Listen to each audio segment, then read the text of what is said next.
This is session 2249.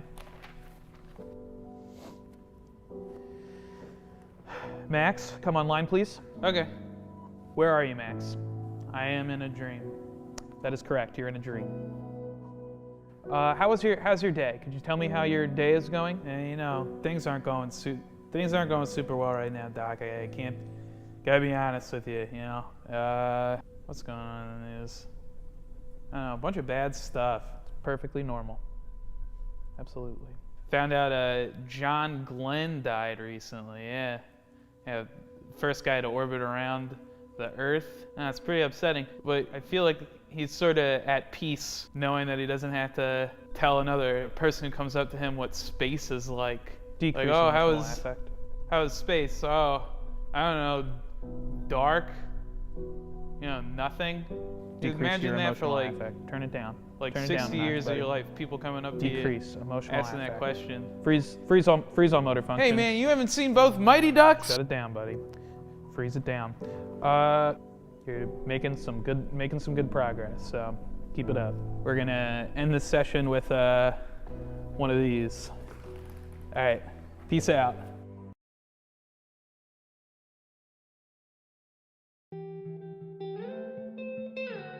I do hand poke tattoos. Every single mark that I make is made with intention, and it's a very slow process. I think that's what I love about hand poke tattoos. Like, I'm on the same level as you. Like, I'm an artist and I'm just trying to put art on your body, and we're gonna make this work together however it happens. I did my very first stick and poke about 5 years ago on myself. It was just a matter of like, I want a tattoo, I want it now, and I don't have any money, but like, I know I can do this, so I'm gonna do it. And I still have that tattoo with me, and it's still kind of awesome. People had told me to start my own business. I didn't think I was ready yet. Me and my boyfriend went out on this road trip. When you take a step back, when you leave the place that you're at, you like look at what you're doing. I decided that I wanted to make art full time. Like within like 2 weeks, I'd built myself this little studio, and ever since then, I've been tattooing. Hey, did you hear about this hurricane the hurricane? Have you heard about the hurricane? Nah, I can't watch the news anymore. It's too much. It's coming like right at us right now. Well, is it bad? Like we are currently in it. Yeah, looks pretty bad actually. Looks pretty bad. Tons of flooding. Really? Places flooded out. The whole place is flooded out. Anybody on the news rowboating downtown yet? No, I did see a bunch of people kayaking on the way here, and I heard in Dundalk they're skiing behind cars. Let's grab the oars and go then. Breaking news overnight. Isaias making landfall overnight. A storm regained strength and is now lashing the East Coast with wind and rain, and the threat is not over. I'm just gonna go over it.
damn it. Impressive. How long was it? I think I'm even 2 minutes. Could have kept going. It didn't look like. I know, right? Yeah, yeah, yeah. Hey, hey, hey, Donnie. I keep telling people sorry, cause lately I've been telling them all about my problems, but I've been feeling like I don't got that many options. I know way too many people who tell me don't stop this, who tell me don't stop this. I've been on run around, cause I do not wanna go hit the ground. I've been out here trying to hold it down, but I just been losing my faith now. I just been counting my days down, owning up to my mistakes now. Ain't much I can say now, ain't much I can say now. I just you dirt, yeah, we didn't work, yeah. Why did I flirt? I know you hurt, yeah. What was it worth, yeah? I'm the worst, we don't converse, yeah. We go ways, yeah. It is okay, I promise I change, yeah. I promise I change. Hey, it's no shoulda, coulda, woulda, huh? I won't be another one that's reset by my regrets, cause I gotta shine just like the sun. I'ma be just who I want and I won't do it for the stunt. I'ma do it for the love, the change from who I really was. I'm sorry, so tell my friends and all my family I'm getting started. And you don't gotta give it up, just keep it going. So hater, hater, hater, hater, little Donnie, ain't you a star? Hey, I keep telling people sorry, cause lately I've been telling them all about my problems, but I've been feeling like I don't got that many options. I know way too many people who tell me don't stop this, who tell me don't stop. I keep telling people sorry, cause lately I've been telling them all about my problems, but I've been feeling like I don't got that many options. I know way too many people who tell me don't stop this, who tell me don't stop this. I remember I was hating when I seen them all changing. Never felt so ashamed, man, never felt so lasting. But I knew I was destined, so I gotta get a step in. And I gotta fix my problems, why the hell did I cause them? I didn't listen, hate, I didn't listen, hate. Tell my mama, I didn't listen, hate, I didn't listen, hate. Tell my brother, I didn't listen, hate, I didn't listen, hate. Tell my homies, I didn't listen, hate, I didn't listen, hate. Now I'm out here trying to switch the place where I feel the pain. I don't ever wanna feel like this, no, not again. And I'm hoping maybe one day that you could understand, but until that day I know I gotta stick to the plan. Hey, hey, yeah, I'm good and I'm fine, man, I'll be alright. Don't look at this, look at that, man, and judge your life. You gotta find who you are deep down inside. You gotta find who you are, hey, hey. Telling people sorry, cause lately I've been telling them all about my problems, but I've been feeling like I don't got that many options. I know way too many people who tell me don't stop this, who tell me don't stop. I keep telling people sorry, cause lately I've been telling them all about my problems, but I've been feeling like I don't got that many options. I know way too many people who tell me don't stop this, who tell me don't stop this.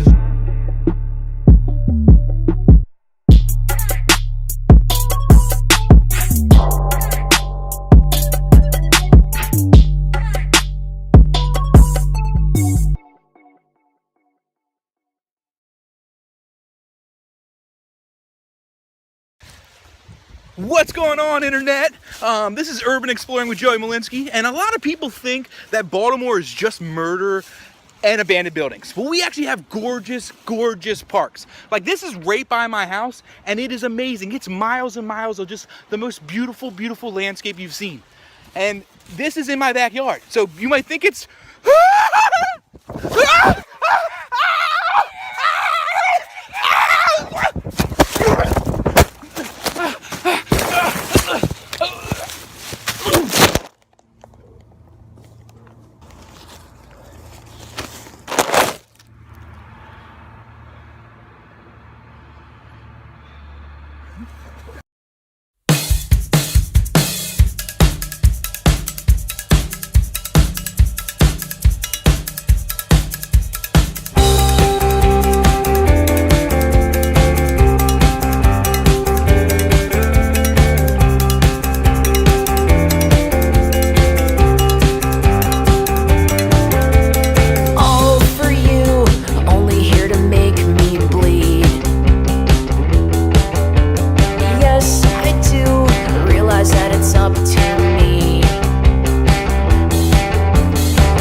your spine, cause I'm building up the nerve to leave.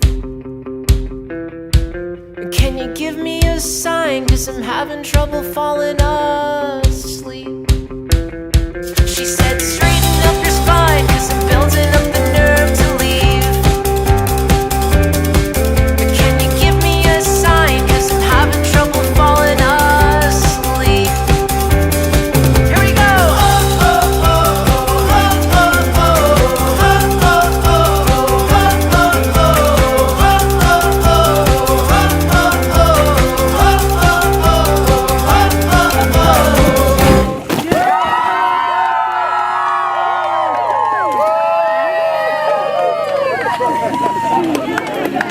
That's a cut.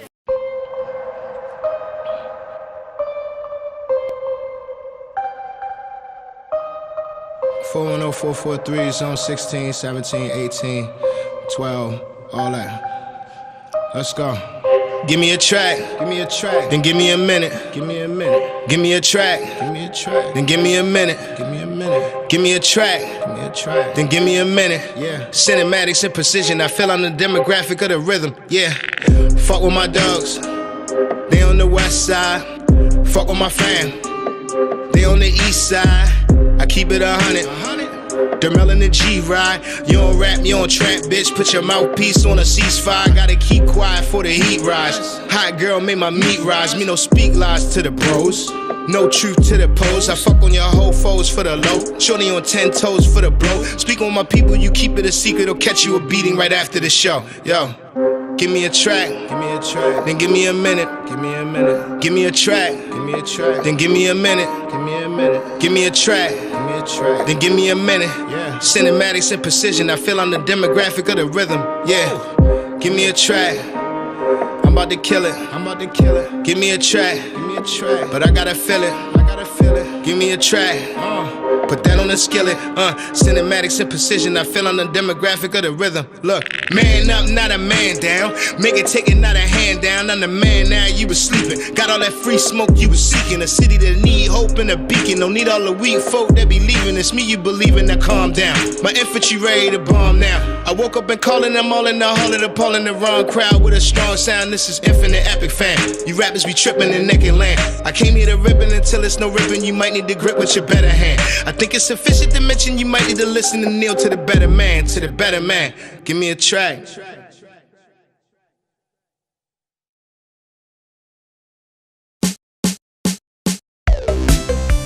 So last night, I killed somebody.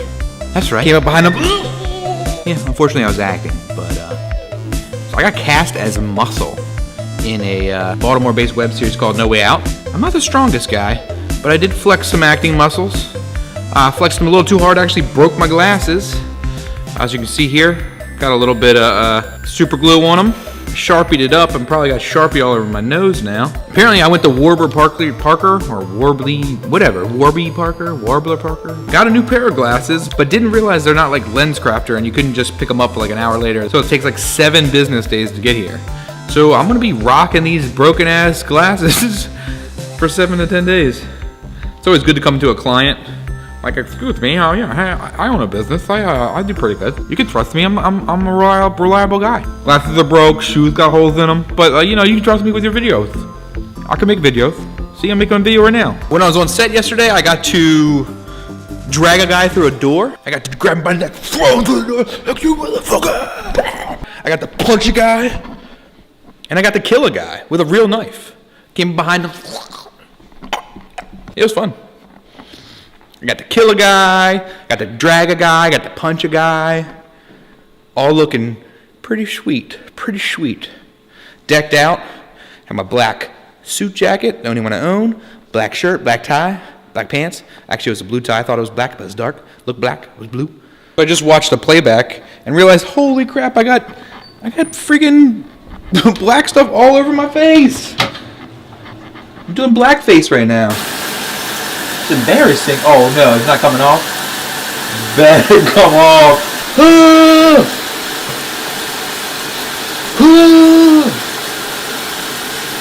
Shit. Holy crap. Sharpie stays on there. It's still not coming off. crap. Oh no. My beautiful face. My beautiful face. I definitely want to get into acting more. Because last night I enjoyed it. Even though I don't think I should be cast as Muscle. I'm not a strong guy. I'm not a mobster. I'm a Pollock with a heart of gold. I don't think that's a real thing. But I did enjoy it. I get nervous. And anytime I get nervous about something, it's usually something that I like or should be doing. So I always take that as a kind of a thing in life. Like if you're scared to do something, that's probably what you should be doing. You guys are looking right at my nose again, aren't you? My broken glasses. It hurts my feelings, guys. I can see you judging me. I can see you judging me. Don't judge. Don't judge a book by its cover. Like, who says that? You definitely judge a book by its cover. Like, not after you're done reading. After you're done reading, you judge it by the fucking what was in there. But before you read the book, you definitely got to judge it by its cover. Otherwise, who reads that inside? The leaflet inside? No, nobody's reading that. Notes by the author? Why does all the authors live in Maine? Oh, he resides in Maine with his dog and his wife. Is that where you go to write books? Maine? Let me know if you think I should continue to pursue acting. I think I'm a good actor. In terms of, in my head, I'm a good actor. But there's a couple reasons probably why I'm never going to be a real actor. One, that. Oh my god, it's locking up. It's locking up. Oh my god. It's freezing. I got Charlie horse in my double chin. Oh, fuck. Oh. How did that happen? Oh no, it's coming back. Oh, my eyes. If you can see my eyes. Oh, it's coming back. It's coming. Oh. I'm just going to breathe slowly. Oh, it hurts.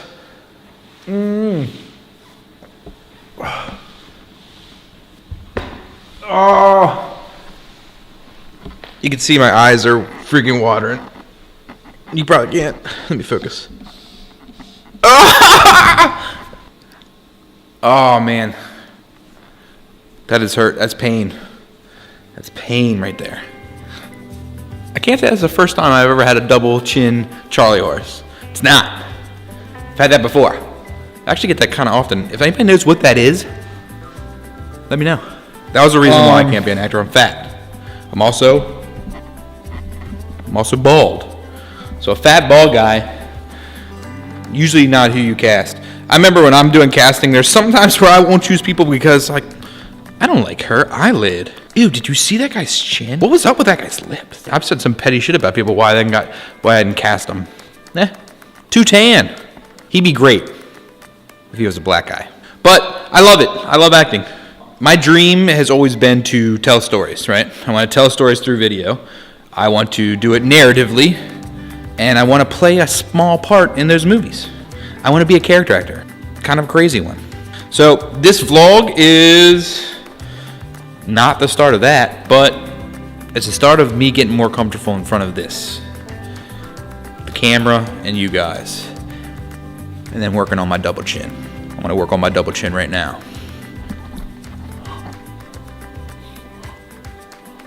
Chin workouts. Probably just should lose weight or eat better. This probably doesn't work. Now I got like a crinkle here. Oh, I also have bad teeth. I'm never going to be an actor.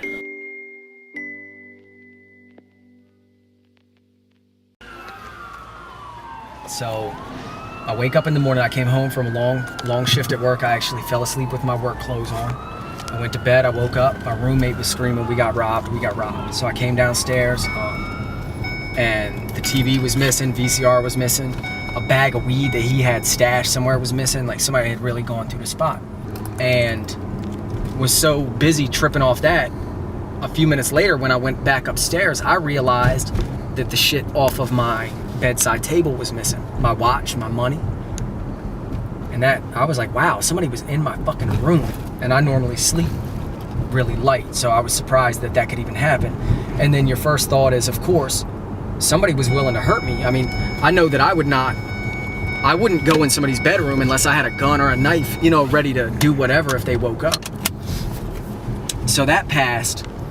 And for the next couple days, my roommate kept looking out the window. He kept looking at his car because his keys had come up missing. And he kept looking out the window every 5 minutes to the point where I'm like, dude, just settle down. He was like, I know they're coming back for my car. I know they're coming back for my car. It was a couple days of this shit. And then all of a sudden, one day, he gets up and looks out the window and just kirks. He's like, they're in my fucking car. I'm like, what? And go running out there, and his dude is in his car trying to get his car stereo out. So I came running around the side of the car, and the dude jumped out of the car and just swung up with a knife and tried to stab me, and I jumped back, and he cut me across the arm. And then my buddy came running out of the house with a bat, and the dude just took off. And we chased him as far as we could, man, and he fucking got away. That dude was fast as shit. And what's even more fucked up is he had my watch on. Motherfucker. End of story, man. He cut me pretty good too and got away. That's what you get for living around pipeheads.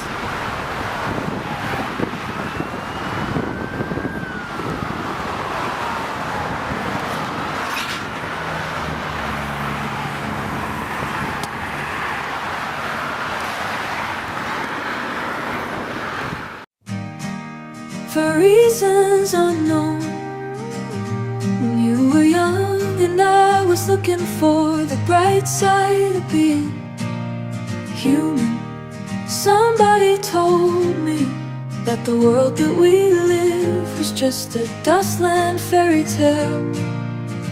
Now are we human with all these things that we've done?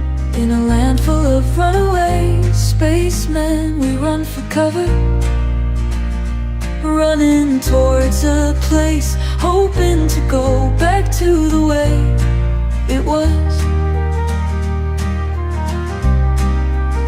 when all we needed was to be still and smile like you mean it.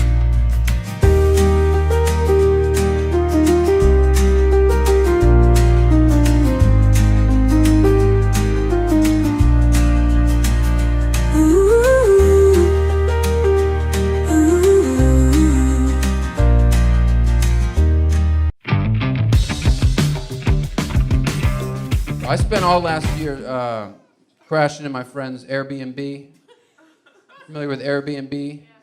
Airbnb is where you can just rent any lunatic from the internet's house or guest room. And there's some Airbnbs that you can rent the house, and then there's some where the people are there. And this is the one where I was at. We were there. It was just a guest room. It was just freaks from the internet every single night. And I wasn't supposed to be there. I was at my buddy's house, right? So I'm not listed on the website. I'm not supposed to be smoking weed in the place. I didn't know when to pop out. But these guests were so interesting. Like, I got to travel without traveling, you know? Like, this one guy sticks out to me. He was a gentleman from Italy. And he had all this energy. He was just ready to go. Hello, I want to get a crab cake. Show me around Baltimore. I can't do an Italian accent. I can't, but it sounds like the Count or something from Sesame Street. Show me around Baltimore. I want to get show me Edgar Allan Poe's grave. I was like, okay, I'm not the tour guide for Baltimore, dude. He had like, you know, like Italian people have those little shorts on. The little shorts on, little Ferrari hat. I did put some pants on, dude. I'll show you around town, you know. But and then like when you're walking with a foreign person with you, like all of a sudden you find yourself like the ambassador to the nation. You're just piecing together your limited knowledge of the area. Like, this is the downtown cultural center. It's a historic area. This bank is from the 20s. Not realizing this guy's from ancient Rome where they got proper history. Mount Vesuvius in the city of Pompeii. Remember that when they got buried in ash? Remember that? Remember that? Like Vatican City. I'm like, this wall is from the 40s. Never mind. Welcome to the new world, my friend. Don't say that. Don't say that to a foreign person. This is the light rail that goes up and down, the light rail. You want to get on that, get a ticket, just goes north and south. It doesn't go east or west. He goes, why not? Because America doesn't care about black people, man. I don't know what to tell you. He goes, why not? I'm like, I don't know, like decades of corrupt politicians and the war on drugs and removing fathers from neighborhoods and banks like Wells Fargo selling out of court for $175 million in 2012 after it was proven they were denying people of color home loans. I don't have enough time to explain America, man. It's complicated. Let's just get a crab cake. Stick to the mission. I don't know. It's fucked up here. Welcome to the new world, man. So we're sitting down, we're eating this crab cake, this shit sandwich. It's so gross, a crab cake. Like this guy gets access to the best seafood in the world. All of a sudden he wants this little bottom feeder critter that lives in the mud, eats condoms and WD-40 cans. That's what they eat. Listen, if you have an aquarium full of blue crabs and you just put condoms and WD-40 cans in, they'll do fine. Mine are doing great. Just check the website, maryland.gov/bluecrabcare. They'll do good. Add some mayonnaise to that. Ugh. So it's just gross. Just gross. So we're eating this shit sandwich. And I go, I don't remember his name, Gilpatrick Diocese or something. Hey, Gilpatrick, where else you been checking out in town, man? You're new in town. He goes, swear to God, this guy goes, I went to Little Italy. Like, dude, you're from big, regular Italy. What are you doing? Wasting your time, man. They stole your family's recipes and put them on wooden ships. Never mind. Welcome to the new world, my friend. You hear that the whole time? I'm gonna really need you.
every time I like come here, I say, because I'm in New York now pursuing comedy, but every time I come to Baltimore, I'm like, oh, this would be like so great just to like live in this area. My body yearns for Baltimore every time I come here.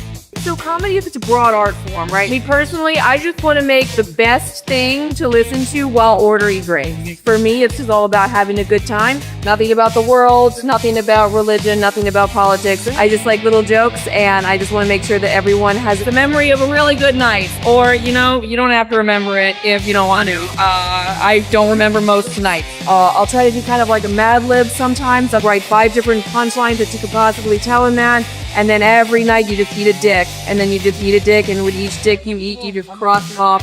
And then hopefully 4 nicks in, you've gotten something.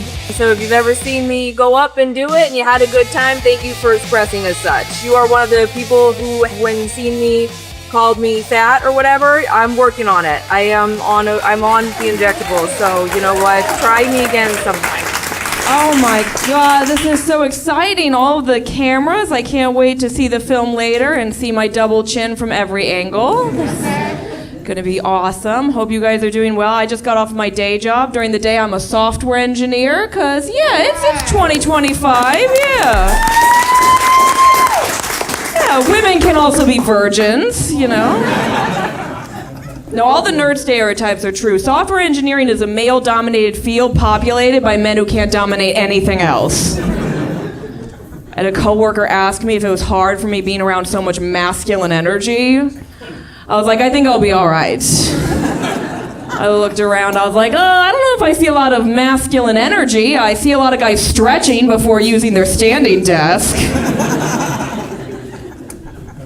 I'm one of the few women. There's perks, though. I have the bathroom to myself, which is great. Self-care is very important for me, and for me, self-care is vaping on the toilet.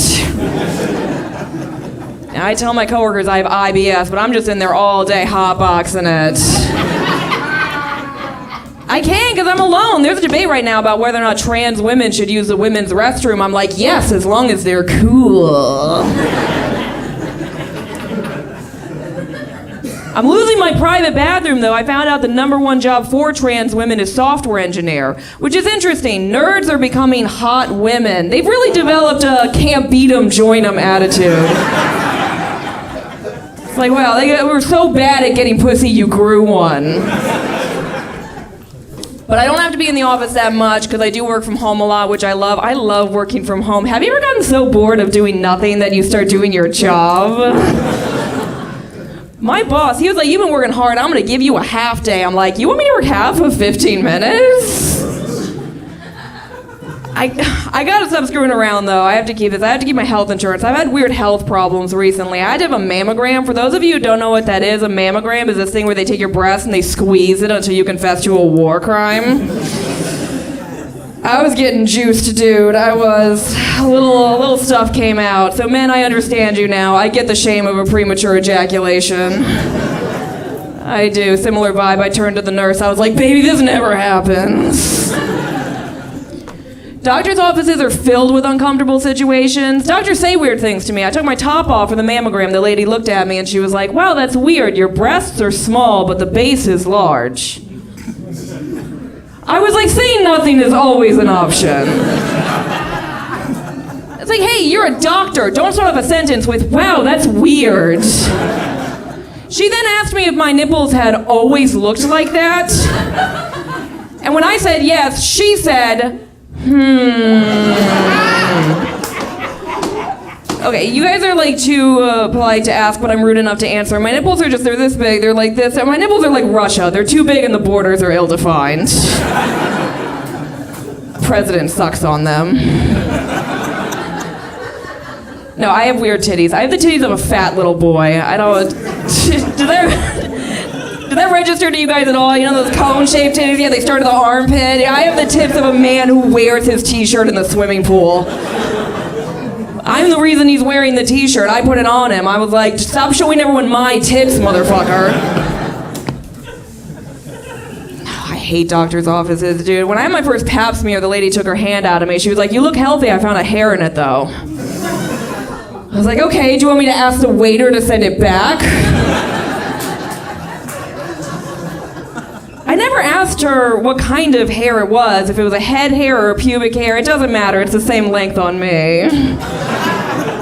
Yeah, I got a lot going on down there. Every time a guy goes down on me, he's like, damn, that's the Bush that did 9/11. Too soon or too late for that joke? It's twofold. Bush, president, Bush, pubic hair, and then also my pussy looks exactly like Osama bin Laden's face. No, I don't wax my pussy because I'm not a whore. But I'm gonna start because, dress for the job you want. I have been trying to get hotter. I have been. And I have been going to the gym. I've been working out every day, getting in shape. Anybody else here liars? I'm not trying. And I don't think I should have to. The standard for women to be in super good shape is so high. Every time summer rolls around, they call it hot girl summer. Right, hot girl summer. When are they going to name a season after me? Where's bad at hand jobs winter? She's going to have to pay for her own drink solstice. You guys are all staring at me like, why is an adult woman still giving hand jobs? I do them, I like to do them. They're better than blowjobs. I don't like the taste of jizz, which, all right, we got some fans of it in the audience, okay. Simple explanation, I just don't care for the taste. That's why when I suck the dick, I do it from the side, like I'm eating corn on the cob. You guys ever try that? Yeah? Oh, rub some butter on that dick, Sprinkle on some salt, yes? No, I'm like you guys, I'm from Maryland. I sprinkle Old Bay on the dick. I do, yeah. That way if he has crabs, it's fancy. My guy's like, baby, why do you keep putting brown paper on the bed? I'm like, oh. No, but I was telling the truth before, I'm not into all that diet stuff. I've been going on diet TikTok recently. Every time I see a video that says you can replace sour cream with Greek yogurt, I flag it for misinformation. I do. Where's the government intervention on that? Screw the vaccine. Greek yogurt on tacos, that's what's causing autism. Healthy people always want you to do their lifestyle. My friend wants me to do a marathon with him. An activity where people regularly shit themselves. Do we know about this? Do we? It's called runner's diarrhea. I'm very familiar with runner's diarrhea. I get it while walking. Which I didn't know could happen. I looked it up. I Googled, can you get runner's diarrhea from walking? Have you ever Googled something that you thought was normal and then Google sends you back the suicide hotline number? Healthy people say weird things. One guy said, nothing beats a runner's high. I was like, have you tried ecstasy? That's a cultural difference. Health nuts, hikers, joggers, they don't party, but I party, I do. A year ago, I had my stomach pumped because I drank so much. The whole time I was like, oh my God, this really beats jogging. Healthy people are so obnoxious. Dudes who lift weights, they're the worst ones. They are. They say it makes them feel powerful. What makes me feel powerful is when I'm at Chipotle and the employee is straining to get all the contents of my burrito into one tortilla. That shit makes me feel like a man. Oh, I love that moment. It's very sexual for me. It's like something out of a porno. Oh, a little bit. Girl behind the counter. She's always some 20-something-year-old. She's like, ooh, I don't think it's gonna fit. Like, oh, your order is so big. I'm like, yeah, take it all, bitch. Double rice, double meat. She's like, ooh, it's tearing, it's tearing. Yeah, could have gotten a bowl, but I wanted to see you work for it. Last girl, she was like, oh, Dios mío. She was white. I don't know why she said that. I know the porn talk is very intense. I was told recently I'm too open about my porn consumption. I was like, okay, you were the one who suggested we go around the table and say what we're thankful for. I answer, and all of a sudden I'm the one ruining Grandma's last Thanksgiving. Grandma said she was thankful for people coming together. I said, me too, Grandma. Me too. No, I do want to start having sex eventually with another person. I've heard good things, But it's hard. Dating's impossible. For particularly first dates, right? Stranger, you don't know what they're going to say to you. I went out with one guy, first date, felt the need to tell me he could suck his own dick. I know. I was extremely relieved. One less thing I have to do. Actually, I went out weird today. I went out with a couple. You know, they were looking out a third to the bedroom. I wasn't into them because they were only dating. They weren't even married, and I'm very traditional. Yeah, if I want to be eating pussy, it better be someone's wife, goddammit. I find both men and women attractive. I don't identify as bisexual because I'm not annoying. They're a little annoying. And I'm the most annoying kind. I've never been with a woman, which people hate, and I get it. If you say you're bi, but you've never done the deed, it gives off like 1/16 Native American vibes. Little Elizabeth Warren in the sheets, aren't I? But I am trying to have sex with more people because I have a low body count. I lost my vaginal virginity at 28. Some of you guys are like, vaginal virginity is an interesting term. The rest of you are Catholics. You're already on board. Yeah? I used to have anal sex, but not for pleasure or religious reasons. I only did it because it was the one chance I got to brag to a guy about the size of the shits that I've taken. Alright, okay. I see some of us here are intimidated by powerful women. Lady, that's how you get power. Bring up anal. It's cute. He's always like, are you sure? I don't want to hurt you. I'm like, trust me. You won't. Lean into it. The amount of gas station toilets I've clogged, do you think your little dick is going to do anything to this? Okay, I shouldn't talk so much about shitting. You wouldn't tell Van Gogh not to talk about painting. No, guys are weird. Guys want a woman to have sex with them, but they want a woman with a low body count because they think if we fuck a lot, our vaginas get like huge, flap in the wind, take her to Poland or whatever, I don't know. But that's not true. It's a myth that vaginas get bigger the more sexually active a woman is, but I think that'd be dope. I think that'd be awesome, dude. If it got bigger and stronger, the more it sucked in like Kirby. You know?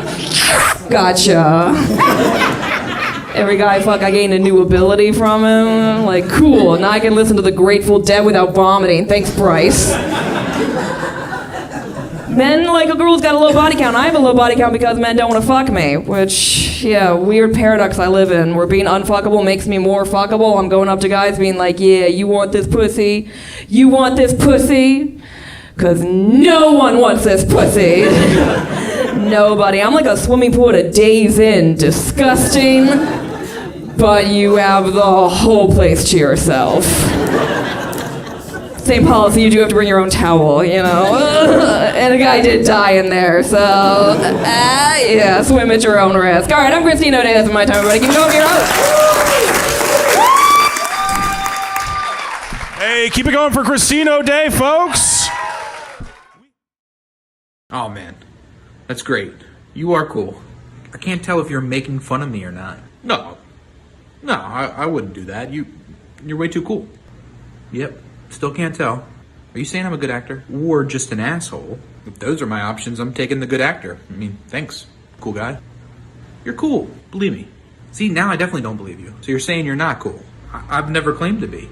So I must have been mistaken. You're actually far from cool. See, thank you. You're welcome. Cool. Oh no, man.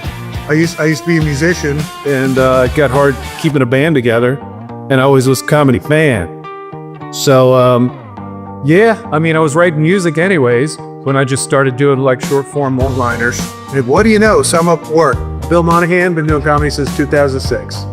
I'm almost always 30 years older than everybody in the room, you know what I mean? And some people are cool about it. Some people they can't help themselves, but they make old man jokes, but they need to be funny about it. Say something regularly, though. Happy to be part of the show. I love doing comedy, and I love doing it in Baltimore. Hopefully I can branch out a little bit, and I appreciate you guys having me on. So I was talking to this bouncer friend of mine the other day, big menacing son of a bitch. Whatever reason, we're talking about motivation. He says he thinks fear is what motivates most people. I said, I disagree. I think it's sex. He said, really, you mean to tell me if a big motherfucker like me is about to throw a beating on you, you wouldn't run for your life? I said, well, yes, I would, but I'd run even faster if I thought you were going to fuck me.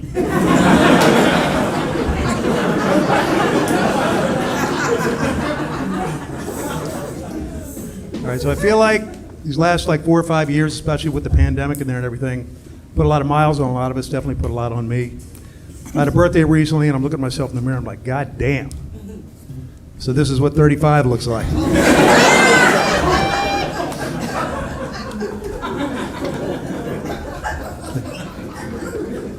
It's not that funny.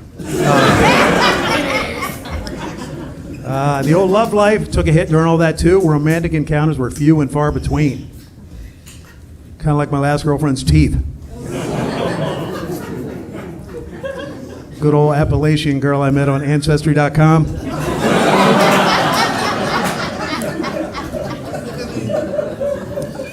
Yeah, I thought she looked familiar. But I am happy to report that I'm back out on the dating apps. You know, got to do something with myself. Might as well get out there and slay some poon.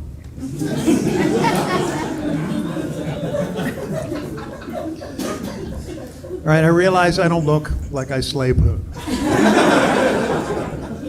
But I do look like I kill women.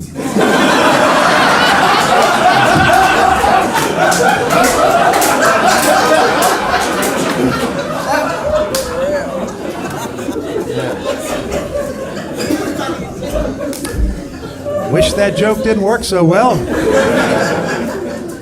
Oh well. So we didn't have dating apps when I was coming up. All we had was personal ads like in the back of the city paper. You know, there were no pictures, just somebody's delusional description of themselves.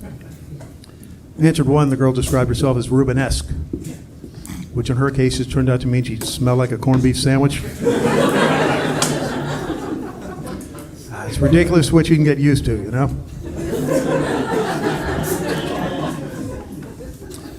So some people's names just suit them very well. Like my name is Bill. I think I look like a Bill. What's your name, buddy? Nick. Oh, close enough. Nick. I used to date this girl. Her name was Rose, and she looked like a rose. Pete Rose. And she smelled like a corned beef sandwich. Yeah, Rose was very jealous. She always told me if I ever catch you cheating, I'm going to tear you a new asshole. I was like, I've pretty much been living on Jack Daniels and Slim Jims for the last 25 years. I would love a new asshole.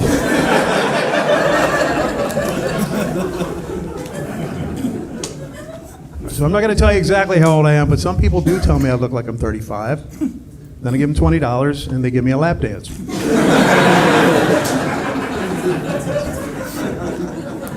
That's right, homeless guys will do anything for $20.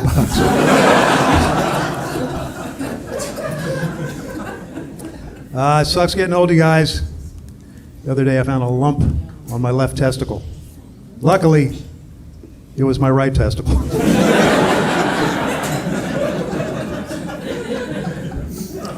It's pretty lumpy down there. Another wonderful thing about getting older is every morning when you get out of bed, you get to find out what part of your body hurts today for no goddamn reason. Like I understand like my neck and my back, but my pussy and my crack?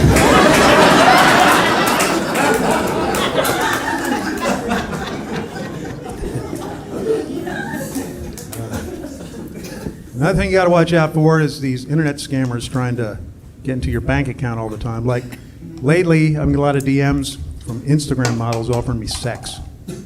Yeah, but I'm not stupid. I know it's not the girl in the pictures. Some Indian dude. So lately, I've been having sex with a lot of Indian dudes.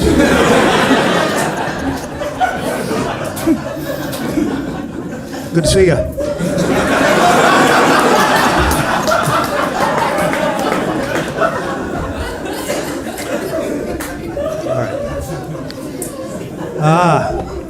So they say age is just a number.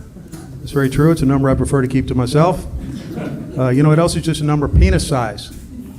Yeah. 9.5, I thought you'd never ask.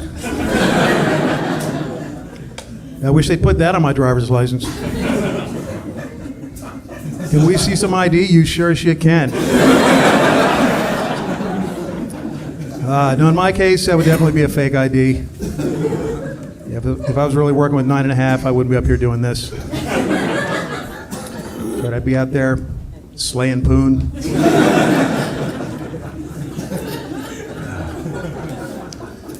All right, they say confidence is sexy, and alcohol gives you confidence.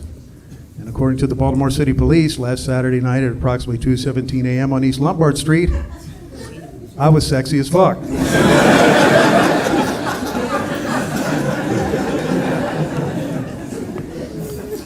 So I ended up in jail. I know I don't look like I would do so good in jail, but I handled myself all right. This big motherfucker tried to make me suck his dick. I said, really? You think I'm putting that thing in my mouth? After it's been in my ass, you're fucking crazy.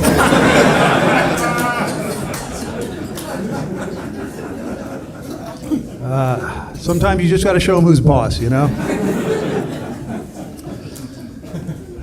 Right, I know these jokes are all over the place, but I'm not gay. I'm not gay, I don't think. Although my mouth and my asshole might disagree. Hey, but those two can never agree on anything. Like habanero hot wings, one of them really enjoys them. The other not at all. I should probably stop sticking them up my ass.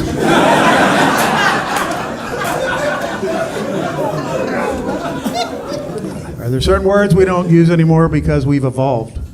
Like the F word, derogatory term for a gay person, you don't say that. Or the R word, derogatory term for a mentally challenged person, you don't say that. Pretty soon, though, you probably won't even be able to say pussy. You know, before you know it, there's going to be nothing left for us to scream at our sons when they strike out at Little League.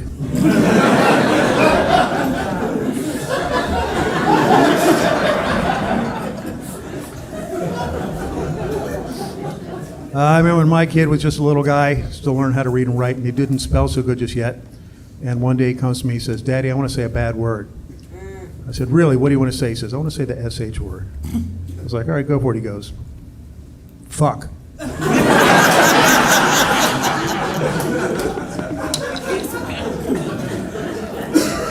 said, go get your flashcards.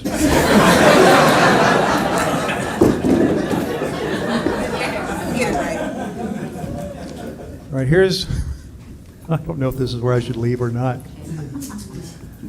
Here's my only problem with trans people.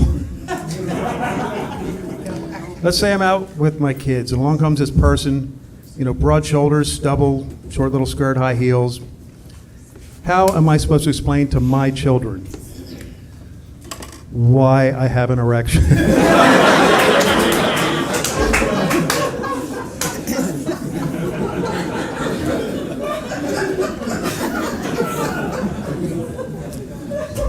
Anybody I've ever known or known of that has transitioned from male to female will usually take a feminine name somewhere along the way. I grew up with this dude named Gus, and he did the whole thing, you know. Hormones, implants, reassignment, everything you possibly do still goes by Gus. I said, aren't you going to change your name? She goes, nah, I'm not going to all that trouble.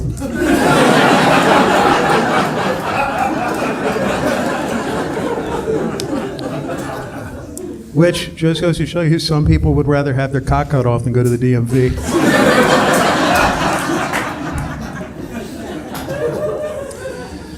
All right. You guys seem rich. You probably have the Netflix, right? You ever see this documentary? It's called My Octopus Teacher. Anybody? Doesn't really matter. It's just about the scuba diver that makes friends with this little octopus. There's not a lot to it, right? But anyways, I'm watching this and I'm thinking, man, I wonder what that'd be like with some lemon and garlic butter. The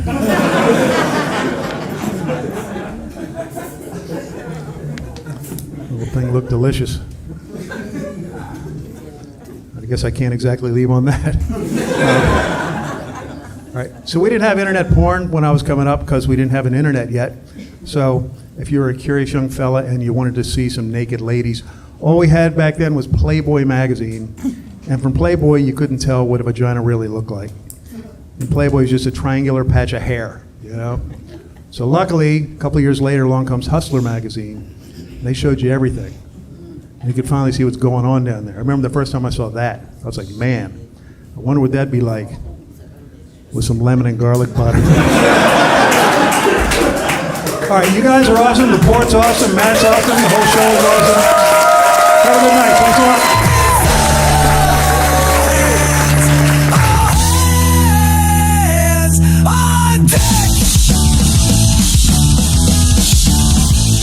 Hey, babe. Yeah, babe? Quick question. You don't think we're one of those couples that look alike and then you question whether or not they're attracted to each other or just attracted to themselves? I don't think that applies to good-looking people, so we should be fine. Stop. You're silly. Kiss me. What's going on? I'm Joey Malinsky of ATB Productions, and today I'm testing out Act 2 from Runway, which gives you the idea of changing footage into any different style, including lip sync, including motion sync. This opens up a lot of different cool narrative ways of telling stories, and that, you know, Pixar or Dark and Moody, it changes lighting. Pretty wild what it can do, and I'm excited to test it out even further. Alright, for this lesson in AI, I'm seeing if I could take an iPhone video and make it a cinematic interview shot just by using regular lighting, not even gonna light it.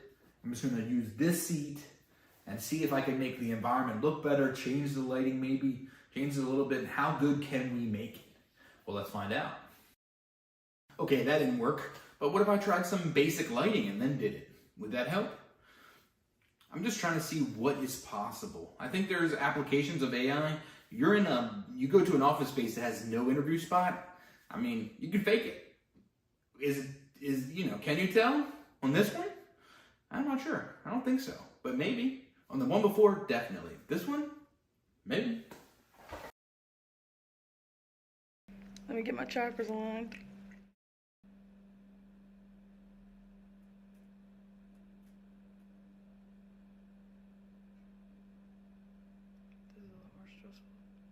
That burns! Okay, do you want to try again? Yeah, that was bullshit. It was like a wind started to happen.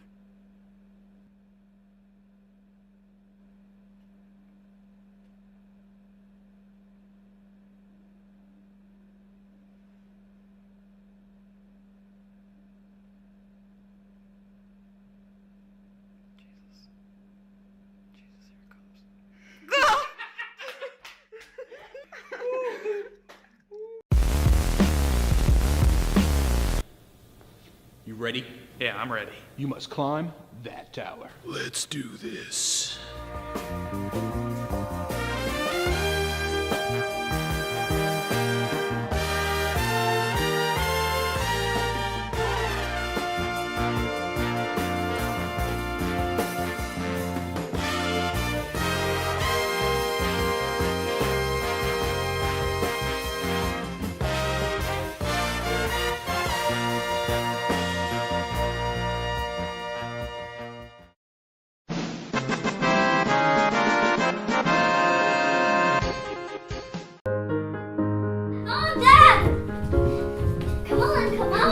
We're coming! We are coming!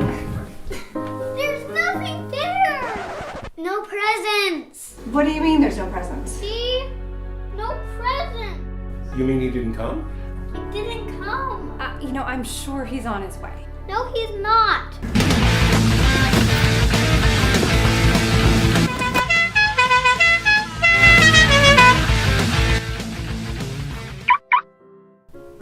Honey, look. Kids, I think Santa's here. What?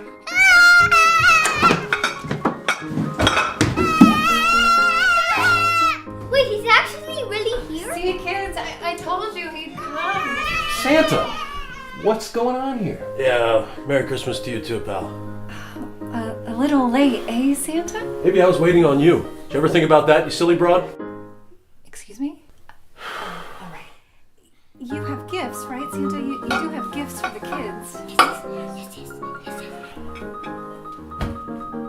You bet I do.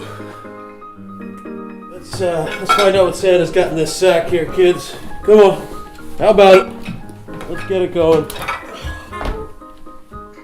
See what's in this sack here. Go. Got here.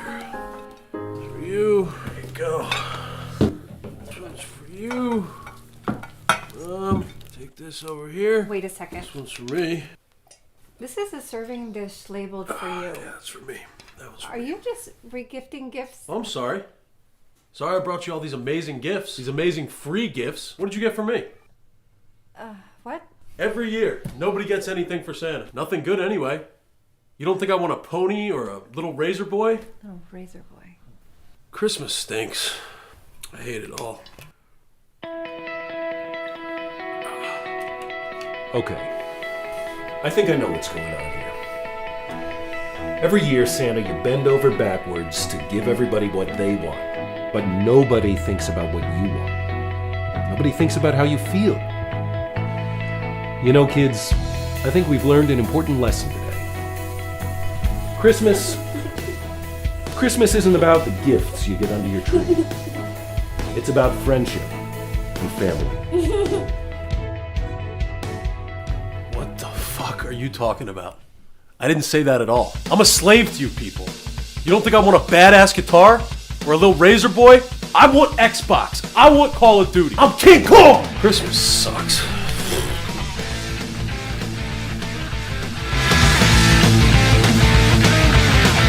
Rebelling for landing. Who is this precious lady? Grenade! Grenade! We're in control! Enemy down. Mission accomplished. Well done. I'm King Kong! I want Xbox. I want... Yeah, you just do it from that though. I got buzzed up. That's a pretty good outtake. Yeah. All right, what do we got? Milk, Purple Stuff, Sunny D, and ATB. ATB. Dogs have masters. Cats have staff. That's the difference. Dogs fetch the ball. Cats watch you throw it and think, wow, you need hobbies. Dogs love you unconditionally. Cats love you conditionally, and the conditions are a secret they will never share. Dogs are loyal. Cats are negotiators. You scratch my chin, maybe I don't shred your couch today. Hey, Joey Malinsky, auditioning for some background? Have you done any background work before? No, I haven't, but I love watching movies and the people in the background, those weirdos, so I thought I could be one. Okay, well, let's play out some scenarios. Okay. So far, let's do the first one. Let's do it right now. It's a rom-com. We're doing a restaurant scene. I need a guy in the background at the bar talking to his lady friend. And go. Yeah, I tried to get you a drink, but I like waved at the dude, but they didn't even acknowledge me. So I was Less like... movement and can't be audible. You are background. We barely want to see you, let alone hear you. Go. Okay, good. Now you are at a baseball game. You're behind our hero couple and you're into the game. Good. A hot dog eater. Nope, too phallic. Make it a soda. Okay, now they've scored. Too big. Act like you've seen it before. Act like you've been here before. Okay, now we're in a Mad Max style movie. It's a cage fight and you are pressed against the cage as a rabid fan. Yeah, get crazy with it. Good. Last one. Act like you didn't waste our time. What? What are you talking about? What did I say about talking? Out. Who wears flip-flops to an audition? It's ridiculous. Get out of here. Background extras are the worst. Get out. What's your thoughts on Baltimore in general? I mean, I love it so much, except for like comedy. Let me show you my alley. It's beautiful. Everybody here hates me. So I was born in Beirut, Lebanon. That's in the Middle East, like right next to Palestine. And I grew up in LA, in the Valley, 818. I got into trouble and my mom was like, I'm gonna send you to Boston to live with my sister. Well, I met Irish people for the first time. That was a trip, because that's where I really learned how to drink. I lived in San Francisco, did I tell you about that? Moving around really helped me in my comedy because I met so many different types of people, and I'm so weird and gross that I've never really been able to really stick anywhere. No group has ever claimed me. So living in Baltimore, it hasn't been easy. It's a city made of weird loners. People don't like my comedy, but I still do it because I love it. I think audiences in America, especially nowadays in 2025, they get too much credit. A lot of stupid people out there consume a lot of garbage. I'm never gonna like destroy or crush. I'm gonna make 3 people laugh in the back, and that's my people. Those are my people, and that to me is good enough. Eric Dodorian! Is this real? It's too real. I'm sorry to get so real so fast. Can we get this piano up here? No? That's not that funny. Like, calm down, dude. That wasn't even that funny. Before I get started, does anybody want my shirt? Shirt off my back? What are you wearing? Excuse you, this is TJ Maxx, it's vintage. Okay, my nipples all go hard. I get aggressive, my nipples get hard when I get aggressive. I gotta stop. Can we stop filming? Can you put your fucking cameras away? Rude. He said no. He's like, no. Let me stretch. Nobody wants my shirt?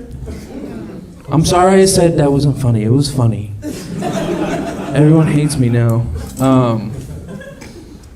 You look like my old roommate, Audrey. Do people tell you that? Yes, you. You. No, you! You! Nobody's ever told you you look like my old roommate, Audrey? That's weird. No, it's a joke.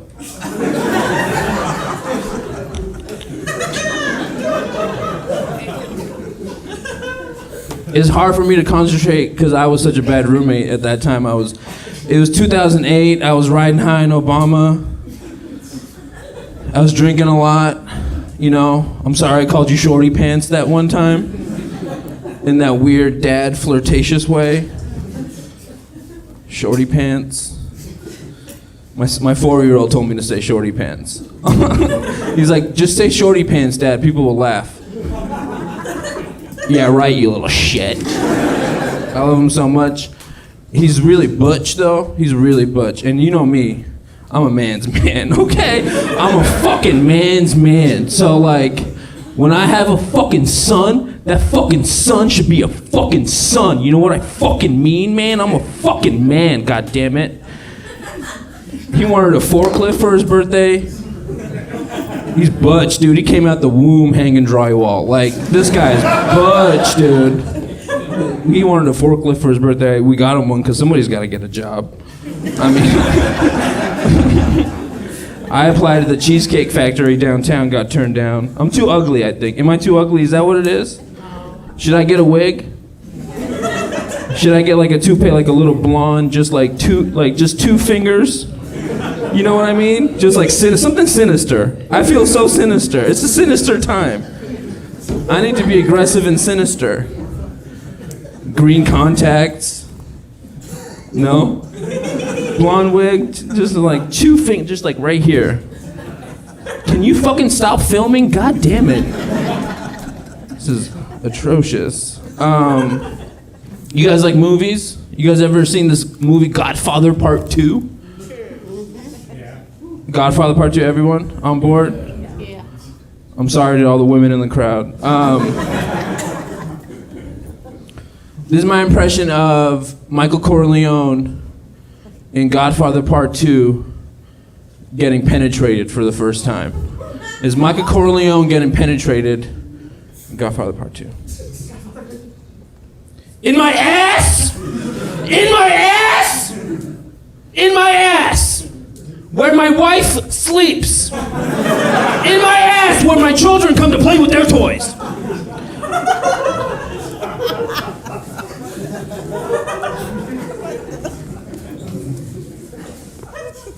I'm an immigrant. Any immigrants in the house? Baltimore. Everybody's locked up. Ooh, too real. Sorry. Oh, I'm sorry. Is the world falling apart? Sorry to point that out. I'm an immigrant. I'm Arab.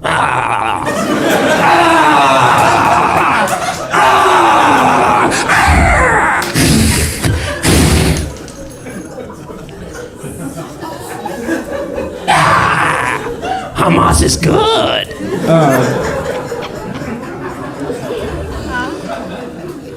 They are, man. They just want to live. Other side just wants to build condos. We just want to live. I was born in Beirut, Lebanon. Ever heard of it? It's a lot like Baltimore.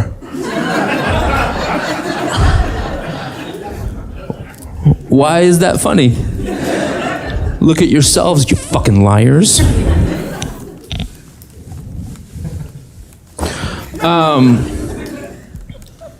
Yeah, Beirut, Baltimore, same shit. Small, hard-working, blue-collar, harbor cities that white people ruined and then moved out to the county.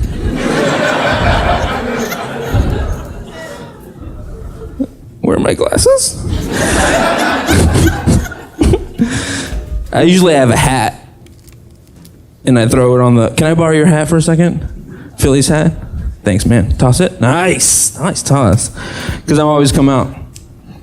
I'm like, hey, what's up? And then I go like this. Fuck! Can we turn...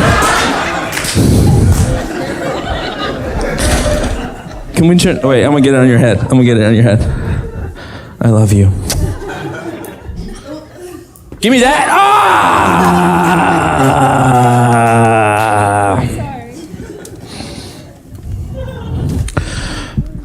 It's weird watching... It's weird being a parent. It's weird watching a baby nurse. Because it's like watching misogyny being born. You see this little greedy ass little fat baby, and it's like, give me your fucking titty, mama, you stupid bitch. Give me your fucking titty. I don't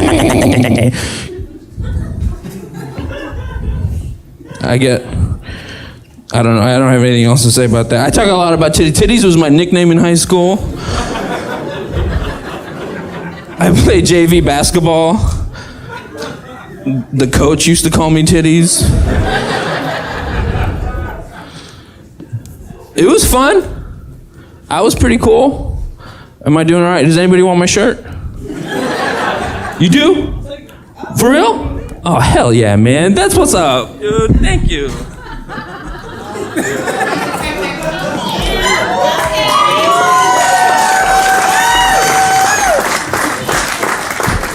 Okay? We're gonna be okay. If we just stick together, the powers that be are trying to take us down, but if we just stick together, we can just make our own media. We don't have to worry about late night television.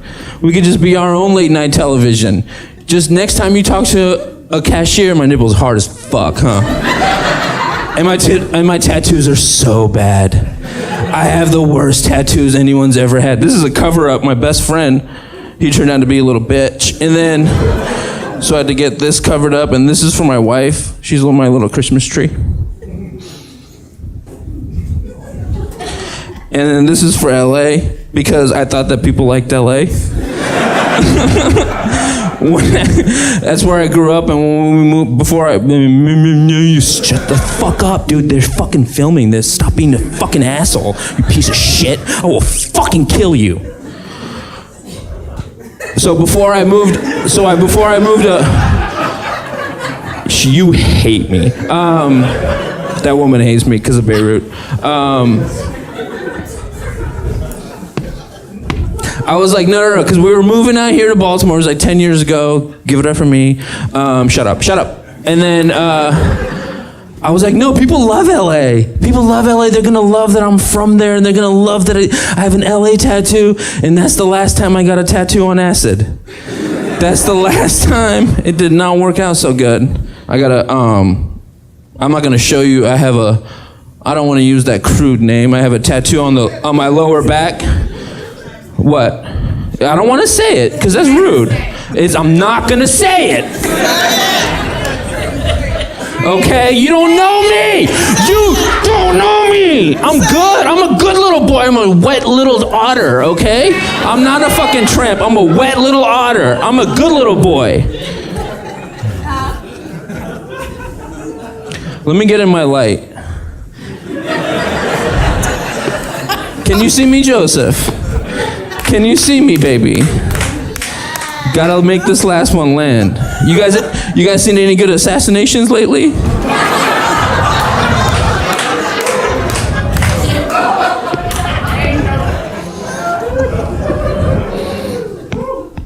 I did. I can't believe his fucking dad turned him in, man. I swear to God, if my dad ever turned me in for killing on stage, I would fuck him up. Okay, that was bad. I gotta get out of here. I got one more. It's a quick, just a little quick impression. It's on my album Nebraska 2. It's a spiritual sequel to Bruce Springsteen's Nebraska. I'm dorky as hell. It's an impression of Eggs Benedict that's gone depressed. This is depressed, clinically depressed Eggs Benedict. Just trying to make it through the hollandaise, and it's so...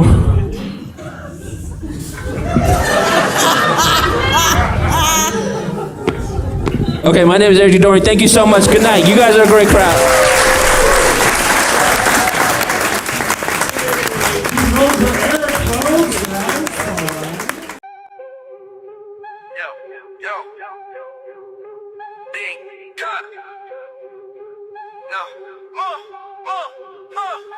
Golden arches glowing, but it's all a facade. Cheap food for the masses, yeah, it's kinda odd. Taste hits quick, then it fades to regret. But I'm back in the line like I'm caught in a net. Dollar menu dreams, but it's messing my health. Big Mac trap, bad for the wealth. Fries so salty, yeah, they calling me back. But the bag's full of lies, it's a heart attack snack. It's cheap, it's bad, but we still on the track. Hooked on the golden, keep coming back. Fast food chains got us caught in the loop. Make regret hits hard when I'm done with the scoop. Late night cravings, man, they got me again. But this ain't love, just a toxic pretend. Mickey D's got the grip, yeah, it's hard to escape. It's the fast food life wrapped up in a fake.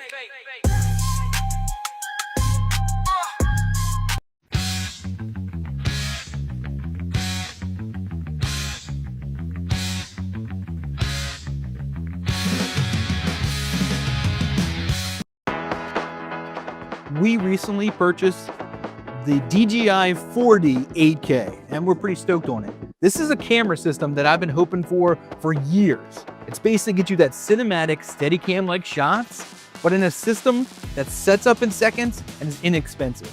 And we're hoping that this camera can help us shoot an indie feature in the fall. And when we originally set this camera up, did we put it on its highest quality? You would think. We put it on its lowest quality, 4K, H.264, and this is what it looks like. Now we're shooting in the 8K 422 ProRes. Is there a difference? Well, this will be our test. Eric's currently walking backwards, not looking at me. Let me just get a picture of this. Yeah, not looking like, this is how we're operating right now, and this is smooth.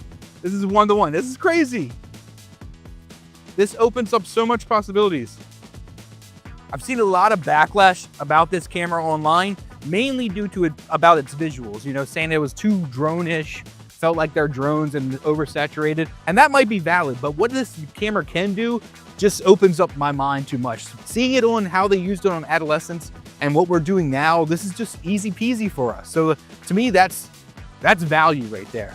And what we did was like, maybe the kit lens looks a little weird, but we bought two dual lenses, the 31 and the 58. And to me, they give this like warmth to it that's viable. My first time shooting with it, that was horrible. I didn't know how to set up the white balance, the ND. It was like a learning curve, and I was nervous about it. Then insert Eric, and within minutes, now the LiDAR's working, the focus murder's working, and we're running around the yard in 10 minutes, and it was locked on and steady. So to me, I don't know, I'm excited. And hope we make some great stuff with it.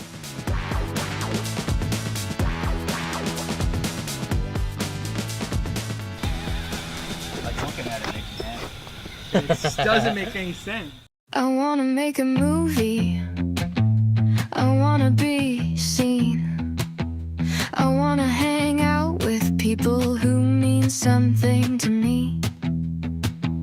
You wanna write a novel, but nobody reads.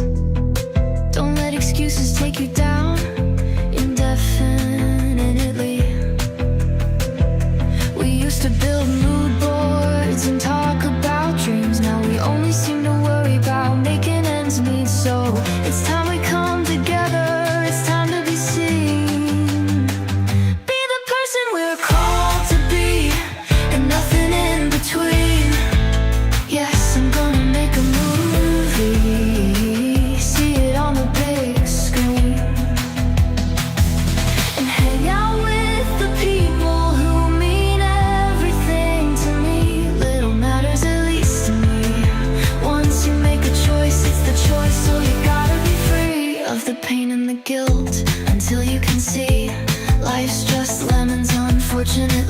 Now these thoughts, they are fleeting, but my heart's beating. What's it gonna be? I'm gonna make a movie and be in the scene, hanging with the people who meant nothing to me.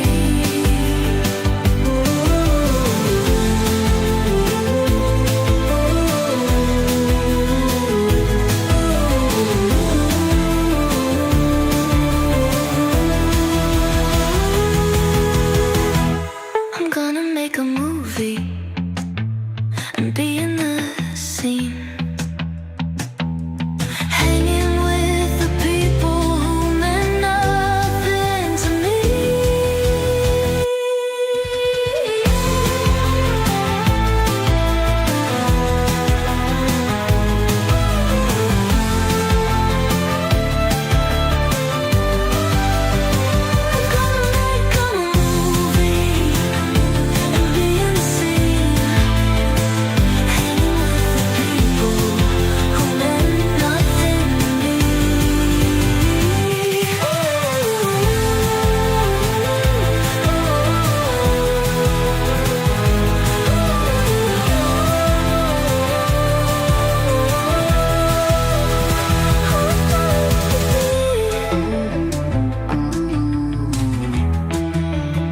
I'm gonna make a movie and be in the scene, hanging with the people who meant nothing to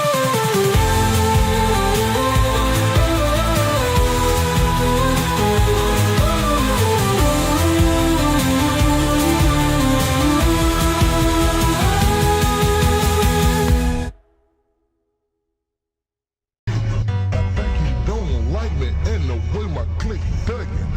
Right here is where it all began. In our culture, in the environment that taught me how to be an animal, there's pressure on young black men to quickly become tough, for us to be hard, for us to be fearless. It's forced on us by the circumstances we encounter. These encounters in turn causes us to make mistakes. We were all just trying to be regular teenagers. Yo, I'm telling you, they was talking shit about you at lunch today, all them bitches. Stacy told everybody that you fucked Candace for like 97 seconds. You couldn't even make it to 100? If it wasn't for you bringing this fucking Philly, I wouldn't even be fucking with you right now.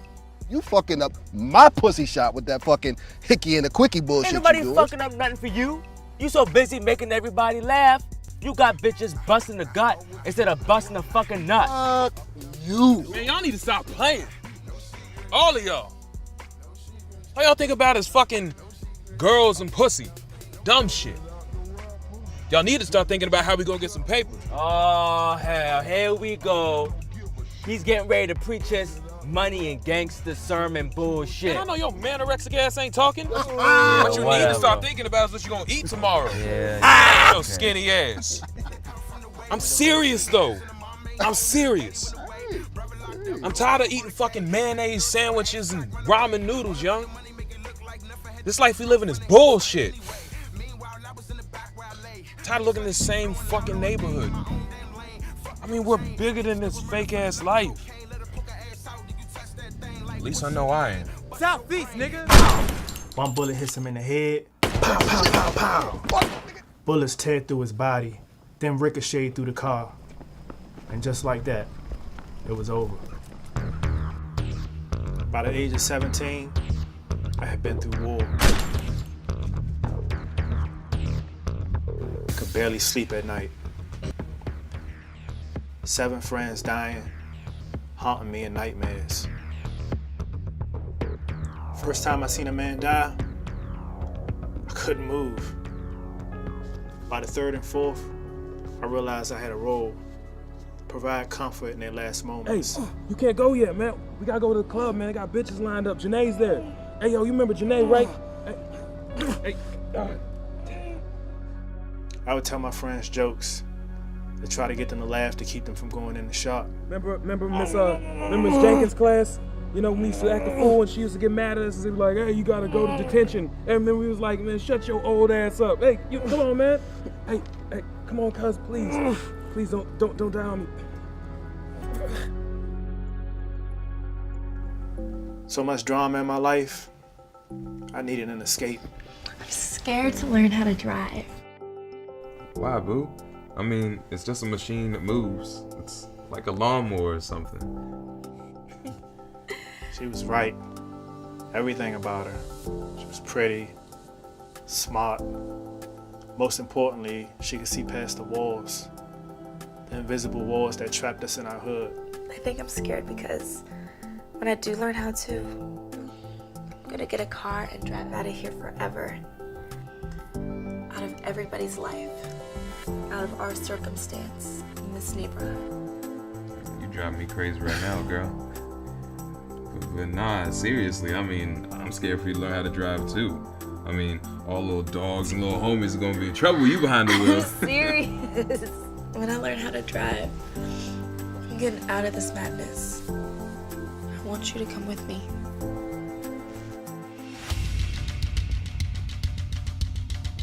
Hey, run the cash! Come on! I didn't fear death. Not in terms of survival. What the fuck, man? Don't make no fucking noise. One robbery became two became 5.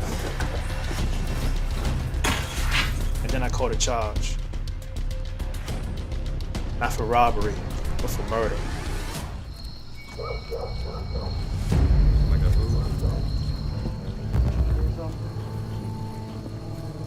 It was a crazy rush of adrenaline going through me at all times. Life was speeding and flying, and then it just stopped.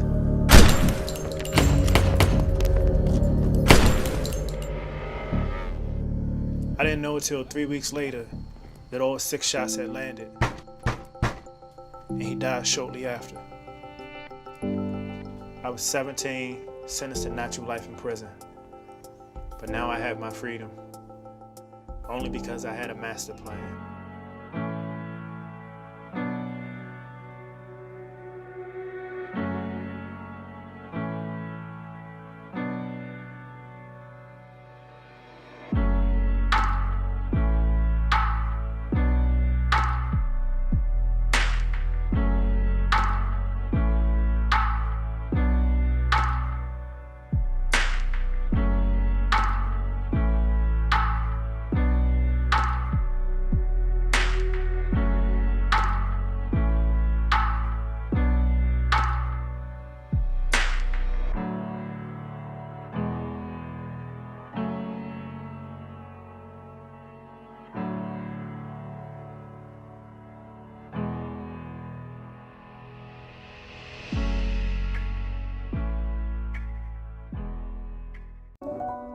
For years and years, I waited for the Baltimore Orioles to get a streaming app. An exciting young team that was making the playoffs, yet I couldn't watch since I'd cut cable. Now they finally got an app, only to realize that they suck again, and I can't bring myself to watch them. Acid. What else are you gonna watch? Hey Donnie by Don Neal from Spotify. My goal is to be Baltimore's pop star. It's technically pop rap. My friends like to say it's R&B, but I'm not a singer like that. I met a lot of great people that help inspire the things that I want to do. Shout out to Lois Cullen. He produced my biggest song on Week, about like 200,000 streams altogether, so settle flex. And KB, those really the only 2 producers I really flip-flop back and forth with. When it comes to actually getting the track engineered, my boy Static, he elevated my sound, but they don't know we record in the basement. That's a fun fact. Basically what made me start music is my uncle, 100 Grand Man, he was a rapper. I used to live with him and my dad. He had just so much jewelry and money. It was like, I kind of want that. But then once I started to do music, I found out I wanted to give hope back. Like, my uncle had nice things, but it didn't really touch me how Kid Cudi and J. Cole did. The way that Kid Cudi was saying things and doing things. It was inspirational. A few years later, then I got to J. Cole, then it's like, dang, he really speaking for the soul. That's what I wanted to do, because at the end of the day, we all want hope, and we all want to inspire somebody else. For my dream, they just sitting back, laughing. 1, 2, 3, go.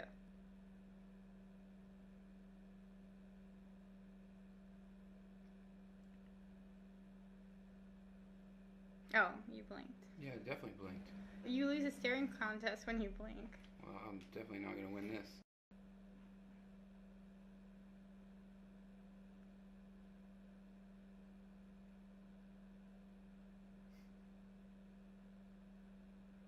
There's no chance. It's so dry.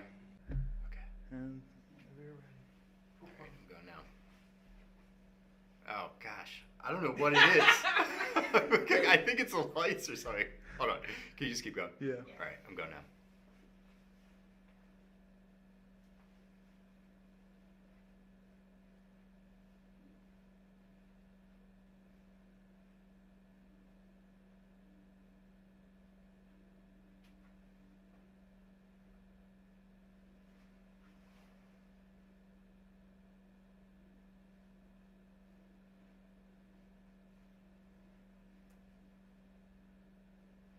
Did I? All right. I couldn't tell if I was blinking or not. I think I blinked like really early on.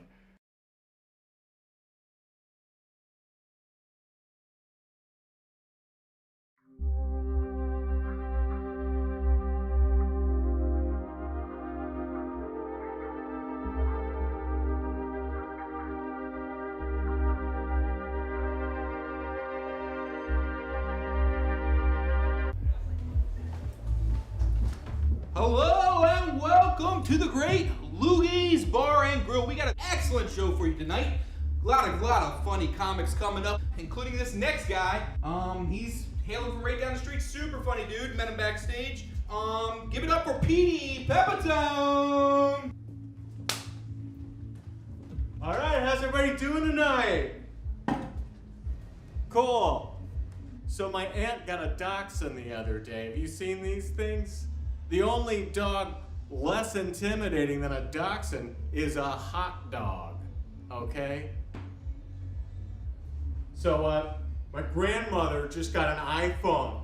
You know what they say about that situation? Smartphone, dumb operator. What are you guys, an audience or an oil painting? I got a joke for you. Your life, you know what'd be funny? If you killed yourself. Thank you.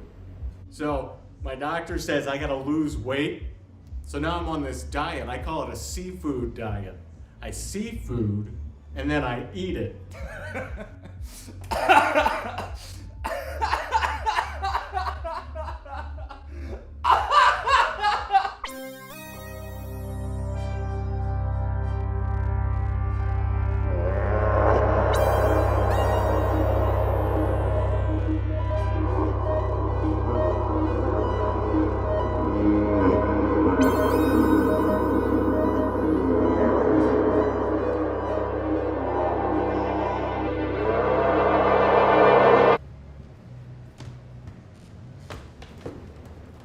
Hey man, funny stuff. Oh, yeah, thank you. Yeah, it's very funny. That's nice.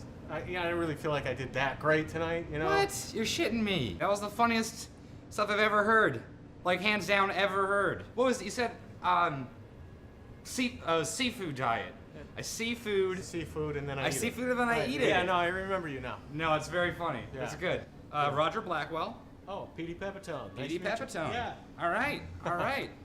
Hey man, between you and me, I think that you're big, you know, you're good, but you have the potential to be huge.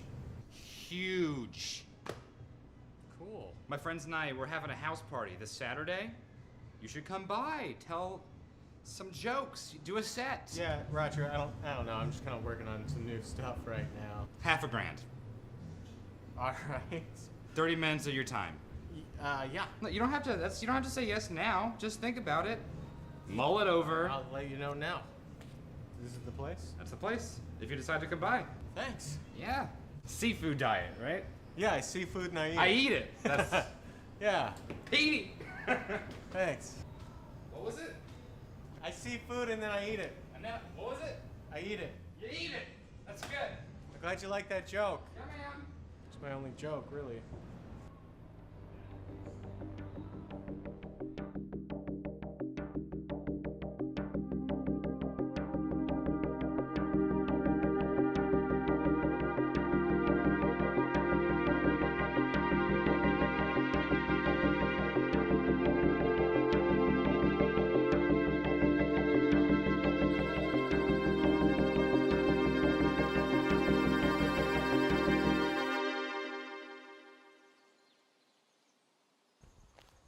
Hello.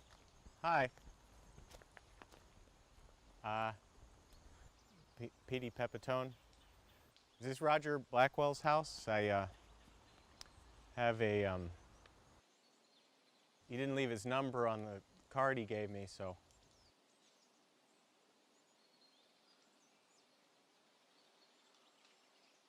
I'm trying to lose weight, so I'm on this diet. I call it a seafood diet. I see food and I eat it. Oh, okay. Cool.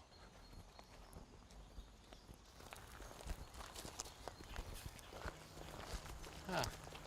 You ever ridden on a jet ski? They're really fun. Oh, is this it? Okay. And it turns out they'll let anybody who wants to go to a livestock option. I mean, anybody who wants to can buy a sheep or a goat or like a sheep or a cow or a pig. You know, anything that they, okay, I'll just go this way. I guess I'm following you. This is some place. You listen to podcasts? There's this one where this guy just describes things in his house. Like, there's like a whole episode that's just his washing machine, and there's another episode that's just the dishwasher. And you wouldn't think it would be interesting, but it's really interesting. It's pretty good. Yeah, so there's this bar downtown, and they have turtle races, and you get totally, oh. So like there's like a crowd of people in a different room or something? Seems like you guys are big fans of comedy. That's cool.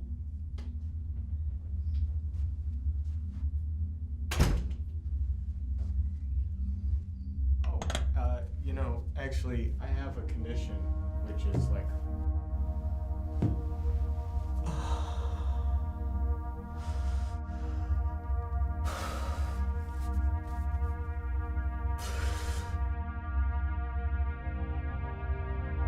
my doctor told me I gotta lose weight. So I'm on this doctor says I gotta lose weight. So my doctor told me I gotta lose weight. He's got me on this diet. I call it a seafood says I gotta lose weight. So I'm on a diet. I call it a seafood diet. So my doctor says I gotta lose weight. So now I'm on this diet. I call it a seafood diet. I see food and then I eat it.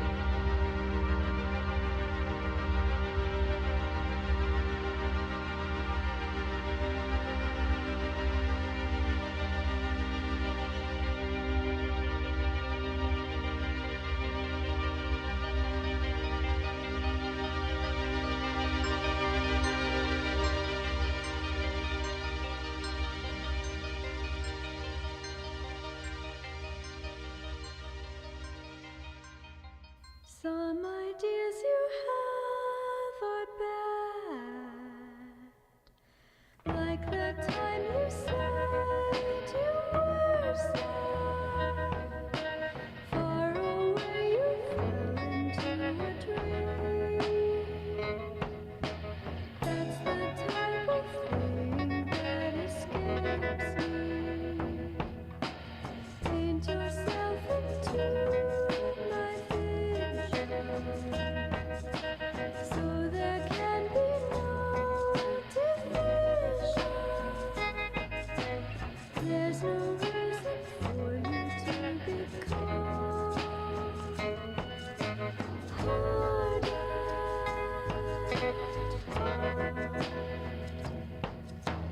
On my way to knowing what to do about you.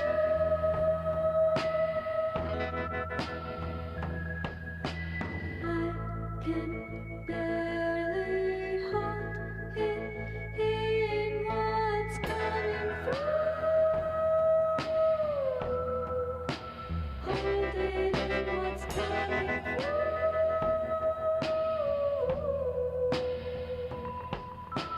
Floating on the edge of love. Looking down from Hey, Raj, think about a potential 148. My doctor says I gotta go on a diet. I call it the seafood diet. When I see food, I eat it. Yeah? She'll be here next Wednesday. I'll call catering.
You are so supersonic, and you got that something.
thinking we were smarter than we were until we opened our mouth. My grandma said it's best to keep your mouth closed than open it and remove all doubt. There are some seasons coming where your silence is Don't be calling, telling what they talking about.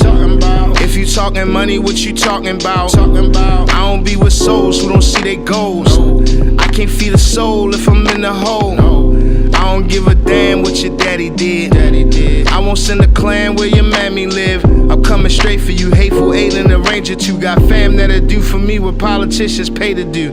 But I'm not a hateful dude, I be on my chilly wheels. Say you kill a pussy, but you can't, cause you killing pills. Easy in the killing field, fire in the hole. Spark and find the trees of my desire in a bowl. Excellence and negligence, gangbangers the presidents. The specialist is evidence, slang singers and reverence. Kept it at a measurement, same slayers that never been. The resting with the wretched and game players should never win. Don't be calling, telling what they talking about. If you talking money, what you talking about? I don't be with souls who don't see their goals. I can't feed a soul if I'm in the hole. Don't be calling, telling what they talking about. If you talking money, what you talking about? I don't be with souls who don't see their goals. I can't feed a soul if I'm in the hole. Back cracking, immaculate, backpacking, entrapment, and jack snapping from Cackalack to the Vatican. Black lives matter when black affluent chatter get active. Put the stacks with a rack stacking is mattering. I don't do whack flattering, passive to flat blabbering. Your networking event was a scattered tragedy gathering. Bitch, I do a lot, I be in the spots. You be with the cops, you be with the ops. You ran from your block when they hit your spot. My block how you chopped if you hit my spot. We are not the same, we was never close. I've been in my lane where you never coast. Rap veteran, smoking on better medicine. Who meddling the devil than fucking the lady reverend. The level of benevolence had you thinking I'm heaven sent. Never been to heaven, my DNA is irreverent. Don't be calling, telling what they talking about. If you talking money, what you talking about? I don't be with souls who don't see their goals. I can't feed a soul if I'm in the hole. Don't be calling, telling what they talking about. If you talking money, what you talking about? I don't be with souls who don't see their goals. I can't feed a soul if I'm in the hole.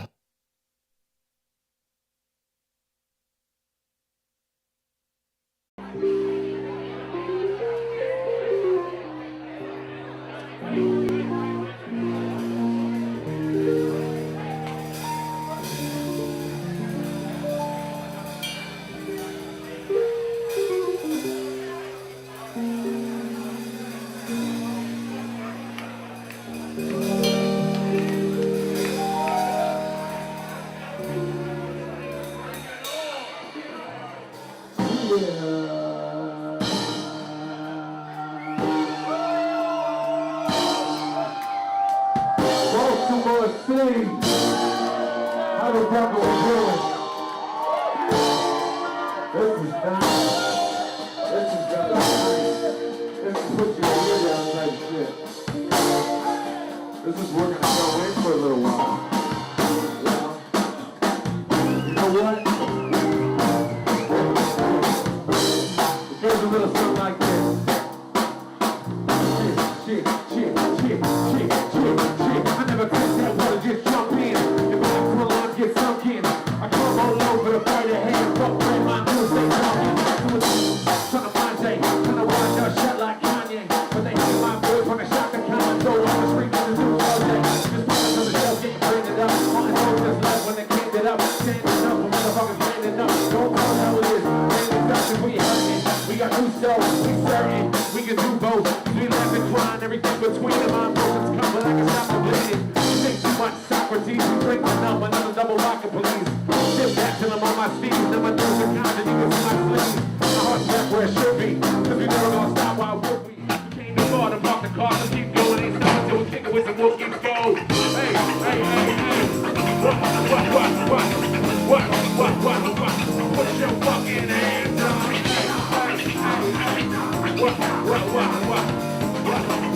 What? Put your fucking hands up. What? Yeah. Put your fucking hands up. Yeah. I am on my second cup, so my second verse is fuck. Hope you don't mind that I slow it down. My second cup is nuts. I'm not on that 8-ounce shit. Got my shit in Towson. College kids can get it in. I drink it by the gallon. 8 pounds of the liquid cynicism with my rose-colored goggles. Playing boggle to women. What a difference from the first verse. Honesty's amazing because they're both true blue. Love bipolar makes it crazy. So I'm on it till the day's end. Tomorrow I'm a changed man. Regrets unfold. I see my face. I need some fucking rain, man. Blue blocks in my case cause I need green. An urban cowboy, but you know I fucking bleed green. Hey, hey, hey, hey. What? Yeah. Put your fucking hands up. Hey, hey, hey, hey. What? Put your fucking hands up. Hey, hey, hey. What? Put your fucking hands up.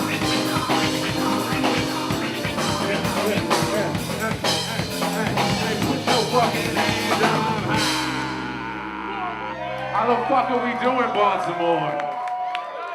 8x10 Baltimore, Federal Hill. Yeah. This is what's up. How we doing, homeboy? Good to see you, man. Yeah, let's get that in here. I pray and pray. I doubt I did good. Even when I did what I could. I listened to the voice for the choice, but I misunderstood. Was that a command? Therefore I'm damned. I thought I was free. Why you'd sign when you didn't agree? I was talking to God to give me the way, the power, the strength to say what I say. But now that there's silence in my heart starts to burn. And not like the fire that I worked to earn, but a fear and a cold telling me to return. So I listen again to hear what you say. God or the devil.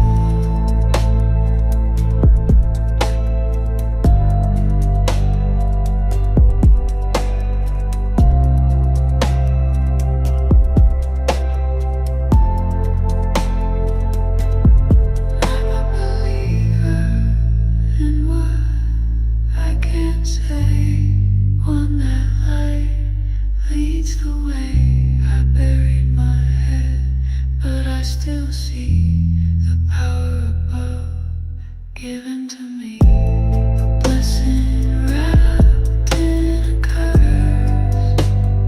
Devil leads the ways. Believe in yourself. There's no other way. Pray every day.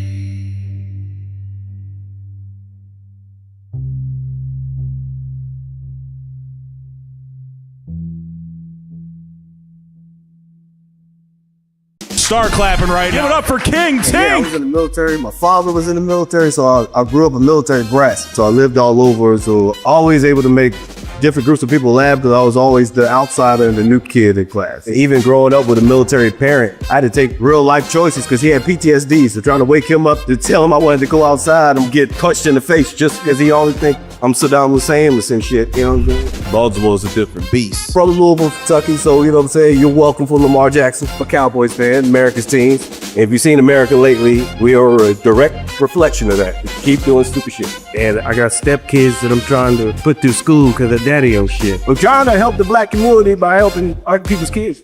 Who else gonna pay you to just talk shit on stage? You know what I'm saying? This is a great profession. What up, white people? This year's been weird, hasn't it? Trump mean as a motherfucker, ain't he? That nigga mean as shit, man. He just removed Black Panther from Disney Plus and shit. He said that was a DEI hire. I was like, God damn, dude. It just dawned on me the other day that Trump is a nigga. 'Cause all he does is nigga shit. Like he got 3 baby mothers, that's some nigga shit. Talk shit on Twitter all day, that's some nigga shit. Dropped a shoe last year, that's some nigga shit. Got shot at a concert, nigga shit. Friends getting shot, nigga shit, you know what I'm saying? Like, I'm not from Maryland, I am from Kentucky. I escaped, yes. Yes, I did. But this politics shit starting to hit too close to home. 'Cause I went back home not too long ago, and my cousin picked me up from the airport. And he picked me up in a pickup truck. You know, in the back of his pickup truck was a bunch of Trump shit. It's like Trump 2024, lock that bitch up, bunch of bump stickers and shit. And I get in the car with him. I was like, Chewy, you a Republican? He was like, nah, cuz, why would you say that? He said, the fucking Confederate flag on the back of your pickup truck, nigga. He's like, oh no, I sell drugs.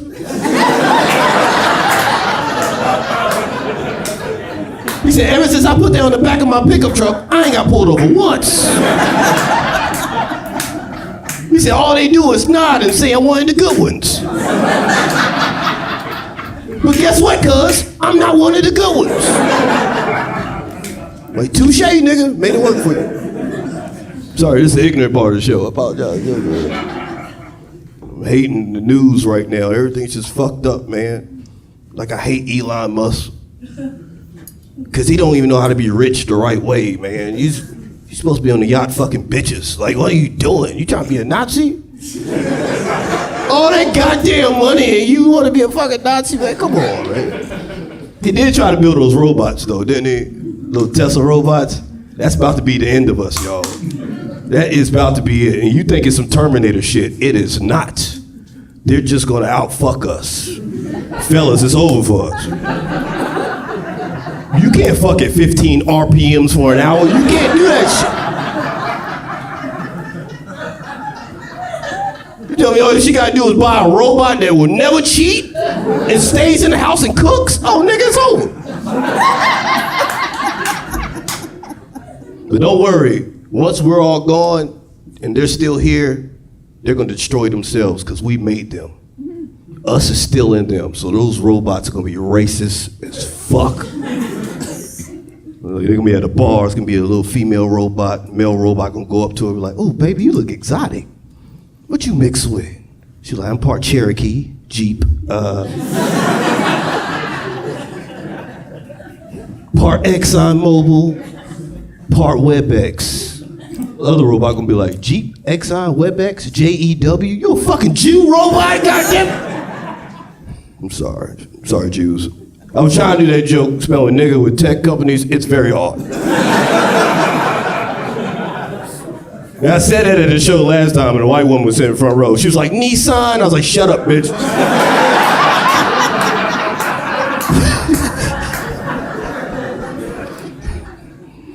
Everything is messed up, man.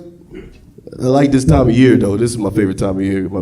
Because my favorite holiday is coming up. It's next month, shit, and I love it, man. It's Columbus Day. Fucking love Columbus Day, you know? Because he was a terrible person. And he still has his own holiday, you know? And the way I celebrate Columbus Day is by listening to other terrible people, you know? Can't listen to R. Kelly. On Columbus Day? It's the remix to Ignition, nigga. Can't listen to Kanye, but on Columbus Day, Jesus walks, you know? I do it big on Columbus Day. I was watching Kevin Spacey on House of Cards last year, and I was doing it big. I just don't like the rest of the holidays that's coming up. I don't fuck with Christmas because I don't like my family. Fuck them, you know? Christmas is fucked up because we as Americans are fucked up, you know? We think a good Christmas movie is a home invasion of a 10-year-old. That's what we think. Have you ever watched Home Alone as an adult? And you're just thinking to yourself, you neglectful bitch, you know? Like, how do you leave this nigga back-to-back Christmases? How do you do that as a parent? Just think if Kevin was a real person, the kind of PTSD he would grow up with. He'd be telling his wife, count the kids before we go. We only have one, Kevin. Count the fucking kids. You know what happened to me? Could you imagine Kevin as a parent, and his child is crying because they lost a baseball game or something? Here come Daddy Kevin, like, oh, you crying? You know what I was doing at your age? I was fighting off burglars. And I'm sure one of them wanted to fuck me, you know? Did I cry? No, hit him in the face with a brick. Man, the fuck up. Another reason I don't like Christmas, because every black person in here can attest to this. None of us ever lived in neighborhoods good enough to have Christmas carolers, you know? You wouldn't know how to react if a group of white people showed up to your house. Dressed the way they used to dress when they hung niggas, talking about, we want to sing. Like, get the fuck off my porch. Better take that shit down the street, Karen. You know? That's why I want to start the first ever Kwanzaa carolers. I want to go to white people neighborhoods and sing black people songs. That's what I want to do. I want to knock on y'all door and be like, me, me, me, me. Slob on my knob, corn on the cob, check you with me, and do your job, play on the ground. That's my dream. If you ain't laughing, you don't know what 3 6 Mafia is. Juicy J's a goddamn genius, you know. What brought me up to Maryland is because I fell in love with Baltimore pussy and shit, you know. Shit hit different up here, you know what I'm saying? She over there and shit, you know. And I love her. I love you, baby. Just, I love her too much and shit. I'm raising kids that ain't mine and shit. It's just, it's some bullshit, you know what I'm saying? Cause I act like I love them like they mine. I said, nah, I don't. And I hate being a stepfather. I can't, man. I'm sorry you got to hear this. But it is a bullshit, man, because I got a stepdaughter, and she's the only person I know that gets suspended during the pandemic. How's that happen? I had the school call me. It was like, can you tell Janelle to log off? I was like, what the fuck did she do? Apparently she's taking screenshots of people's dirty kitchens and talking about it in a group chat. I'm like, God damn! I got a stepson too. I don't know if this nigga is a genius and fucking with me or if he's retarded. I don't know which one it is. He gonna ask me the other day, he said, Mr. Brian. I said, yes, stepson. He's gonna be like, how was slavery? I said, the fuck did you just ask me? He's like, you wasn't a slave? I was like, no, nigga, what did he teach you? And he was like, how was civil rights? Civil rights? You think I was born in black and white, motherfucker? He's like, you're not from the civil rights era? I was like, no. He said, then what era are you from? I said, crack, nigga. I'm from the crack era.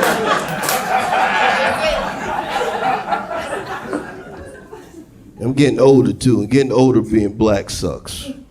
It's not fun, because you keep learning more about your history and it's all fucked up. It's all fucked up. I just found out everything cool, fun, or delicious in America is racist. I just found out Hush Puppies was racist. I ain't know that shit. Did you? The balled up pieces of cornbread and shit. Because when the slaves used to escape the plantation, they used to use it to throw the dogs off the scent. To hush the fucking puppy. Swear to God. Dropping jewels up here, nigga. But the final straw was when I found out that Willy Wonka was racist. I ain't like that shit. Because in the books, the Oompa Loompas are really just pygmy black people from Africa. Little short black people from Africa. Wish they would have kept them for the movies, though. That would have been cool as shit.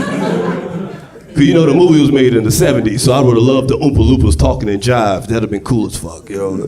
Be like, what up, cat daddies and foxy ladies? Welcome to the factory, you know.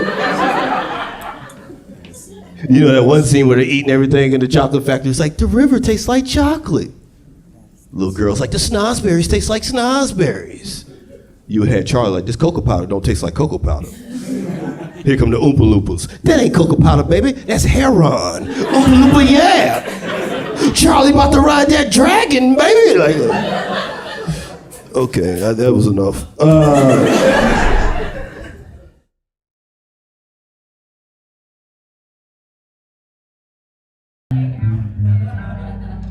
What we gonna play next, man? Red Wings, here we go. All right. That's old Cappy Dave McQuay right here. It changed my life! We call him Cappy because, you know, He's the captain of this here vessel. Captain of the internet. That's right. He's the engineer, the producer, the internet guy, along with my beautiful and lovely wife, who I would never have anything if it wasn't for her getting it off the internet for me. Thanks, Dave. Red Wings, you ready? Here we go. Now there's a red wind blowing, they'll blow time to time.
They almost took my face off on that one. Luckily I got a little immunity. Hey Joey, how come you have like no friends? Wait, what do you mean? I mean because of COVID, obviously. Yeah, but nobody liked you before that. They're just jealous. You know, haters gonna hate. Okay, so your friends. Your friends are the haters.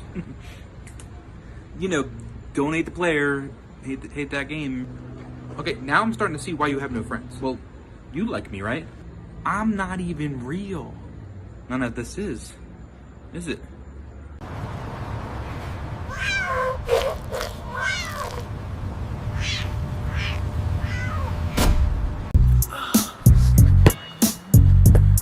Doesn't really matter what happens, you know? Doesn't matter what work's like, school's like, family's like. I get out on the court, I forget about everything. As soon as I see that ball go through the net, it's like, oh, I'm home. Oh shit. Can't fuck, can't fight, can't cook, can't drive. All I know is ball is life. Ball is life. Hard court, soft court, indoor, outdoor, double rim, single rim, net, no net. Well, kind of care about the net. Doesn't matter what the court looks like, as long as there's nobody else out there. Ball, ball, ball, ball, ball, ball. Yeah, this'll do.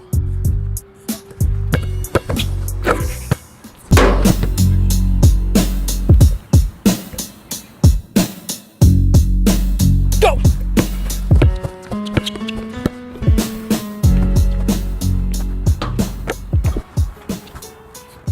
I like when people try to guard me. Feels like family. When people try to guard me, it's just like Olive Garden. It just depends on what kind of must-see TV you like. You like Mad About You?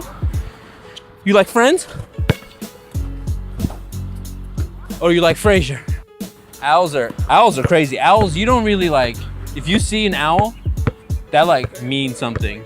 I saw a dead owl once. I went home and I looked it up in my bird book. Dead owl in Native American culture is like a really bad omen. And then I like sprained my ankle like a week after that. I couldn't hoop for like 2 weeks. Free throw line's where I live. Cause I'll do anything to get to the free throw line. I'll cry, I'll whine, I'll cut myself. That's how I got through college. I went to Juilliard on a basketball scholarship. Oh yeah, we played big schools, Montclair State, Salem State, all the states. Rutgers State, you ever been there? It's like out there. I hit them with 19. See, free throws, just like theater. It's just my breath work. Because once I get in my acting bag, you know I'm going to the free throw line. That's Golden Globes, baby. Went to Juilliard on a basketball scholarship, so honey, there's only 2 things I don't know how to do in this world. Check off, check up. Basketball's in my blood. When my dad died, you know what his last words to me were? Game time.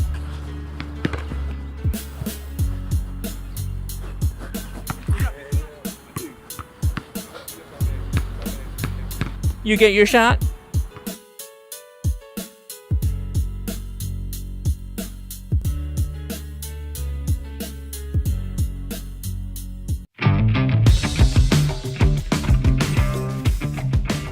You ever thought about like how much dish soap that you've been ingesting accidentally throughout your lifetime? Because there's a little bit of residual dish soap on fucking everything. And that must add up, like throughout time. Like is there a link between mental health and dish soap? I don't know. We don't know. You can't answer that. I don't know. Something to look into. You know, when you take a piss, there's bubbles in there. I don't know. Maybe there's not supposed to be bubbles in there. You don't know. Could be. I brought this up to my therapist, and she could not answer that question. God bless her. When I take paper towels at people's houses, you know, after I wash my hands, do you ever think about like how before you take the paper towel, you ever think about like how much money they make before you decide how many paper towels you're gonna take? Think about it, you know. At my house, I take like, you know, half a paper towel. But if I know you're making money, it's like, I'll fucking wrap my hands in it. Need a minute. And he had all this energy. He was just ready to go. Hello, I want to get a crab cake. Show me around Baltimore. I can't do an Italian accent. It's just insane to say there's no God. You don't know what's going on. It's like saying there's no Wi-Fi here. There might be Wi-Fi here. How do you know that? You don't see it?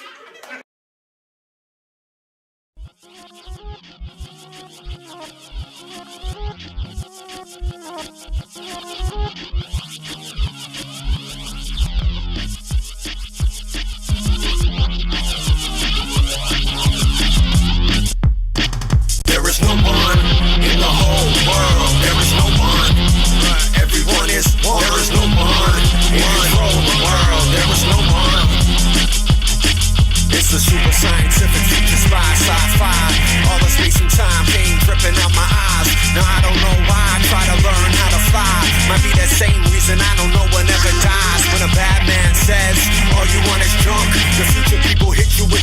fight a funk. I was standing on the edge of the ledge about to jump when I took a magic breath and the world around me shrunk.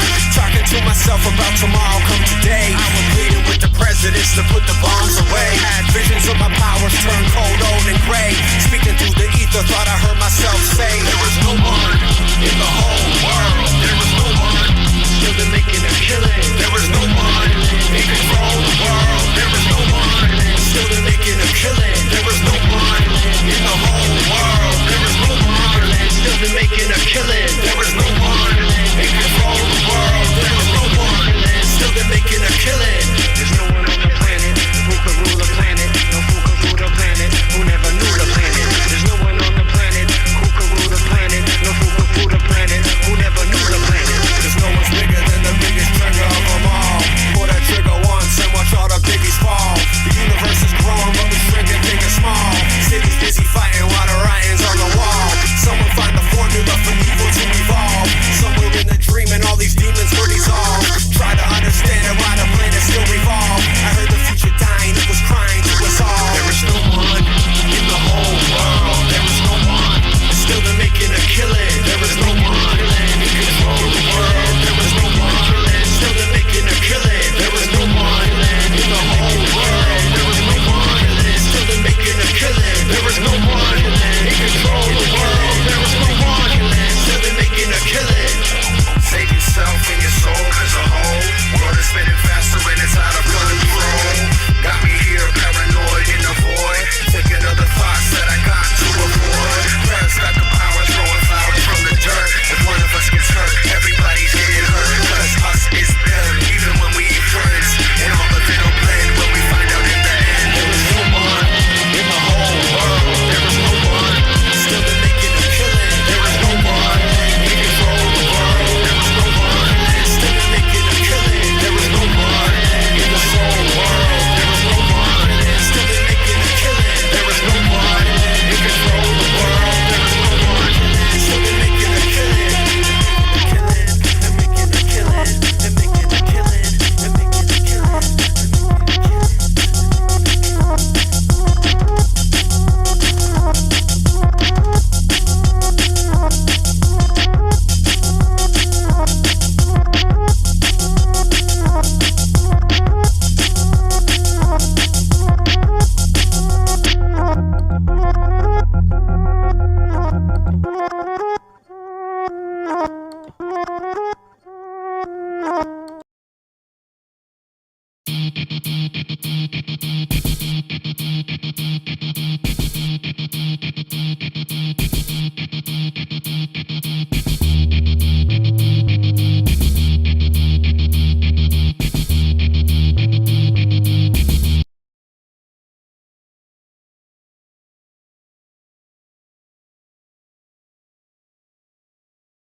Some people think all you need to be is good looking to be popular online, but they don't get it. It takes hard work, dedication in the gym, eating healthy. It's not just good looks. What up, Sidebar?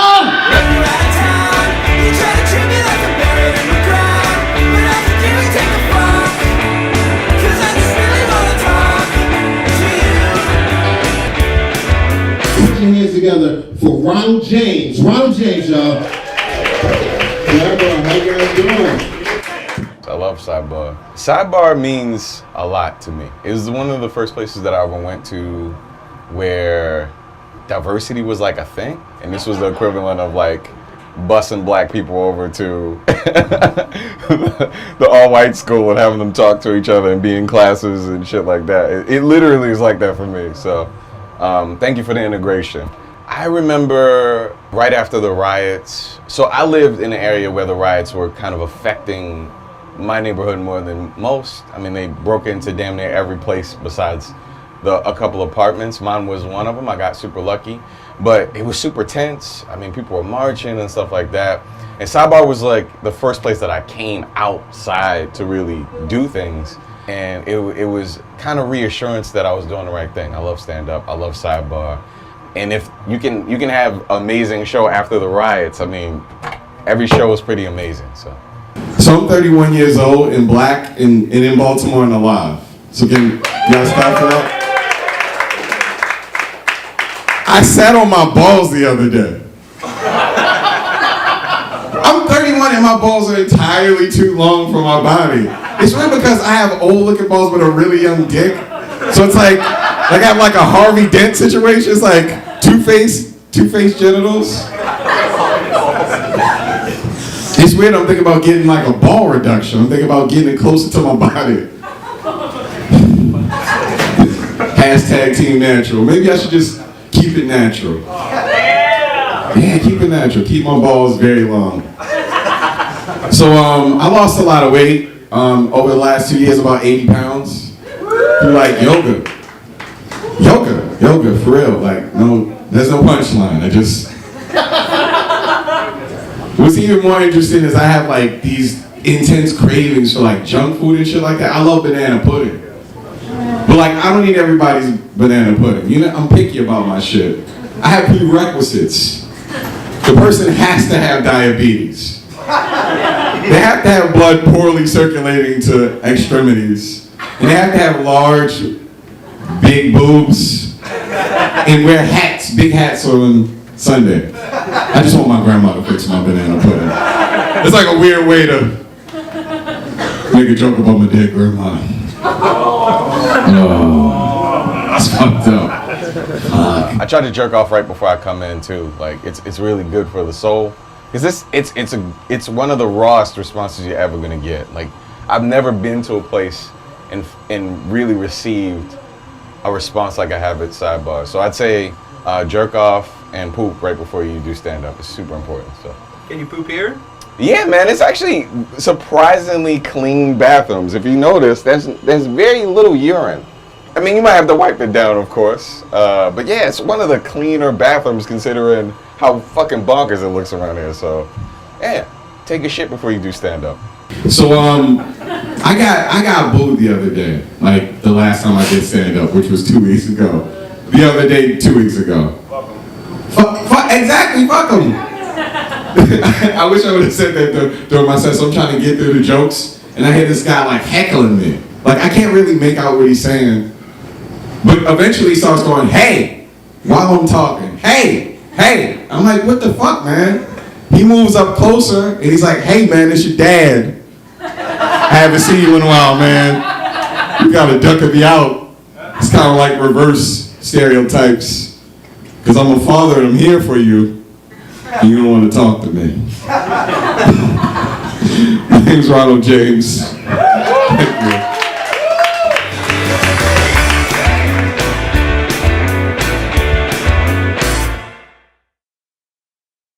All right, what do we got? Milk, Purple Stuff, Sunny D, and ATB. ATB. That's the back at this influencer game. Took a red-eye right to Miami. This lady fell asleep on me, but I couldn't wake her up because she looked too happy. Luckily landed in time to go straight to the club. Everybody was there. Loved seeing everybody. This lady passed out. Way too many to drink. I warned her. And to my surprise, they asked me to do a guest DJ spot. I had the place jumping. Of course, mandatory late night tacos. Another passed out lady. Woke up, hair of the dog, rented some jet skis, met up with DJ Khaled, another one, the hair blowing in the wind, it felt good. Ended my day casually on the beach with a great view and a adult beverage in my hand. Can't wait to do it again tomorrow. Okay, next. How you doing?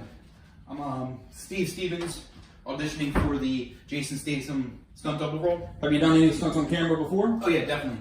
One time I was pretty hammered at a bar in Ocean City, and these Jersey boys came up and started messing with me and talked to my girl like, "Why are you with this chump? You should be with this champ." And I was like, "That's a bad line anyway." But then I pushed him, and then he swung at me, and of course I dodged it. I like ducked it, punched him in his face, and his buddy joined in, and he sucker punched me, but I grabbed the bottle, smashed over his face. And then the other guy jumped on my back, I had this power bomb right there. And then when I turned around, there's this Asian chick like spinning a pool cue at me. I'm like, whoa. But right when we're about to do this death battle, a motorcycle jumps through the window, smashes down, and I hate bikers. So I grabbed the pool cue, smashed him over the face, but cops were chasing him, and I didn't like cops, and then I think I'm the bad guy. So now I'm running from the cops. I'm like hopping fences, hopping another fence, hopping another fence, and I think I'm losing them. I'm froggering over the highway. I get to the last lane, boom, hit by a car, smash into the window. I roll over, but I land on my feet, and I get like 3 or 4 more blocks before the cops chase me and, you know, beat me down. But most of that's on security footage. Some of it's in a dash cam, and like 20 of my friends texted me, said they saw it on the news. I don't have possession of the footage, but I'm pretty sure I can get a hold of it. Do you want me to look at you or the camera? I am working on a musical documentary called Dark City Beneath the Beat, an exploration of Baltimore club music and dance culture. Unfortunately, the genre itself hasn't really broken on the world music stage. There isn't really an industry here for the music to go beyond the city borders. And so I'd like to see that change through this film. The aesthetic of the film, kind of a new technique, this idea of merging traditional documentary with musical sequences. We want to take these very real life people, real dreams that they're realizing and not having a lot of resources to do it. But there's still this hope in their eyes and the things that they get up and do every day. There's a lot of things that I have never done in terms of directing, but I think I do bring a certain energy to the table. There's nothing that's impossible for you to do. We'll set off alarm clock to the world that Baltimore is here and it's popping.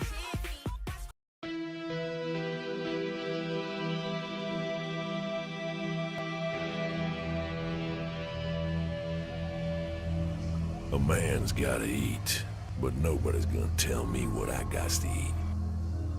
Around here, a man eats what he can catch. Crabs, deer, but every once in a while, I get this craving for some real meat. And the deer just won't do. I'm Barnacle Bill, and it's nice to meet you.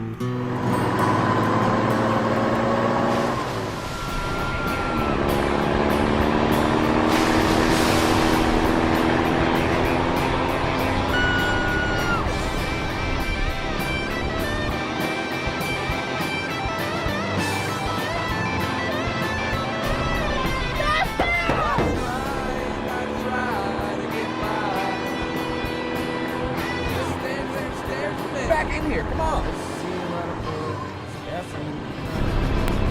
Fun. I don't think people are meant to be alone. It's human contact that keeps us human. Without it, you become what my kin have called me all my life. A monster. They might be right. I do have feelings I can't control. Longings to touch, to taste. You know what? Maybe I am a monster. And I'm starting to like it. Loneliness does strange things to the soul.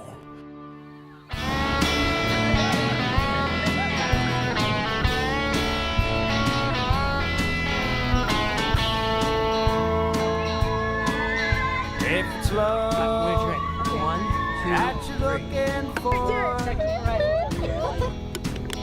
and you, I beat you there. I definitely beat you there. I definitely beat you.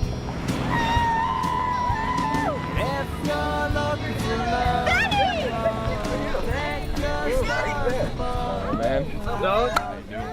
How'd you find this place? I'm doing alright. You're looking incredible. How's everything been? Still living in the same spot? Yeah. What's going on, man? What's up, cuz? I move around a bit. Yeah. Mari, what are you doing down here? My mom's getting remarried again, and I'm down here for the wedding. Plus, how could I miss one of these barn parties that you rednecks like to throw all the time? You don't get this in New York, do you, man? That's for damn sure, man. Honey, can I get this for you? Thank you. Do you like body shots? Yeah, no, honey, I Sorry. It happens that way. Are you up now? It's your turn. I'm gonna show you how it's done in New York, all right? Really? I'm ready for this. Here we go. Come on. You ready? Oh. Go. 6, 7. That was a bad. That was New Jersey. New York. How we doing, Maryland? 4, 5, 6, 7, 8, 9, 10, 11, 12, 13,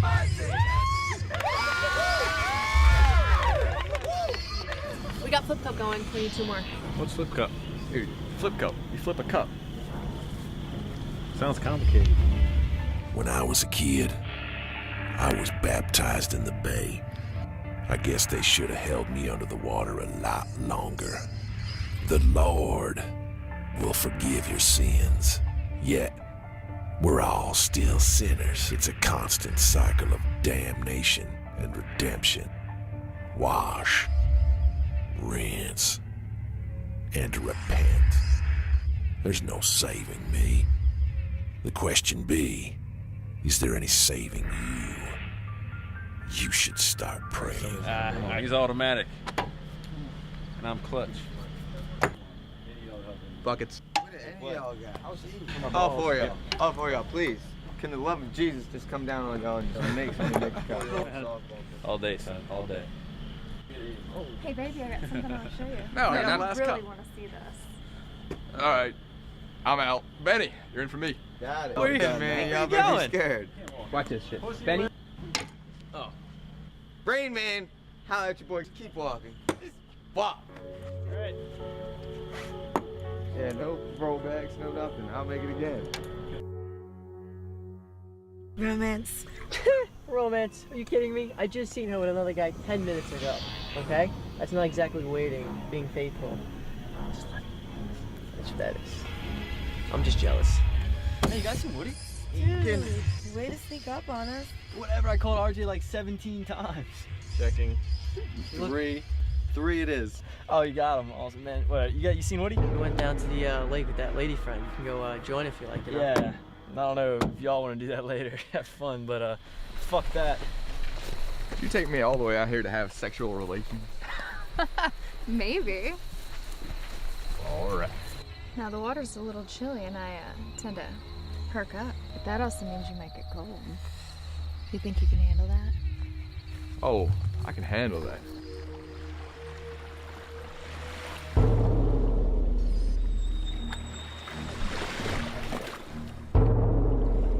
Only got hurt. What was that?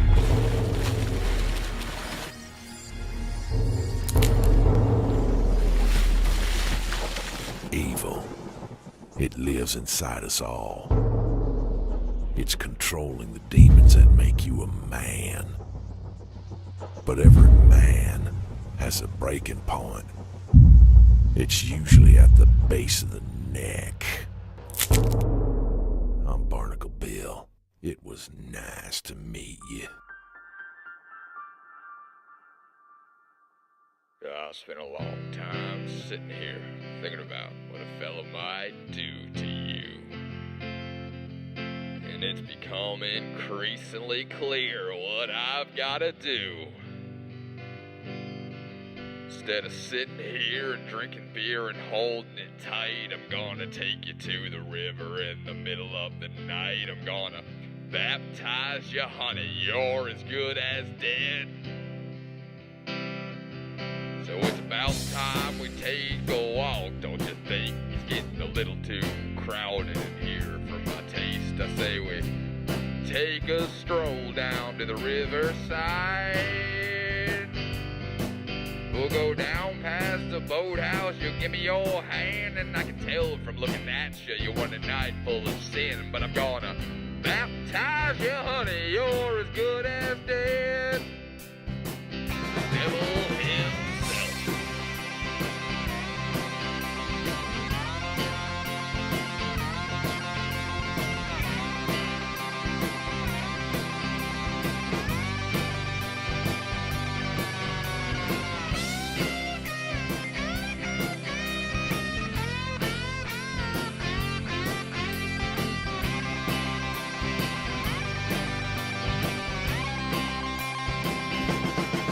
Time for the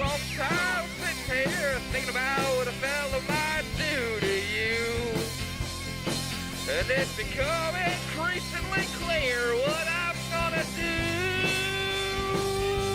Instead of sitting here drinking beer and holding it tight, I'm gonna take you to the river in the middle of the night. I'm gonna baptize you, honey. You're as good as dead.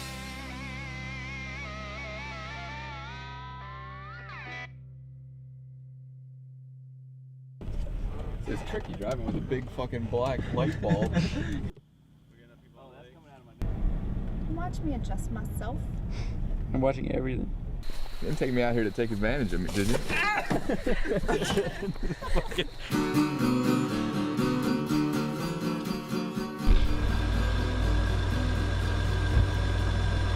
You can go more evil than that. Get me mad, get me pissed off or something. Okay, ready? Oh my god, how many shots did you have back there?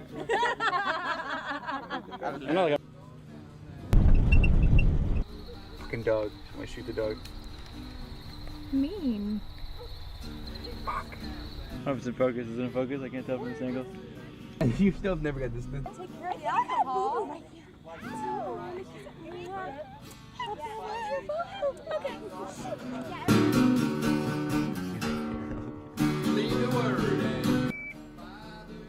Stalled. I had to take a breathalyzer.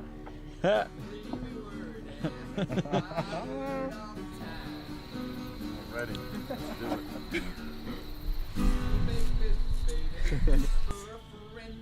I got a photo. Don't make it more natural looking. Whoop that shit. Rock on.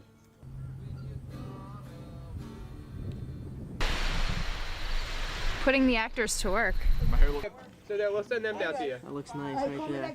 And this side of the camera is where it's at, okay? It takes all the skill behind the camera, but we can pretend we have skill in front of the camera. You want to have a sound? Oh, I got the handle. Big boy, what you talking about, huh? You gonna be having to carry this?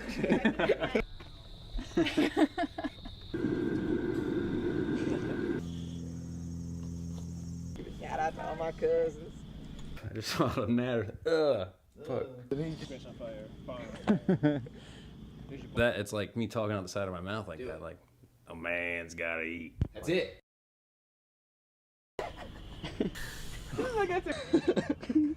Give me a death one. Give me another one. Come on, Barnacle. Ah!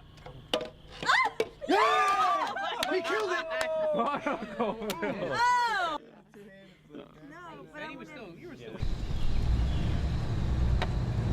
Well, it's 5 o'clock on Saturday. That's not nothing, mate. Is your mom at home?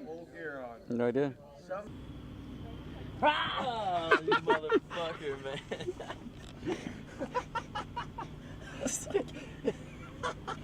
Goofy ass guys. Oh my god. You know we jumped pretty good. Oh shit. My name is Sam Barsky, and I knit sweaters with pictures of all different things. I started knitting back in 1999. I finished my first sweater at the end of the year that was solid color. Not too long after that, I started making a sweater that was a map of the world. It took me about 5 months to get that done, and then I started designing my own. It's been in a number of galleries, the Visionary Arts Museum. Sometimes people recognize me from the media. Like, for example, this is my Hollywood sign sweater. When I went last year to the Hollywood sign, there was a group from a tour bus that came to see the sign as well. And they said, "Are you the one who knits the sweaters and goes to the landmarks?" And I said, "Yes, I am. I have some very good news for you. You're about to see me take a picture in front of another landmark." Baltimore is like the perfect city. Baltimore is a nature lover's paradise. There are lots of parks around here. Actually, about half the pictures that I've taken in places have been in Maryland somewhere or nearby. There's still a lot more places in Baltimore I want to do. So I told the dog, "You think you're having a rough day?" Lame. Next. Who asked you, dog breath? Listen, cats rule, dogs drool. Suck, hack. You're a hack. Yeah, I'll hack up this hairball, and it'll still have more personality than you. Get a real job. What, like yours? being a snitch and a cop. Why don't you just go back to sleep, ya lazy ass? Man, I got 9 lives today. You can't even handle one. Security, get this fool! And that, my friends, is how you land on your feet.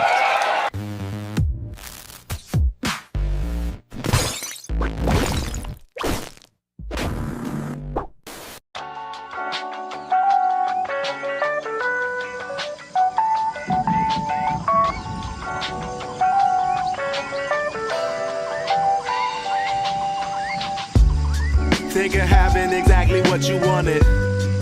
Would you still want it? Running circles in my mind, blowing purple pine, trying to take a thought and make it rhyme with another one. D-A-N-D-A, and now y'all know what my name is, but baby, what is yours? While you talking, I'm annoyed. Does she really think that anybody listening? Trying to envision her body without the clothing she fitted in. Young nigga, why you talk so slick? Everybody got a dick, but I want her to want mine. Everybody talking to her, baby, give me time. I promise that you love it, girl. Hey. Yeah. It's just a day in the park. Just kids wondering who we are. Chilling with women, we don't know where to start. B-sides, be who we are. Painting pictures into a full fruition. While you listen, I'm wishing to never miss a minute. Look down at the ground, I ain't trying to hit it too hard on another seagull, staring at a seagull, fighting for food. Baby, may I intrude? You look very cute. How is it that you keep it 100, mommy? I wanted to tell you something, but I second guess myself, never acting on intuition. Then I get myself stuck in a situation I don't really get myself, huh?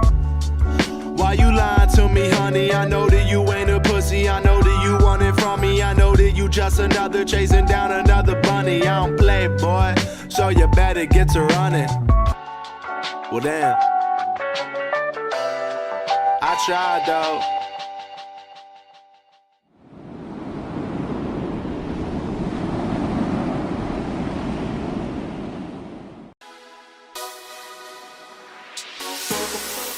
Oh, we sell nacho bangers, so you eat the banger 3 ways. 1 bite tastes like love. Don't teach your taste bud, treat your stomach. Don't go to Taco Bell, ring my bell, give me 1 favor. Never ever trust a skinny chef. And I seen the Food Network channel, I'm like, see, nachos is on a plate. So I'm like, I can make that. Took me $60. From there, I had 12 customers in 1 day, 200 plus in 1 month. A week before I was ready to get evicted, for store owner came past, like, what you sell here? I said, I sell nachos. They ain't want to come in for real. The good brother told me I could come work in his establishment, and I just took off. I started July 15, 2016. I was 19. You around some good energy for real. You want to build with that energy. You don't want to be nothing negative. Nacho bangers to show you like the uplifting. We always keep the same energy. I got my brother, Mr. Cavito, and we just boost the campaign. Good energy, positive vibes, and it's full of love. Everything is made with love. They ain't only working for no 9 to 5. We builders, man. We young. We can do this. I had to build myself to be strong enough to share my energy with others. Come to the banger spot, because we got sweet sauce, hot sauce, barbecue sauce, tank sauce, garlic sauce, marble sauce, and not too big sauce. Let's build.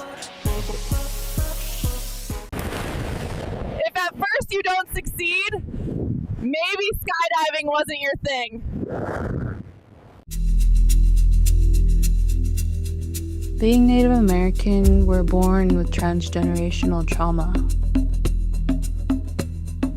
We were subject to genocide, land theft, and forced assimilation, and the effects are still felt today through systemic neglect, poverty, and broken treaties that are rarely honored.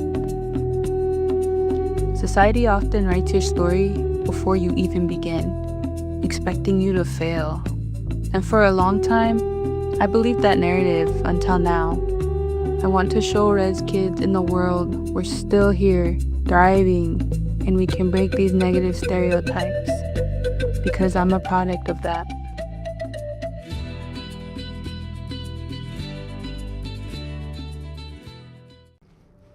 I have this connection with the power grid. Oh boy.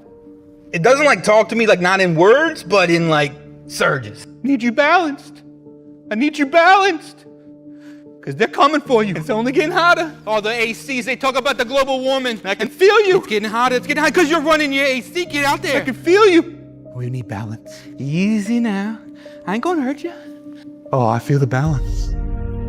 This heat is oppressive, but you will not be oppressed. Oh, that's what heat dome feels like. That's a new one. I like that. I'm your liberator. Oh, you need me. I think this is calling more from the actual system. To me, I hear it. I hear that buzzing. It's kind of like, you know, when the moths go to the light, I go to power. So I've decided to become an influencer. But first, I gotta get out of my mom's basement. Let's go where all the cool kids are going. Ibiza nightclub, packed in, sweaty. Okay, let's darken it a little bit and make it look like I'm there. I need to look like I'm having a good time. Ugh. Okay, I know this thing works. Now I have to have a cool haircut. I can't be bald. That's kind of cool. Ooh, no, I love this one. Sweet. Now give me an ear. I need a real ear. Can't be wearing the headphones anymore. Well, okay, I'll take it. Now I gotta rock some jewels. No, too much. Designer suit. Like that one. Looking fancy, guys. Let's clean this place up a little bit. Oh, dancer. Hey, friends. No, they didn't want to hang out with me, so... And you know what? It was a good time. Oh, they're gonna know I'm not left-handed. Let me do the right hand. No, that looks horrible. Let's go back to left. Boom, bingo. Pizza was crazy last night. I'm Joey Malinsky, and this time on ATB Meets, I met up with stand-up comedian and podcaster Ryan Sickler as he's back home in Baltimore for a sold-out show at the Horseshoe. So, born in West Baltimore, St. Agnes Hospital, next to old school Cardinal Gibbons Babe Ruth High School, right around the corner from UPS. Shout out to UPS, Baltimore Hub, Primary One, Joe Avenue. Ryan Sickler is one of my favorite podcasters. He started podcasting way back in the day. He's got one of the best laughs in the industry. We talk about Baltimore, his first pitch at the Orioles game, and a near-death experience while watching George Carlin. Light just shot up to the ceiling and you just see legs sticking out. So it was great to hang out with him, and awesome to have him back in town, and check this one out. It's going to be a good one.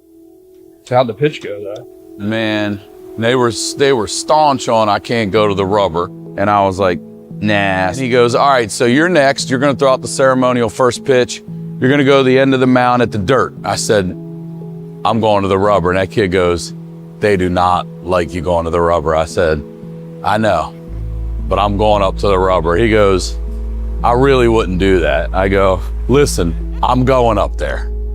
And when they yell at you, you tell them, I told that son of a bitch he wasn't allowed to go up there, and he full on ignored me. I said, I will then co-sign that. So I walked out to the bump. I gave him one. Was it a strike? No. Was it across the plate? Fuck yeah. I gave him a little high and tight chin music, bro. We're losing 6-0 in the second inning. We come back. We end up winning 22-8. That's the second most runs in franchise history. And I 100% had everything to do with that. You're welcome, Baltimore. Keep your head on a swivel, bro. You gotta look out for traffic and thugs. My city education, we were always at the Civic Center for skipjacks games, wrestling. We went and saw WWF back then. We went there one year to a blast game, and Baltimore stole Christmas. We had all our Christmas shit in the car, and they busted in our station wagon and stole Christmas, bro. Baltimore stole Christmas. I just want to get a fountain drink, please. It's okay, it's okay. What? It's on me. Don't Why? worry. It's okay. Don't worry. What? I'm not, no. No, that's okay. Thank you so much. That's very nice of you. See that? You go from a bad story in Baltimore to a good one. Thank you so much. I left here and carried it with me. I didn't go to LA and behave like what people think LA is or whatever. Like, I always say Baltimore's my soul. California's got my heart.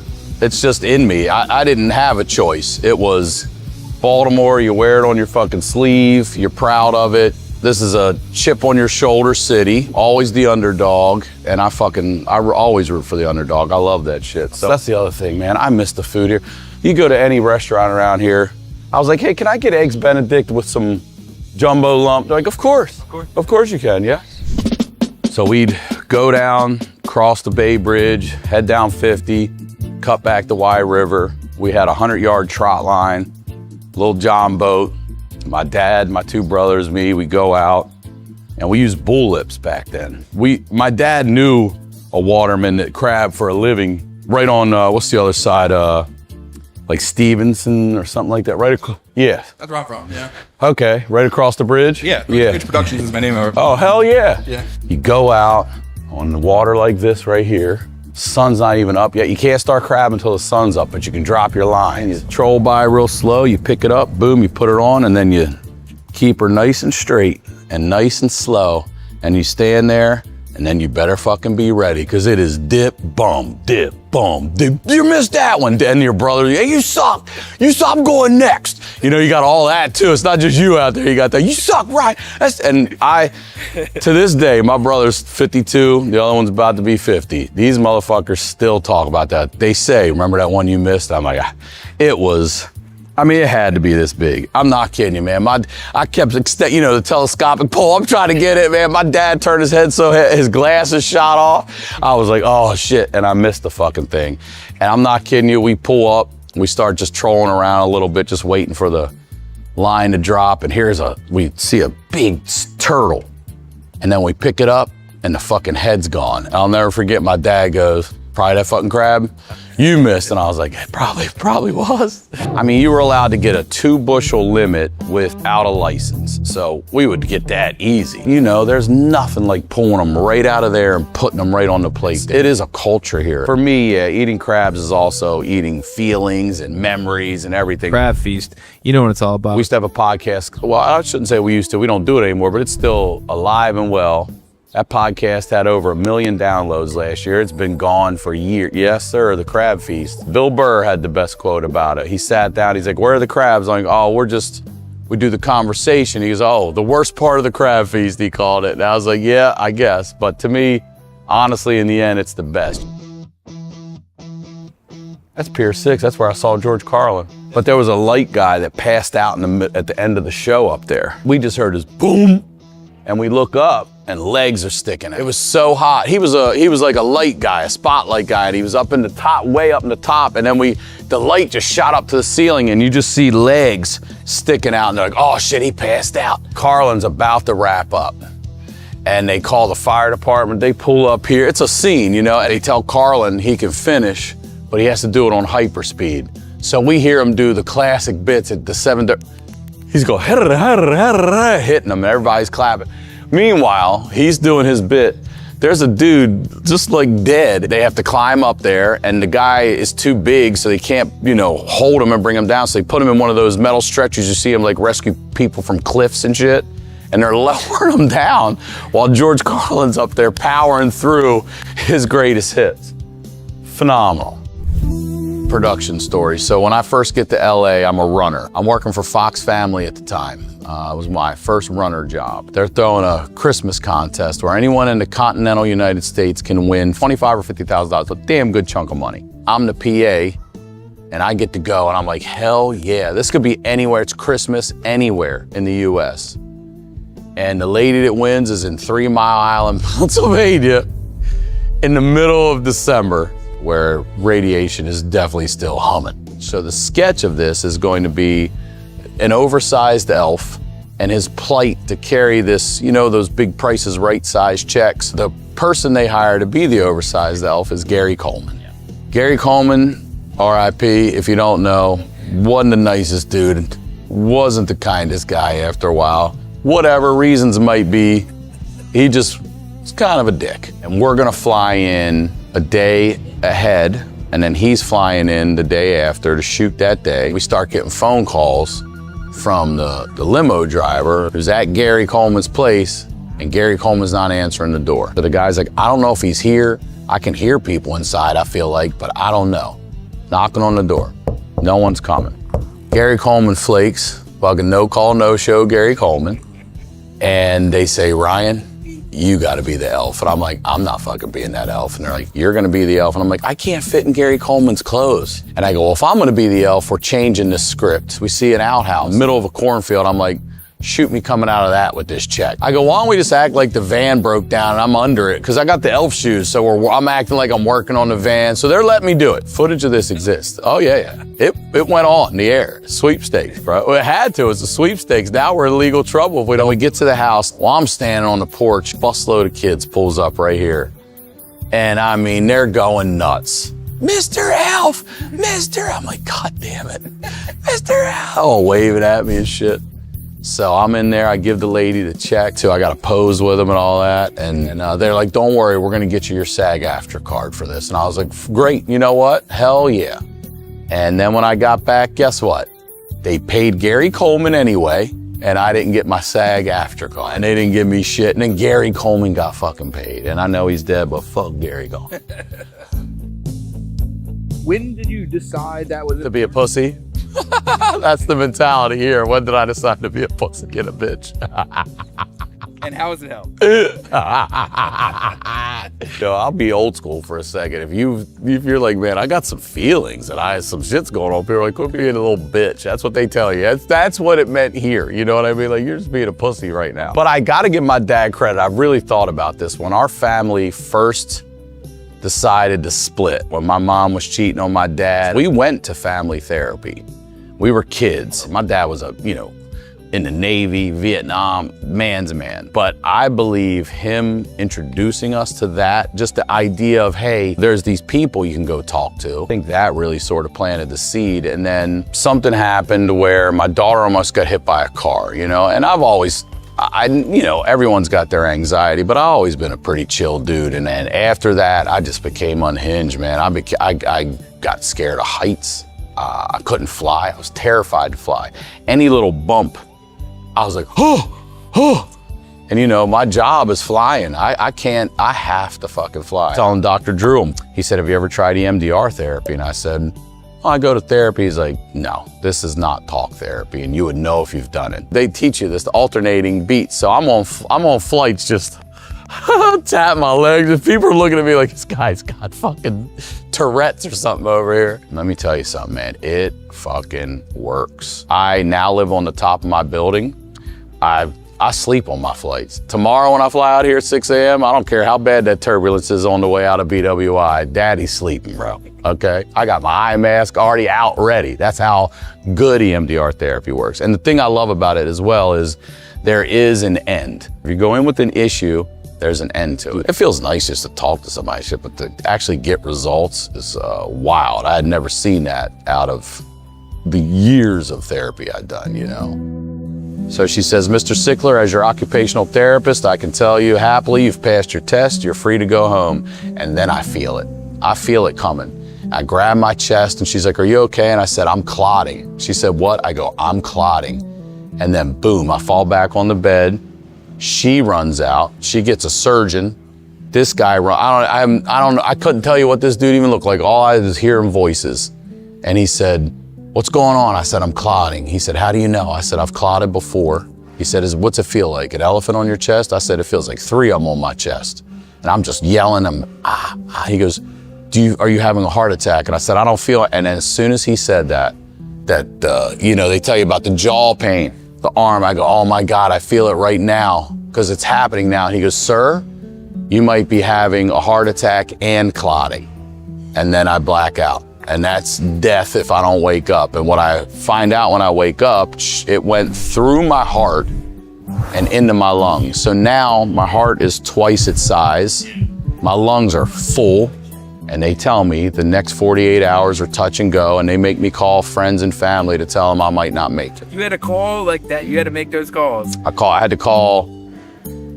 first guy I called actually was my financial manager. He's now my great friend. He was there for everything. And because I was hard to talk and stuff, so I had to have him call my daughter's mother and say, like, look, shit's not going well over there. Good news, he's got a living will and trust. Bad news, he might actually have to use that shit. I spent almost the whole month of January in there, a lot of it fighting for my life. It was a fucking nightmare, a literal nightmare. Did you get any moments of clarity in there? Yeah, I got a lot of clarity in there. You want to come out and live life, but you can't. I was on a walker for a while, to a cane. You want to really start, you want to stop arguing about bullshit. And you really want to focus on people and things that matter and the things that matter with them, and family becomes super important, and all of it just tastes a little sweeter, and you really want to go get it. And I can't tell you how comfortable I am telling people no now. If I don't want to go do shit just to feel like a good person, I'm like, I don't want to go do that. I'd rather hang out with my daughter. I have no problem saying no in the industry to hang out with my kid or my kids. My dad dies at 42. I'm 49. I'm just about to turn. I'm not even gonna make my 50th if I don't make it. And I'm like, fuck that. I've always said I want to be something. My father was unbelievable. My hero, my idol, my everything. But I always wanted to say I want to be something my father never was, and that's an old man.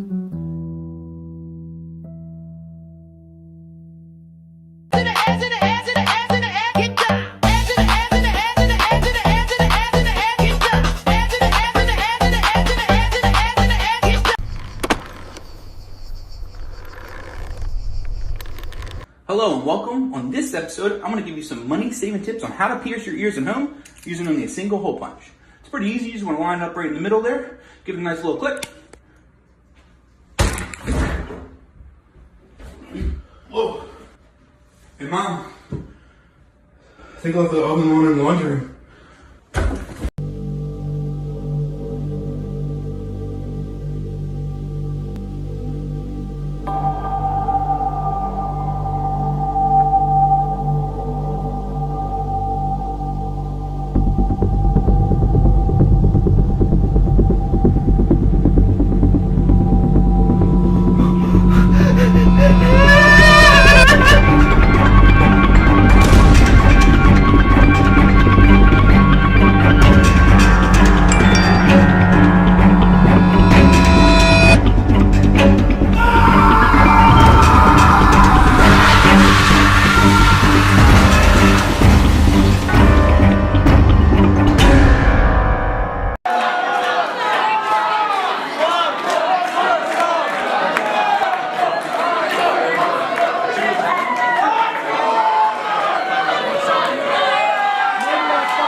$6. You guys are so cool. Everyone here is awesome. Thank you so much for coming.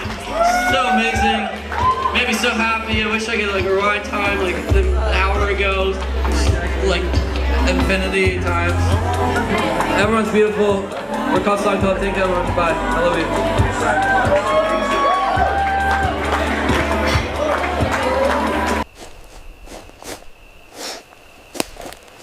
Stop watching me, you perv.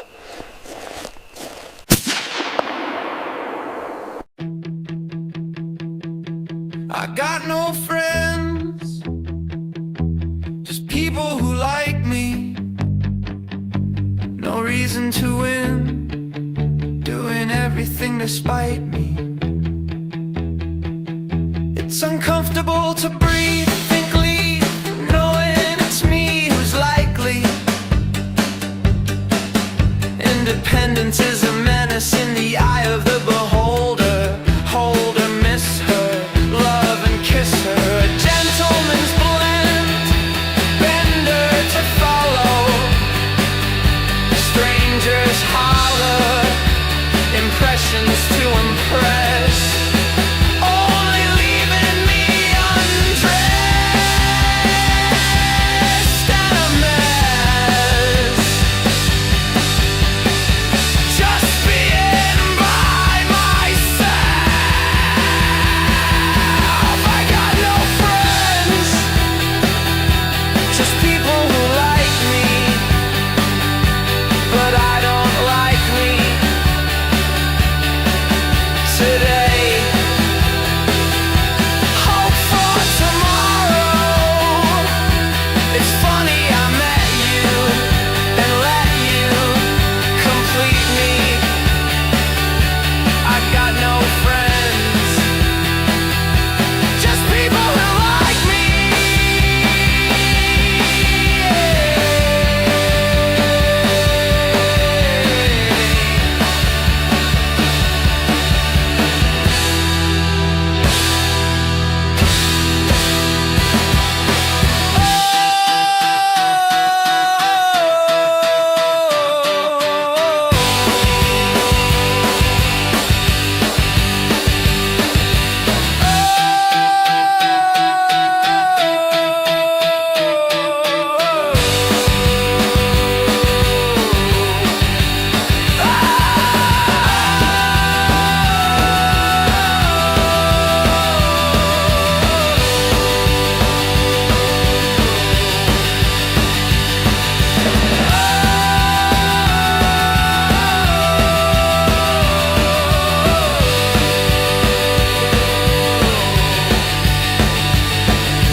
When teachers continuously wrote talks excessively on my report card, my mom was like, you gotta figure out what you're gonna do with this. I would describe my comedy as very, very family oriented. I like to reenact a lot and bring you into my world and say, you won't believe what happened, and build this whole entire world, and before you know it, you feel like you're sitting beside me on the bus. You feel like you were right there in the conversation with me, or you feel like you were getting beat up with me in the store. Just come to a show, you'll hear about that. Boom, all of this bits and jokes that I just keep on me. You new kids writing in your phone and stuff, gotta keep it analog, you know? Because you're gonna lose your phone. I might lose those papers too, I couldn't follow that one. But yeah, I had like 3 or 4 rooms at the time, and I was working on culminating all of my rooms within one weekend, and I was like, man, that's just selfish. I should coordinate with everybody in the scene, and it's something we made history with and we look forward to going on forever. Thankfully, good things are going on in the area, DMV, and Baltimore, we just lived in them. Explain to me why, again, you get to be the smart one in all these sketches? Clearly it's the glasses, that's why I'm the smart one. You with the eyes, you should be the good-looking one. Come on, you know nobody's buying that, especially in flip-flops. Okay, what about this? What if you go no hat and then you're bald, and then you could be the one everybody feels sorry for? Okay, what about the bald look with the glasses? How's that? It's too mad scientist, and plus your head looks all weird. Like, it's not a good look. What about glasses and hat backwards? Now you just look like a cartoon character created from an adult who was trying to make what he thought looked cool, and it, I mean, you still look like a dork. I'm doomed! You just gotta own your face. Just own it. Because it's only gonna get worse. I mean, trust me, I'm the smart one. That's a good idea. Hold on a sec. Oh! Oh! What up, Sidebar?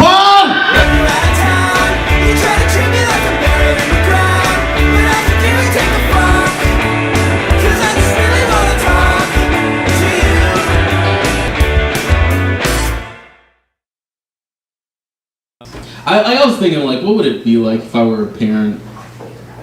And I was like, would I be like my mom? Or would I be like my dad? I really think that's how we base how our parenting style is. Like, do I want to be like my mom, who was like really strict and stern, a firm hand, or do I want to be like my dad, who was like very free flowing in the wind? You know what I mean? And I think I would want to be like my dad, and just find a very strong woman that can raise 2 kids on her own. So my first time was Sidebar. It was April 24, 2011. So I've been doing it for like 2 years. That math's wrong, but whatever. And I went up and I was drinking way too much because I was so nervous. And I had about 5 minutes of material and I blew through it in 30 seconds. Like it never, like I talked about tight jeans and like I felt like everybody was supposed to know me already. I've never bombed hard in my life and now I'm still doing it, you know? So that's the beauty of this place. Beauty of comedy too. All right, what's going on? That was my Marvin Gaye impression. Did you guys know that Marvin Gaye actually changed the spelling of his name when he got famous? I just learned this recently. His name was originally spelled G-A-Y, and he actually added the E on the end because he didn't want people to think he's gay. That's true, isn't that crazy? Like, are people really gonna judge you by what they think your last name sounds like? Like, my last name is Moran, which is just one letter away from moron. But I would never assume that would make people think that I'm gay. You know?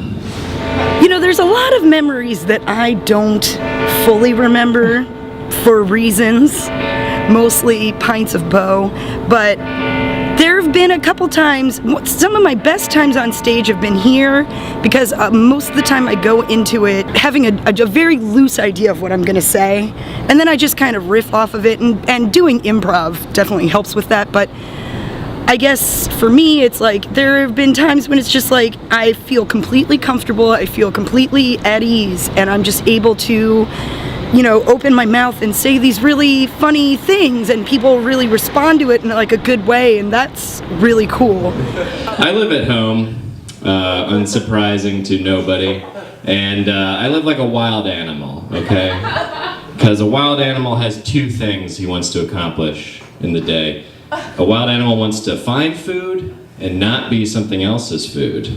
Similarly, I only have 2 goals. I want to find some goddamn privacy to jerk off for once, and I want to not talk about my future. And if I can accomplish just one of those 2 things, it's a fucking good day. Like, the other day I almost got caught jerking off, and like, what do I even, like, what do you do? Like, what do you do? My door doesn't have, it has a knob that's purely decorative. There's no like latch or lock situation. When my mom comes up and she just goes like, tap, tap, and then just opens the door, do I just go like, no? Because that's just me being like, I'm jerking off. Like, that's announcing to everyone what I'm doing. So I just like rolled over slowly like an elephant seal at the beach. Like, very little effort.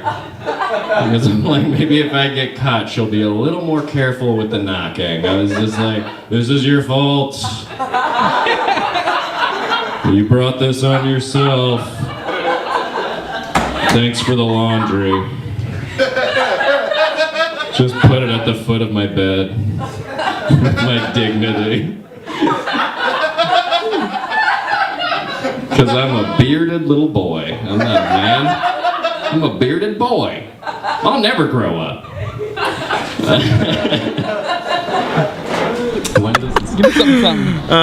Yeah, so Sidebar is known, like it's the best mic in Baltimore, and it is like kind of it's a weird crowd because you can never really understand it. Sometimes you go up there, you don't really have anything, and you fucking murder.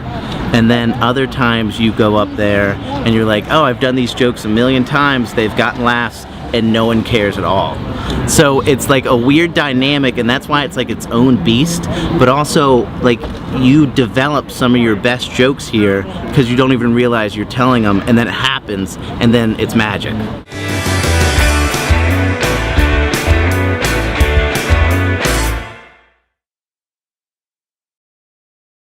I spent a long time sitting here thinking about what a fellow might do to you. And it's become increasingly clear what I've gotta do. Instead of sitting here and drinking beer and holding it tight, I'm gonna take you to the river in the middle of the night. I'm gonna baptize you, honey, you're as good as dead. So it's about time we take a walk, don't you think? It's getting a little too crowded in here for my taste. I say we take a stroll down to the riverside. We'll go down past the boathouse, you'll give me your hand, and I can tell from looking at you, you want a night full of sin. But I'm gonna baptize you, honey, you're as good as dead. Devil himself.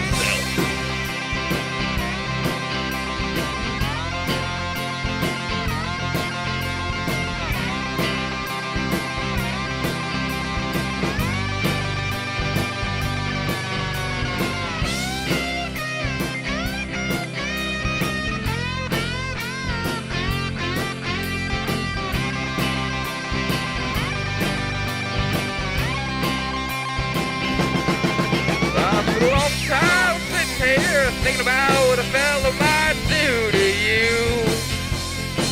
And it's become increasingly clear what I'm gonna do.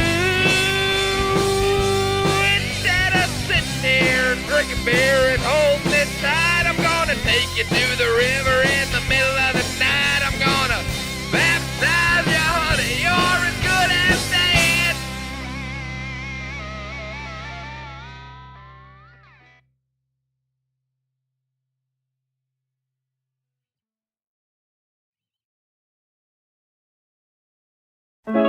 When you look at life, you have to think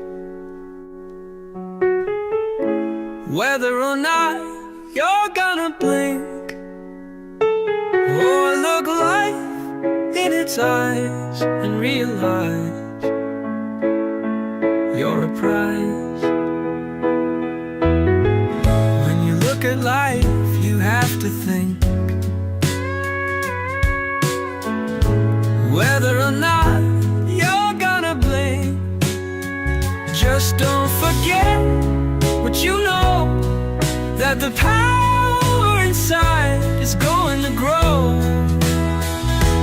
Now that's not to say that life ain't hard.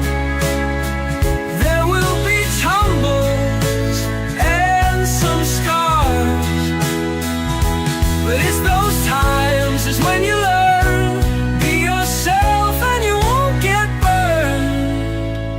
So when you look at life, you have to think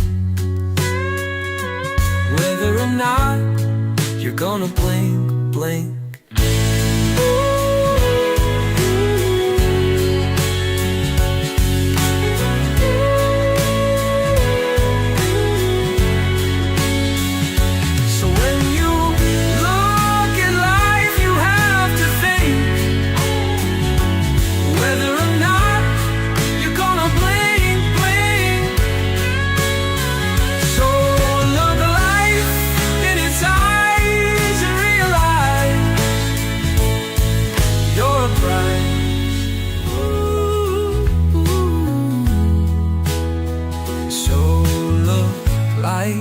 Size and realize you're a prize.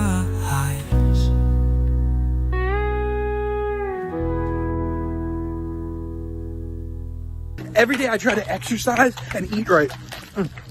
They really need to make these in a sports version. You know, I'm trying to get the endorphins going, really become a better person and, you know, live my life to the fullest. I want to be a better person, you know what I'm saying? River, what'd I say about walking away from data? You know, you can't be distracted like that when Dad is distracted on his phone. You gotta pay attention. Hello. They smell beautiful. Thank you. Yeah, and this time don't work. We're just going to the next one. yo, ride large like Professor. Yeah, we all feel the pressure.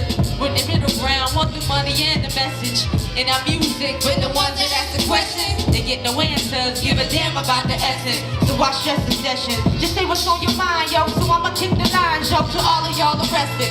Covered with my balls, doubled up just like the necklace. They wear around their neck to show they checks is all the deafest. Unheard of, my word of. 9-1 told me wreck it. My dry Daytona 5 ghosts, never do they see me. I'm up early, buttering toast, show eating Wheaties. Trying to get my thoughts together from dreams of pasta PDs I had last night, holding the mic like I was TD. ED on CD, or my rhymes can go for OT. I don't stop for nobody, it's rigor mortis the rapper. Pouring out liquor, but niggas are out wrapped up, means nothing. They wanna hear stories, they can't relate. They wanna hear stories about your life, about your day. Anything on my mind, I know here, I can relate. So when I feel stressed, I come here and fade away in the drums, like I did when I was young in the drums. Ba-bum, ba-bum, ba-bum in the drums, like I did when I was young in the drums. Ba-bum, ba-bum, ba-bum, don't overthink what you think that they thinking. Am I too lyrical? Is it too simple? I'm thinking out of the zone, my attitude. Now fuck what you think. About to go all the way in. I give a damn about your mink. The fur from your furs and the money. If the streets come with the deals that you ink, that nigga sign without a blink. Don't bond with me well like bells and all pink. Strong-minded, frail shit, the lyrical darling. It was never all Goldie, oh these niggas all Goldie. They slave to the oldies, the presidents just think. That's real life rap, money, power, there's nothing left. Lot of sex, drug usage, and rapping about wealth. Ain't no balance in the system no more. We ain't well, ain't a rapper on the radio with stories to tell. Hip-hop never died, yo, the radio failed. Now the power's with the people, wonder if they can tell. Just some change for your thoughts like those in the well. As I kick it for you all and take it back for in the drums, like I did when I was young in the drums. Ba-bum, ba-bum, ba-bum in the drums, like I did when I was young in the drums. Yeah. Ba-bum, ba-bum, ba-bum. Give it up for Rhapsody, y'all. Give it up for my man GQ. My mama look at me and burst in tears. She only happy when her son happy. And sadly, I've been hurt for years, but as of lately, I've been working, yeah. And for the record, I keep driving until I wreck it. Life holding me controllably until I exit. My partner tripping, say his life got him feeling worthless. I know he wrong, cause see in life, we all got a purpose. Fresh out of school, trying to get my head right. This all happened around the same time I met Ninth. At a point that had me feeling I was stuck inside. But years later, I'm in Bright Lady touching lives. When Granny died, I swear her seeing my cousin cry. Tell him I'm just an Oakland nigga with some Southern pride. Overcoming aggravation. Think I'm still pissed at myself for missing your graduation. Shit, I guess it'd be intuition, my mind told me. Rock and rollin', I'm Bon Jovi, they eyes on me. With a 6th sense, my neck twist. All dogs go to heaven, try telling my ex this. Shit, funny how it all clicked perfect.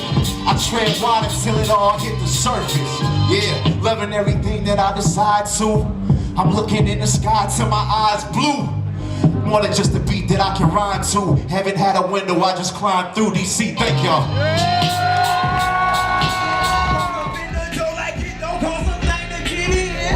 Who you say? Thugs and them killers, straight lace millionaires, crooked politicians, pedophiles up in his head. Don't forget the hoes, lawyers everywhere you go. And a white dude ninja crow, and them hoes gon' turn you down, and that liquor turn you up. It's so hot up in this fucking like I might be burning up. And it's saying that what up, you feeling low, I'll get you out. Y'all inside of hell, get us like the devil's plot. You just money every day, sleeping with a Jezebel. See, but I know that hell. And this ain't said a secret. I don't know just if you were. God don't send people to hell. He just send them back to earth. Hey, we appreciate y'all, DC, man. For real, for real. Much love to the DMV area. I'm about to go get me some yums with some mumbo sauce around the corner. Talk to my label manager, the boss man, Sean Bug.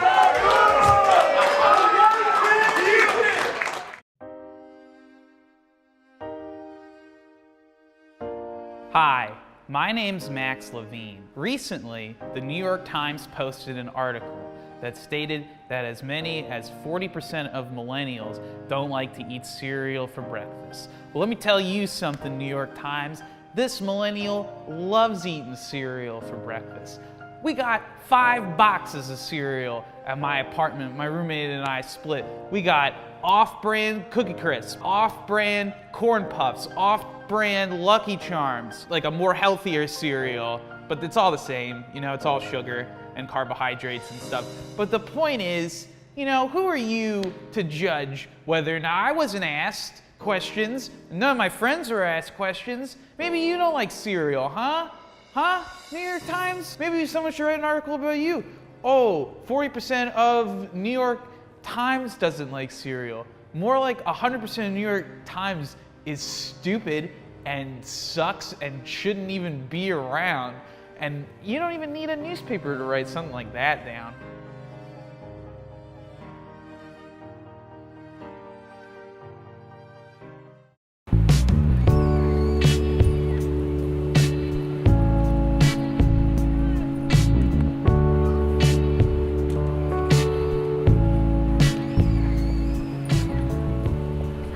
Good time today, Chester. Yeah, me too. I feel like we always have a really good time together. We should do this more often. You know, we've known each other for a long time, but we've never really got to know each other. Well, it's hard to get to know somebody. I dated a girl for a year once. Let's not talk about her. Let's talk about us. What are you talking about? Come on. You can't tell me you don't think about me. Aren't you curious? Rachel, I have no idea what you're talking about. So you don't want me? What? You're my sister. Step. Step, but still sister. We grew up together. There's pictures of us in the baths. You didn't like that? Well, I like the bath. They're nice. Don't get to take them that much. No, you're my sister. Come on, Chester, relax. Take deep breaths. Nothing has to happen unless you want it to. I know how you look at me. I'm not a stupid girl. No, you're not. Nobody has to know that I think you're beautiful. I think you're attractive, but I never thought this could happen. Kiss me, bro. Sicko! What? Stacy, bet me that you would make out with me if you got the chance. I cannot believe you tried to hook up with your sister. Step! Stepsister! Step! What's wrong with you? We can never have dinner together again. Stepsister!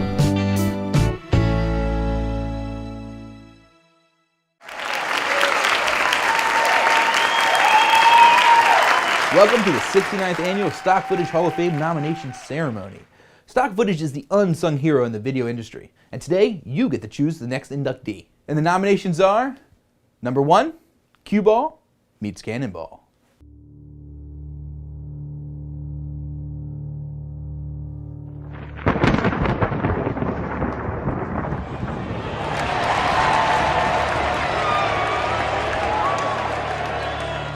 Nomination number 2, Car careens off cliff. And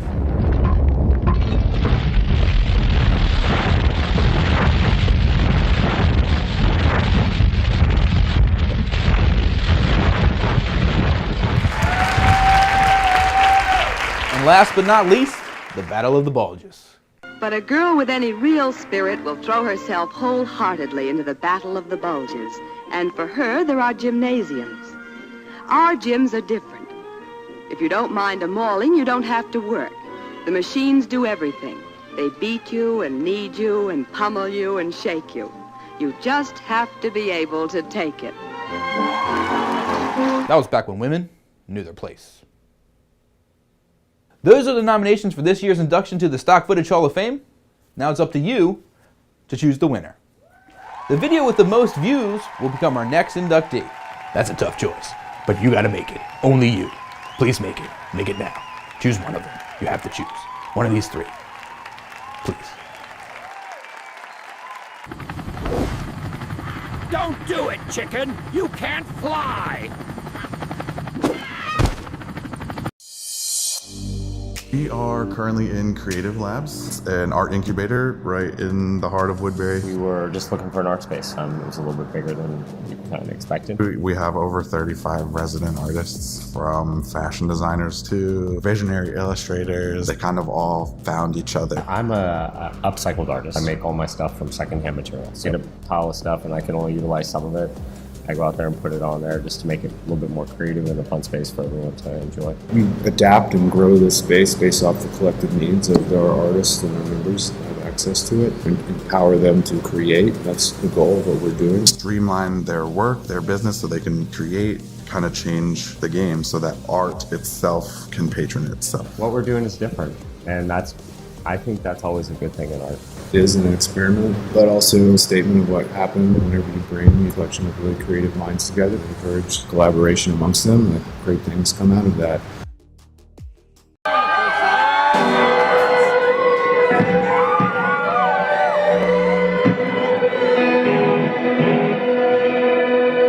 You guys aren't in school? You guys decided this is it? Dropping out of school helps significantly. Yeah, you're gonna be once you don't got shit to do, it's like you gotta do this. Everyone like kind of glorifies going to college and stuff, but I kind of glorify sitting on my house, like sitting on my couch at home. Start a band. That's my one advice to everyone in the world. Start a band. You can be in Texas one day and then a week later be in Toronto. Yeah, be in Canada. This is a brand new song. It's about hot girls. It's about hot girls. Yeah.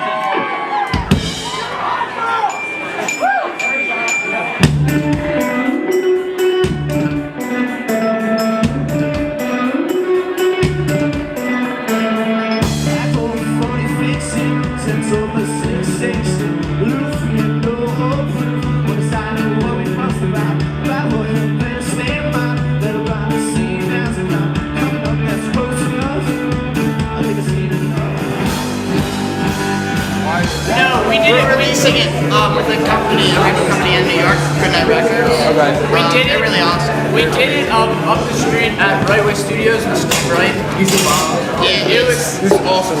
Steve is the hottie. This is like the most effort I've ever put into like anything. Making this at one point, I was just like on the ground, just like yeah. Like, I was singing and I was doing a terrible job. I just could not do it at all. So I was like, hey man, can you give me a sec? And he was like, sure. So he like turned off all the lights and I just like curled up in a ball on the ground and it was just like, oh my god. I just like had this like thing. And as soon as I like came out, I was like, we gotta get shit rolling. Like, gotta do it. And then I did it.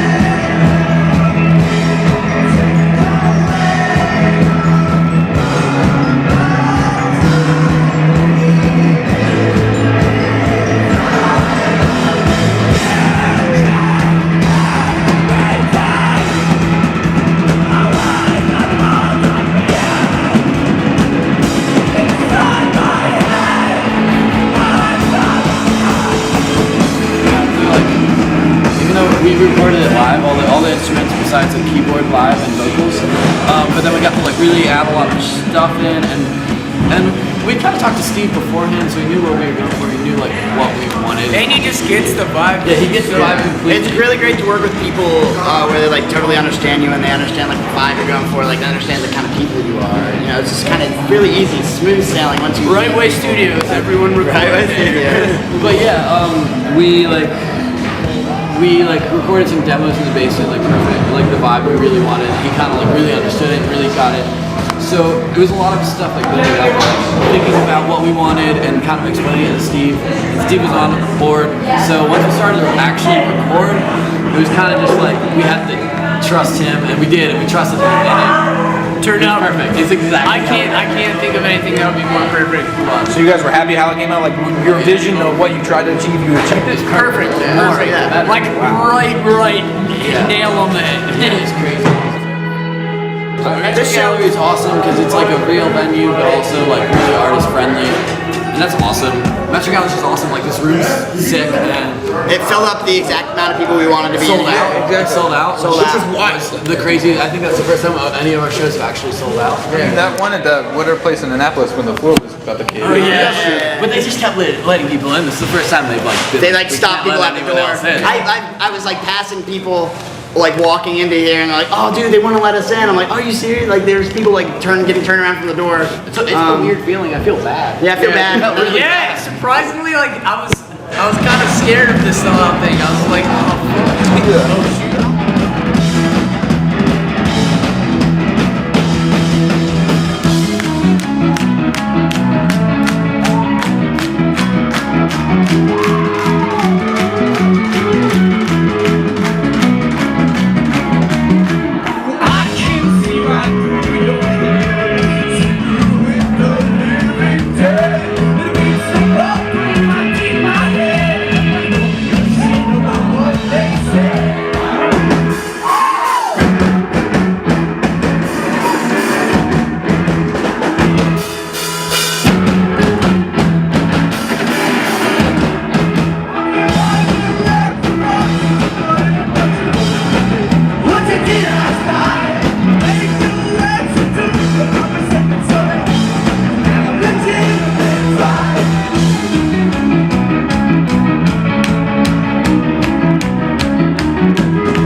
What do you got? Yeah, Corey. Friendship. You have to like the people you work with, I guess. No, absolutely. We like each other. We definitely like it. It's kind of like a mouth-on-mouth kind of friendship. Mouth-on-mouth kind of friendship. Yes, I like that. Nice.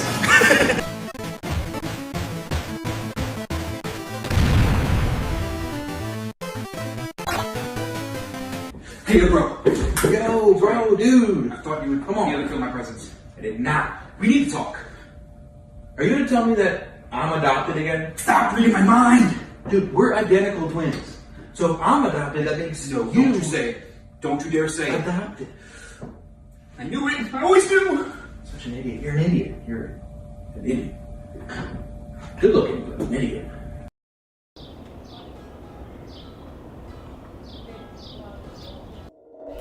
Are you ready? Are you ready for peace? Stay the way. Are you angry bees? Are you happy? Are you happy friends? Stay the way. Are you angry men? For what it's worth, for what you'd say, like falling leaves, like the dawn of day. Commit the truth to your heart. It's never too late to start today. Start today. Start today. Down the lane, I heard it all. Heard the backfire of a man that fall. Got a glimpse of his smile. He's no longer trapped by mistrust and the guile. For what it's worth, for what you'd say, like falling leaves, like the dawn of day. Commit the truth to your heart. It's never too late to start today. Start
Next comedian coming to the stage will definitely get you high. Put your hands together for Josh Caderna. Josh Caderna, y'all.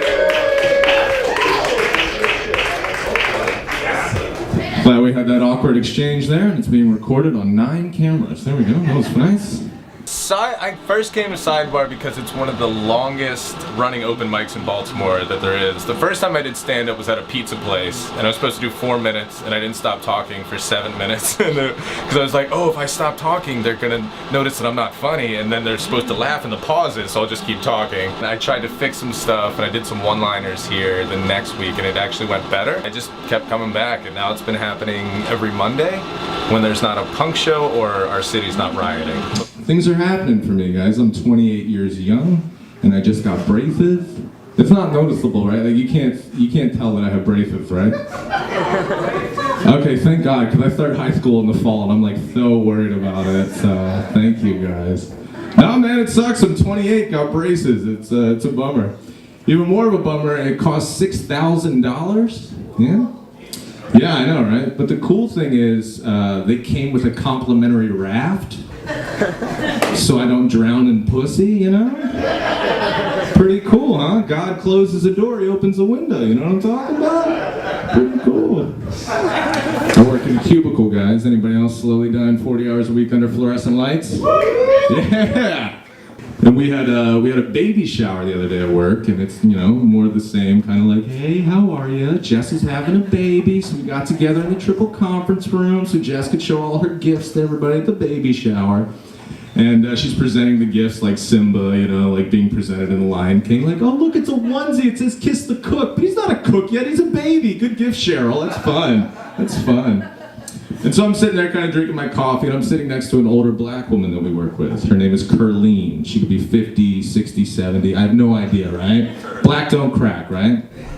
Look, guys, I didn't come up with that phrase. Gandhi said it. I'm just repeating it. That's all. So I'm sitting next to Curleen, and we're kind of doing the office chat. Like, meanwhile, Jess is still presenting all of her gifts. And the next gift she presents is called butt paste. Does anybody know what that is? Yeah. Got some butt paste fans in the house. Hell yeah. That's what Baltimore's about, baby. Every camera. Okay. So Jess presents butt paste, and it's just it's for diaper rash. It's just a cream, right? It just has a silly name. We're all kind of laughing about that. And out of nowhere, Curleen leans over into my face, and she goes, "I need that for when I get my ass chewed out." Yeah. And meanwhile, Curleen and I are not on ass-chewing level talk. Like, we were just talking about the weather, and all of a sudden I'm like, whoa, what's happening? Like, time slowed down. It was like, my ass, you know? Like, I felt like I was in the Matrix, but instead of bullets flying at me in slow-mo, it was weird fucking statements, and I was like, what does that mean? Is she saying her husband eats her butt? Does she want me to eat her butt? And then I realized, oh, she's just kind of being coy. So I was like, well, I'm going to be coy back and throw it back at her. And I go, yeah, Curleen, you better get some of that, because I might chew your ass out. Yeah, she didn't miss a beat. She goes, not with those braces, you're not. So we're dating, and things are going really well between Curleen and I. All right, thank you, Baltimore. Thank you, Sidebar. I've been Josh Caderna. Josh Caderna. For Baltimore, I think it's really cool because Sidebar has become kind of an institution for as an open mic. The really cool thing about coming to Sidebar and having a scene is like they're like co-workers, but your co-workers are hilarious and they're your friends, so you kind of catch up every week. And then when people are working on new shit, you're like, oh, this person's into this thing now. And you kind of learn about your friends, stuff that you wouldn't really learn. I mean, mostly like masturbatory habits and that type of thing. It's awesome, man. I love it. It's the communal aspect, I think, is the coolest part of it. And then when you can make your friends laugh, it's the best.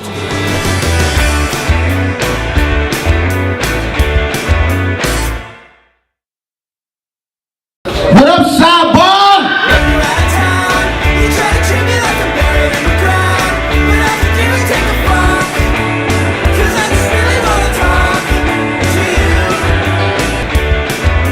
Another Sidebar regular, Brian Preston, everybody. Ahoy, hoy.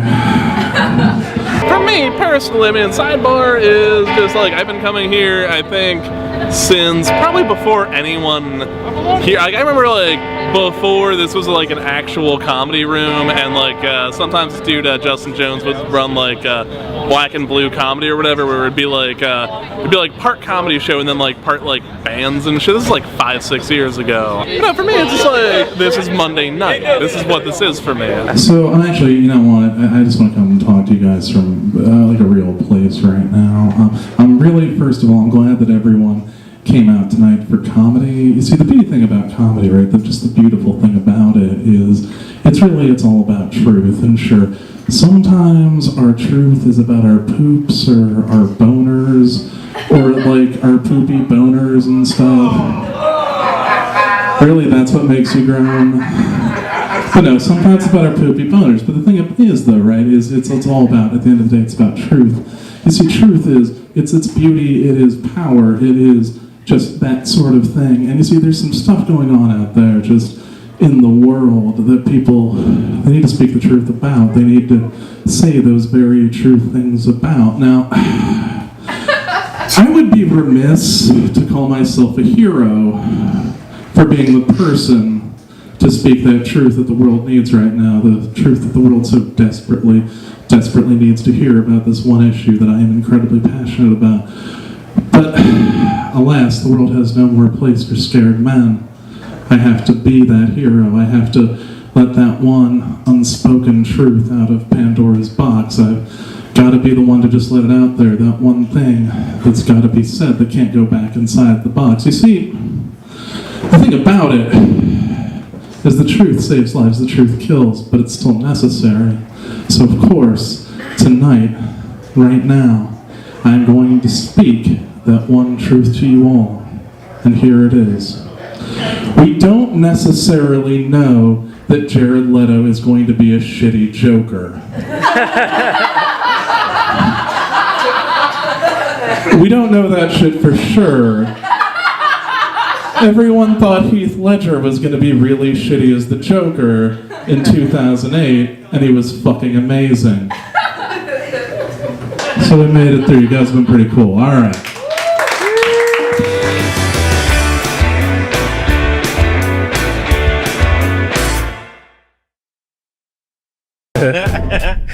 Baltimore's cool. It's a great little city. Been a minute since I've been back. It's always fun to come and see how capitalism has destroyed part of the city and who has new dreams. Your empanada place is gonna work.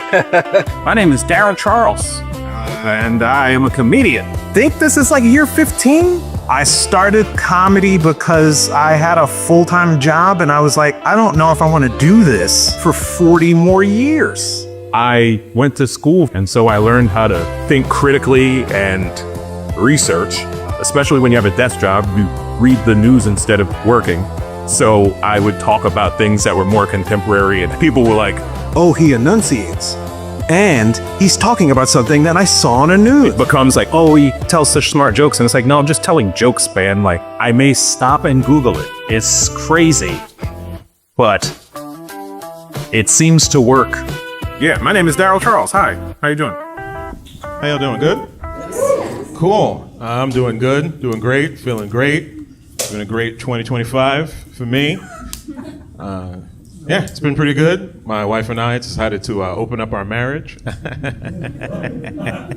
Yeah. It's more a little ethical non-monogamy, you know what I mean? It's super exciting, getting all the polymorphs and the metamorphs together, and you know, sorry, I get so excited. I use language I know people don't readily understand. Let me dumb it down. We got divorced. That's what happened. We got divorced. That's what happened. But thanks to the cognitive behavioral therapy that I took in order to try to salvage my marriage, I've been able to take negative ideas and reframe them into positive actions that I can use in life. So when she told me I can go fuck myself, I took that to mean I can go fuck anybody. You know what I mean? So for the streets now. You know what I mean? That's what it means. For the streets.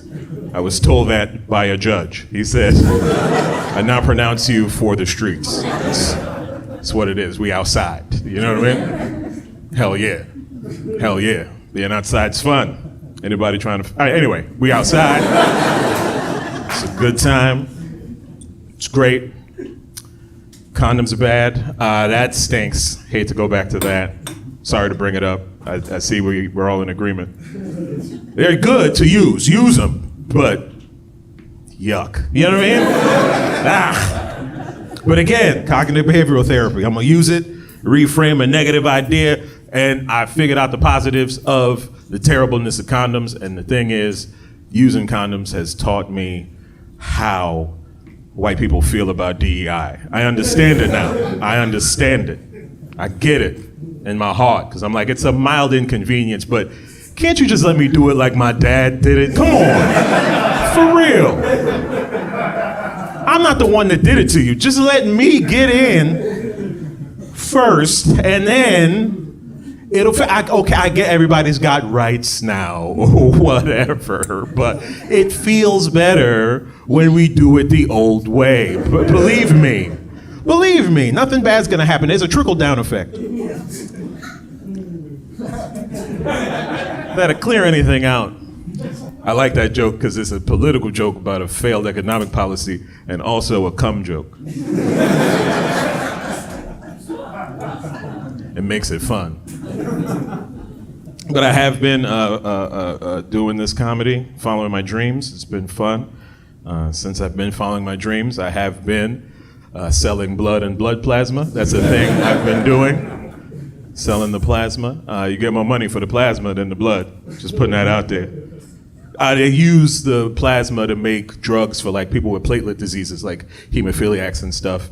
Helps them out. I'm just letting you know this because it is a good cause. Also, they do have a referral program. Just saying, there's money out there. You just gotta sell your body to get it. Nothing? All right. It's a joke. Please? All right, whatever. Who cares? Ha ha. Ha ha ha ha. Ha.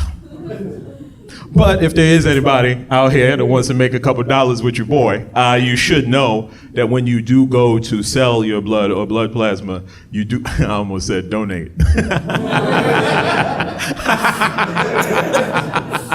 The fuck? Like, in this economy, you're gonna donate? You're like, fuck out of here. You know what I mean? Like, at this point, the water company should be giving me some money back for my pee. You know what I mean? This is good pee. I eat a multivitamin every day. That is quality pee. There's vitamin C, B12, a little lycopene in there. That's good. You cook that up, sell it right back to the streets. You can give me a couple cents per squirt. I'm just saying. But if you do want to sell your blood or blood plasma, you do have to fill out like a long medical history questionnaire when you do it. And there are 3 things that will get you disqualified from ever doing it. Like, we keep a database of these people. The first one is if you lived in the UK in the 90s. Yeah, because of mad cow disease. Yeah, remember that? Yeah, apparently it never goes away. Yeah, which explains soccer to me. You know what I mean? Now I watch it, I'm like, oh, it's a disease. That's why they set everything on fire, no matter who wins. Isn't that weird? Like, it was a home game. Why'd you set that car on fire? They're like, United! It's like, all right, man, relax. Relax. I get it. The second question that'll get you disqualified is, have you ever had sex with a man, comma, even once? That's the second question. Have you ever had sex with a man, comma, even once? Pretty sure that was only on the men's questionnaire. Almost positive that was only on the men's questionnaire. Because I was filling it out. I was like, wait a minute, why is that lady on the machine? She looks like she loves the cock. What are we doing out here? No, you saw the way she was walking. She looks fresh off her dick. Why is she on the... Oh, just dudes. Okay, cool. I'm also pretty sure that they don't have an analogous question for women on their questionnaire. You know what I mean? Like, I'm pretty sure on the women's questionnaire, it doesn't go like, have you ever attended a small liberal arts college, comma, even once? Pretty sure that's not on there. It's a very specific gay they don't want. You know what I mean? It's a weird question, but a weirder question than are you gay is which kind? Like, that's it's very specific kind of gay. My favorite part of that question, I don't know if y'all picked up on it, is the comma even once. That's my favorite part. of the question. I said it like 8 times, comma even once. That shit is hilarious. That's not hilarious to y'all? Like a questionnaire being like, hilarious. A question? Even what? That's fucking. Why'd you stutter? Hilarious. I just want to be a fly on the wall when there's somebody who gets to that question and they're like, fucking Jimmy, damn it, come on, shit. God, come on, man, listen, it was college, man. It wasn't really sex. I didn't come. I spat it out. Help me! Help me! I need this money. I didn't even like it. It made me straighter. Help! Like, that's hilarious.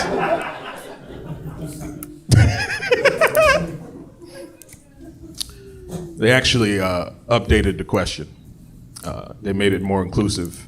The administration did. Previous one, obviously. You know how it worked. Y'all know y'all voted for. Anyway, they did update the question to make it more inclusive. So now it's on everybody's questionnaire, and it's no longer, have you ever had sex with a man, come even once? The new question is, have you had anal sex with more than one partner in the last 12 months? That's the new question. Because apparently, the government wants me to work harder on my jokes.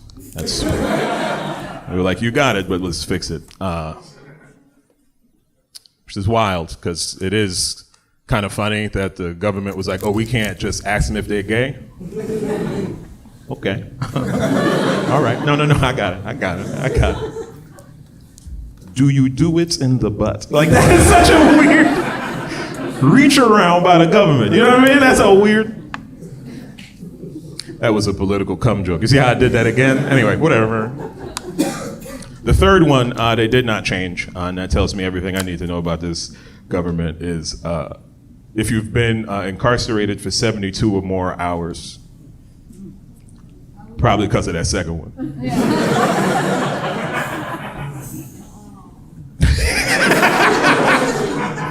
That one bothers me too, because they're just trying to keep people that look like me out this blood money. You know what I mean?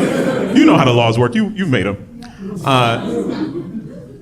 But then that's weird, because it's like, really? Like 72 hours? That's not long enough. You know what I mean? Like, what are we doing out here? Like, I'm not fast. Especially if I got caught. Like, I'm not a fast person. You need a little more. Can I get to know your middle name? Like, what is... I still know you as 92XJ4, whatever. What's your last name? Where's your grandmother from? Let's learn about each other. But we just hop into the cot together. You know what I mean? For instance, have you had sex with more than one anal partner in the last 12 months? Because I need to make this money when I'm out. You know what I mean? Okay. All right, cool. I'll leave. But I'll leave you with this. I used to be an engineer, gave it up to do comedy. So I'm still a math guy. So I have figured out, for your benefit, the algorithm to how we all respond to Trump news. Yeah, I'm sorry to bring him up. Obviously, I didn't do it. But not because I'm black, because I'm smart. Anyway. You're a racist. But it's a pretty simple algorithm, and it works out. It's a pretty simple algorithm. It's disappointed plus surprise squared. That's how it works. And it works because if you use FOIL, you realize every time you see Trump in the news, you're disappointed that you're disappointed, then you're disappointed that you're surprised.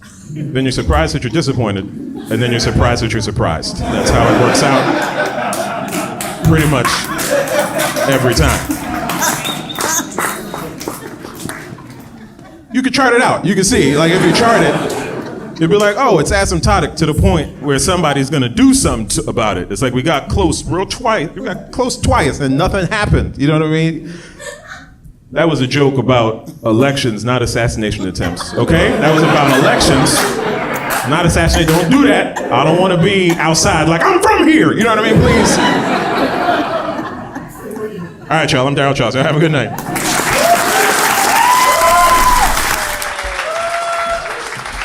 Hey, keep it going for Daryl Charles, please.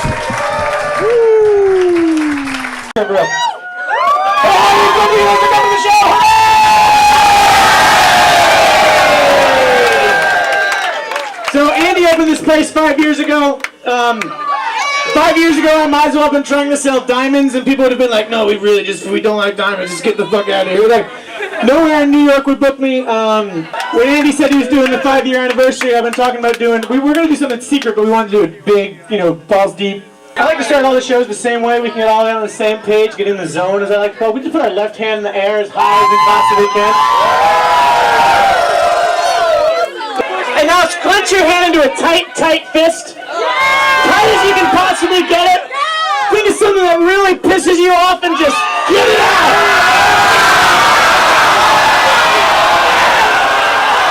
Now realize how insignificant that is. And now just slowly point one finger up to this beautiful ceiling in front of us. And now we slowly start bending at the wrist to our fingers pointing directly down towards the ground, Now put your left foot a little bit behind your right foot. Let's start bobbing and bending up and down at the knees, bobbing and bending up and down at the knees. Getting loose, getting loosey-goosey. There we go. That's what we like to see. Now let's slowly, ever so slowly, just take one knee down to the ground. Oh my God. Oh, New York hates this. Now let's find somebody who's not doing this. Let's point directly at that person. We're pointing directly at their face.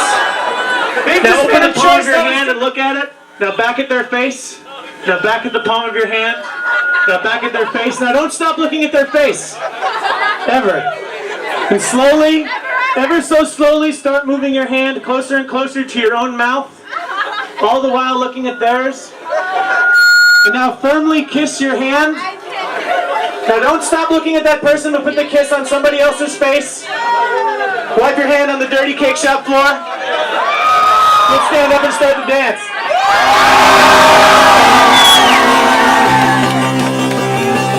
This song's so okie dokie. I got a rattlesnake gun, I got a rattlesnake gun, I got a rattlesnake gun. I got an outfit gun, I got an outfit gun, I got an outfit gun.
Everybody put your hands together for Mark Miller, my boy, my motherfucking boy.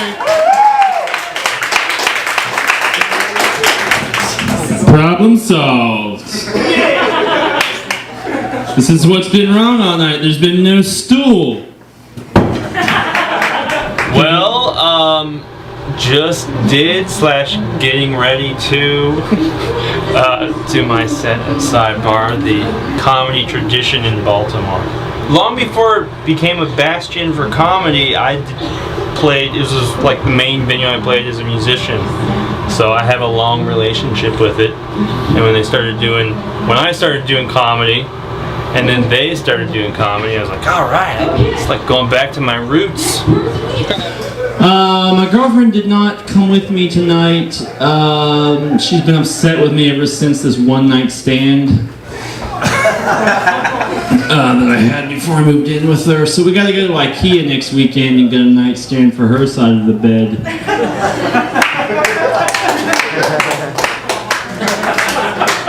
She just doesn't like reaching over me for the alarm clock. I hate to suggest that any things with my girlfriend are bad, because actually they're pretty daggone good, especially since we discovered puzzle contests. If you're not familiar with the puzzle contest, this is how it works. You each get a 150-piece puzzle. Then you have a race to see who can put theirs together the fastest. And the best part is, no matter who wins, you're both losers. And why break up when you're both losers? Just stick it out for the rest of your life. I try to make my jokes gifted with a learning disability. So I try to make it sort of intelligent enough that not everybody gets it, but also stupid enough that those that do get it are like, oh my gosh, give me a break. You really expect us to laugh at that?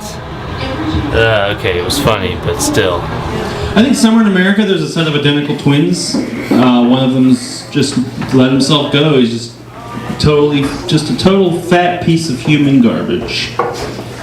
And the other one has been on P90X, working out hardcore, ripped. And they are professional before and after models. Making a killing.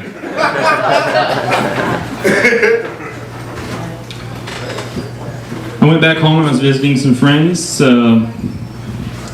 and family, and a friend of mine said to me, "Hey Mark, remember when we were fucking 12-year-olds?"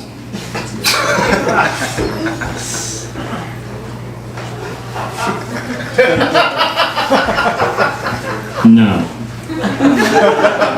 I don't remember that. Dude, you didn't even move into town till you were 13. I think what you're trying to say is, do you remember when we were 12 years old? Be careful where you put the fuck word. The more fucks you put in your sentences, the more care you have to take in where the S goes.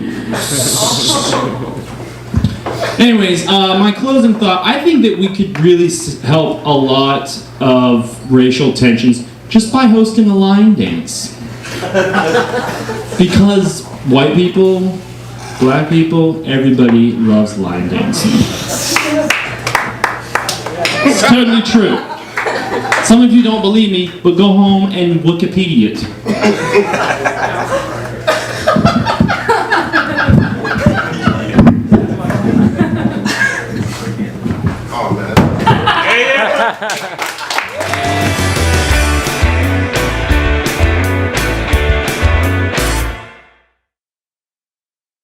This next guy, he's a newer comic. He's been doing stand-up for 2 years, but he's making a lot of waves. Start clapping. Very nice comedian, In my senior year of high school, we had this senior interview thing where they brought in a bunch of people to do mock job interviews. The guy asked me what I wanted to be, and I didn't know what to say, so I just said a comedian. I was making comedies on the internet, and they were going viral. I lived with my parents at the time, and my mom had gotten a sausage and mushroom pizza. How you doing? Can I get a sausage and mushroom pizza? How you going? And I was like, who the fuck orders a sausage and mushroom pizza? Imitating my mom ordering, I was like, can I get a sausage and mushroom pizza? And then like, I was just having like a manic episode. You know how you do when you're like sitting alone, you start doing a British accent out of nowhere, you're like, oh, fuck me. I started taking the comedy thing more seriously because I was seeing so much more views and like interaction off of it online. But when you're up there for 10 minutes, and it's way more rewarding when you do well, but it sucks way more when you do bad. If you have a terrible set and it's never funny, that sucks. Like if you post a video and it flops, it's like, oh, whatever, I don't give a fuck. I'm Don Selesky, and I'm just here so I won't get fined. Hell yeah. You guys happy to be here? Yes. All right, me too. I'm really just happy to be doing anything but my job right now. This is great. I work with people with like mental disabilities, drug addictions, criminal records. I'm not a social worker or anything. I just work in a restaurant. You guys know where that's like. It's weird working in a restaurant, but there is one thing that I do love, and it's arguing with the customers. It's my favorite because I always win, you know? It's always somebody who gives like so much of a fuck about their meal being perfect, you know? Like they need everything on point. They give so much of a fuck. And they're arguing with somebody who couldn't give less of a fuck in history. Like I had one lady, she ordered a sub and it came with chips. I was like, all right, that's just gonna be $1 upcharge. She's like, no, that doesn't make any sense. Somebody did it for me before and it didn't cost anything. I'm like, all right, well, I'm not somebody and it's not before, so it's gonna be $1 upcharge, lady. And that's when she lost it. And the best way I could describe it is like, if you've ever seen the Thriller music video where Michael Jackson turns into a werewolf, that's what happened to her. She's like, you can't do this to me. Starts growing claws. She's like, I have a gluten intolerance. Ah! I'm like, I'm sorry, lady, it's the rule. And then she pulls out my favorite one. She's like, you know what? You just lost a customer. Oh, I'm shaking in my non-slips. I don't give a fuck, lady. What? You think I care about this restaurant and what happens to its customers? This is my 3rd double shift in a row. I hope you come back here with a bomb. I hope you blow this place up, and I fucking hope I'm in it, all right?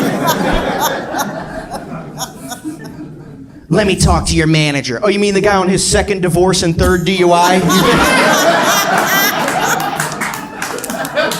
You think that guy gives a fuck about your French fries? I watched this guy polish off a bottle of Jack before we opened for brunch this morning, okay? The only thing that guy cares about in this restaurant is banging the 17-year-old hostess before the line cooks get to her. So, oh, that one hit home for some of you guys. Where did you guys host? So now I'm a loser restaurant server. I decided I was gonna do some things to make my life a little better, so I've been going to the gym recently. I met a few friends at the gym, dudes I work out with. One of these guys, his name's Chris. He's a black dude. He's a few years older than me.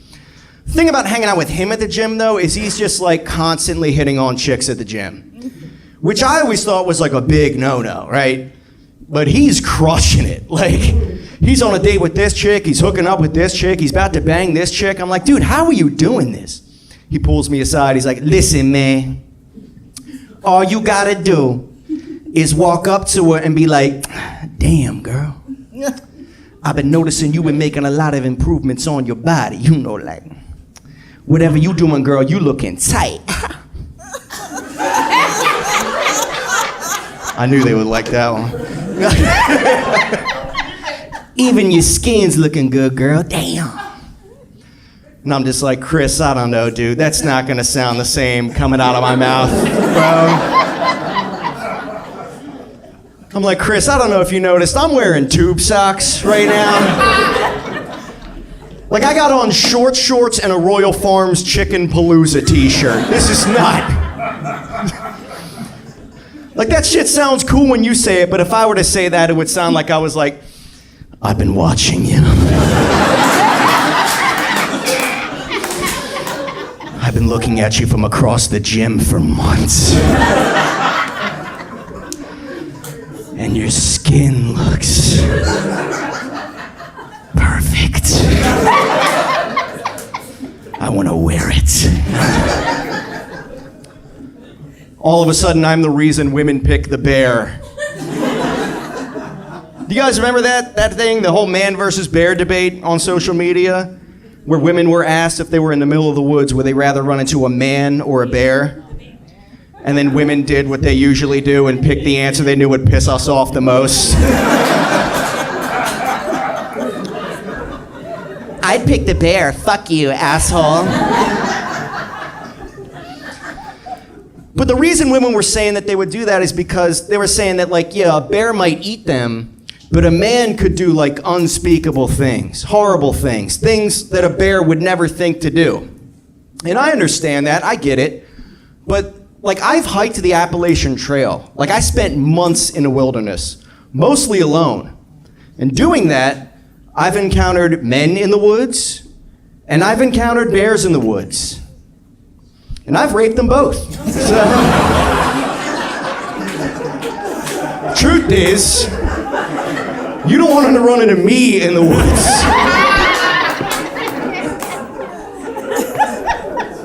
I understand that was an extremely trashy joke to make. I am white trash, if you guys couldn't tell. Let me see if you guys are trash. Let me gauge the crowd. Has anyone in here ever hooked up with a cousin? It's a yes or no question. Me neither. Anyway, what happened? No, all right. I have. And before you guys get on me about this, listen, I know you guys may not want to bang your cousins, but like if you guys had to bang a cousin, you know which one it would be. So don't fucking look at me all weird. Anyway, I was on vacation. I was in Cancun. And just randomly, who do I run into? My cousin. That cousin for me. And very unfortunate.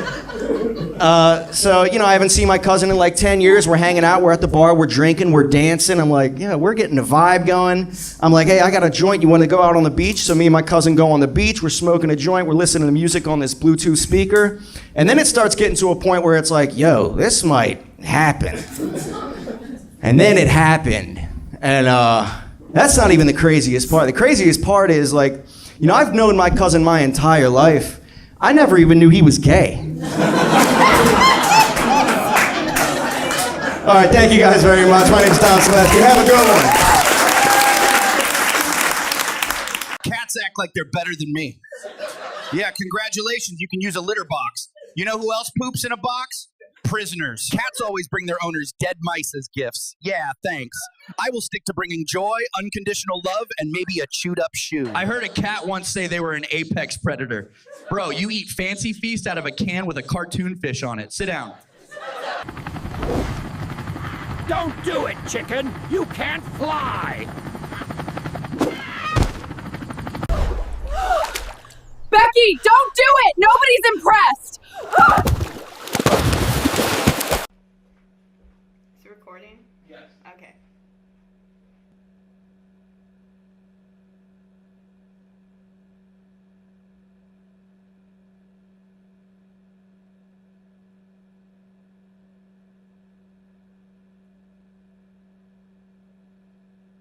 But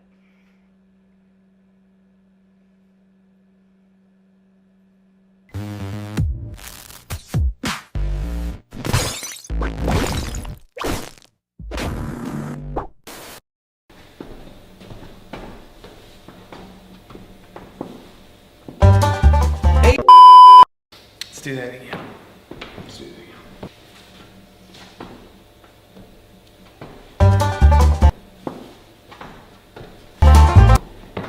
Hey, I'm Smax Levine, and I'm having a yard sale. They call me Smax Levine because I smack all the bad prices right out of your hand and onto the floor. Check it out. Check out all the things I got. Desperate Housewives Dirty Laundry Game. If you're a big DH fan, you love following the tales of these four sultry, seductive women, you're gonna love the Desperate Housewives Dirty Laundry Game. This here is a shirt. It's a plain white t-shirt, as you can see. There's nothing on it. But hey, you know, you get yourself a marker. You can write anything you want down, like, okay, look at that.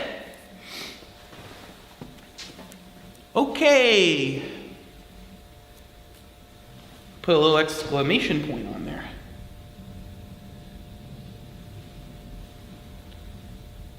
Ooh, okay. So that's, I found these tortilla chips to be a steal of the deal. They're already a little hard and a little bit moldy, but for the price, who could beat it? These aren't for sale. This is very important that you understand it, because I've had people that come up to me and they're like, hey, we'd like to buy, how much are you selling these for? I'll give you $100, not for sale. Not for sale. Do you understand? Yeah, this was all her stuff, not mine.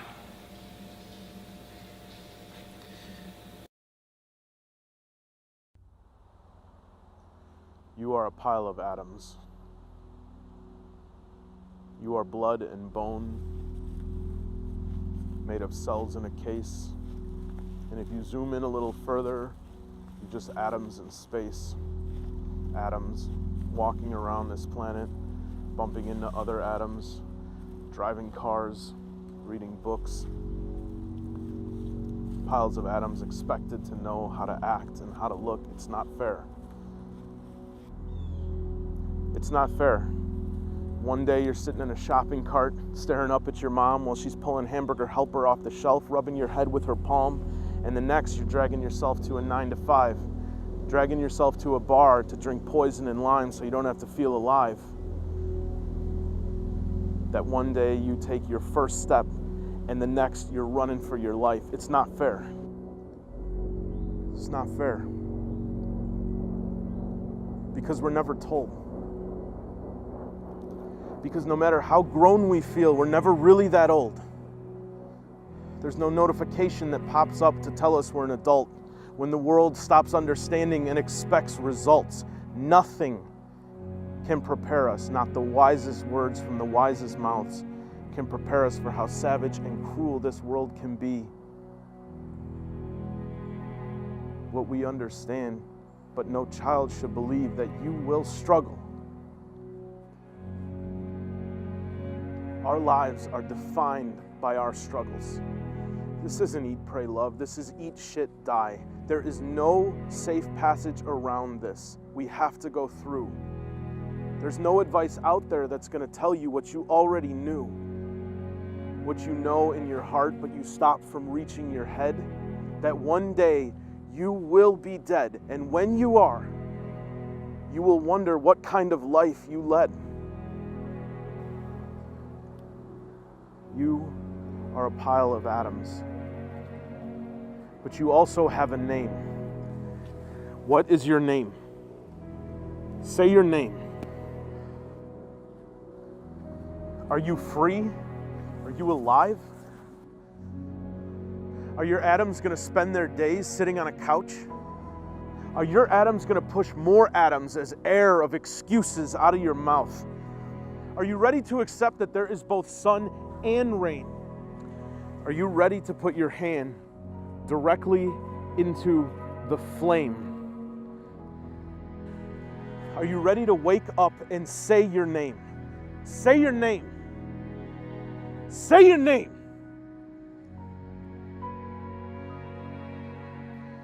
You are a pile of atoms, but you're also more than that. You are you, never to be replicated, around for just one tour of duty. You are a pile of atoms, but you have a name. What's your name? What's your name?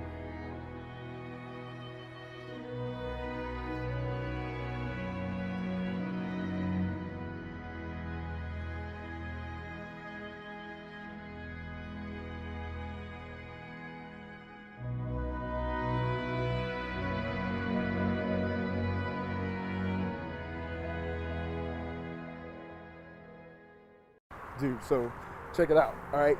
So I'm thinking about doing something real big for me and Jamie on New Year's.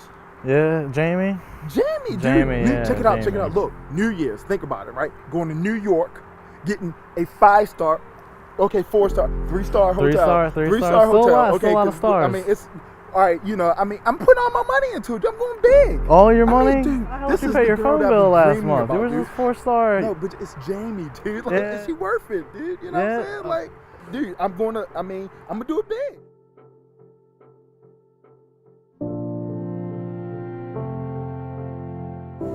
You know, we're going like, I'm gonna set it all up like how she wants and stuff like that. Like, you know, like, cause You know what she wants? Yeah. Yeah. Dude, it's crazy. But, you know, people sometimes change, you know? Maybe she got different wants. I don't know. That's a lot of risk for maybe a little reward, yeah? You know? It's one night. It's not. You don't know the things that she can do, dude. Like, really, you don't know. I think I might. I've heard some things. It doesn't matter. She's the one. She's the one for me. And you seem like you have a lot of doubt, and I'm not understanding why.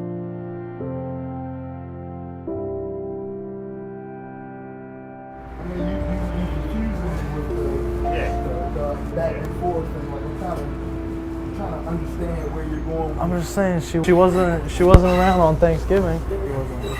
She wasn't there on Thanksgiving. You're thinking long term with this relationship, right? And I think, you know, maybe I don't want to put anybody out or anything, but maybe she's not into you the way you think she's into you. What you saying, dude? You just saying things. You're not even saying nothing at all. Just spit it out. There's a lot of you haven't seen the video. The video with all the other dudes. Dude, what video are you talking about? The video with Tyler and Brian and Ben and What Evan. you saying that you're not saying anything that happened in the video. What happened in the video? They all dress up like turkeys and they fucked her with a turkey. What do you mean they dress up? They did the turkey thing with some. Yes, the turkey thing you were talking about. Talking about the animals. Who glazing my turkey? Who the fuck is glazing my turkey? Dude? Tyler, Evan, Brian, Tommy. Oh my gosh. You knew about this shit? Yeah, I thought you knew. Everybody knew about the video. Who's filming? Did you film the video? I didn't film the video, man. I mean, I did the mixing. I put the sound. You did a mix? You did a fucking mix of a turkey fuck. Who does a mix of a turkey? We're all friends, man. It was pro bono, man. You're a dick, some dude. pizza. You're a fucking dick. I'm a dick. I'm trying to be a good friend to you, man. Do you not realize what the fuck's going on? Jamie's playing you. And you're coming at me like I'm a bad guy. That's bullshit, man. You know, I should have never told you. I should have just let you take her to New York. Spend all your money on that bitch. Yeah, 4 turkeys. And then they were dressed as turkeys. Yeah, and they glazed her turkey. They glazed her turkey. You crying? Hey. I know she found out. Found out about what, man? The vasectomy? The Viagra? What'd she find out about, man? What is it? Spit it out, dude. Spit it out. She found out I was gay. You're gay? I had the DVD set up, man. I was watching Chicks with Dicks. And Chicks with Dicks? Are you serious? You were watching... You're gay? Alright, man. Alright. Well, that's cool. That's cool, you know? I mean, you know that about yourself? Yeah, you should move on. You should move on. You should find someone new. You should, you know, find a nice dude you relate to, you hang out with, maybe. You know, we know a couple.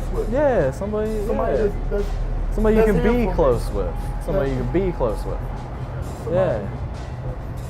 Yeah, maybe you could take another dude to New York, have a good time with somebody else. What? You want to go to New York with me, man? Nah, man, I can't. I'm afraid of planes, man. I can't. I can't understand, dude. We can make this work, man. Like, you got good credit. And I don't have good credit. My car got repossessed. I'm back 27 weeks on child support, even though my kid's only 2 weeks old. I think that me and you got something. Got something? What do you mean? Look at you. Come on, dude. I see your eyes. My eyes? That time that I got out the shower. That's what they're and saying? you were like, I don't think so. I don't think so. Yo, you should email me. You should email me. Yeah. Don't email me .gmail. Yeah. You'll be fine. You'll be fine. You'll be fine.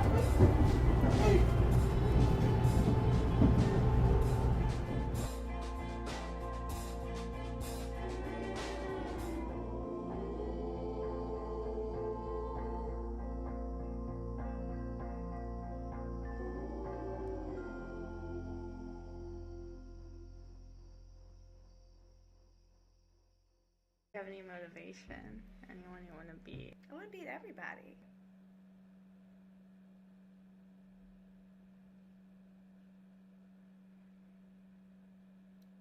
Did I blink? No! Okay, you can try again. You definitely try again. Did I blink? I think so. Yeah, I did not. that was questionable. I do a flicker, but it wasn't a blink. Okay, fine. Okay, one more. Do I have to like close my eyes and open them? No. Okay, I would like that a lot better.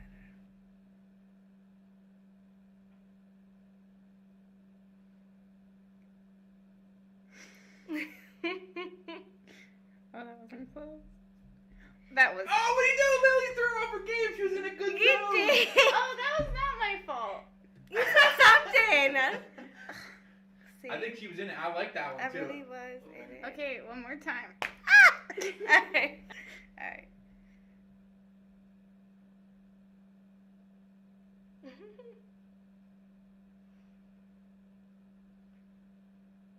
Okay, I'm done.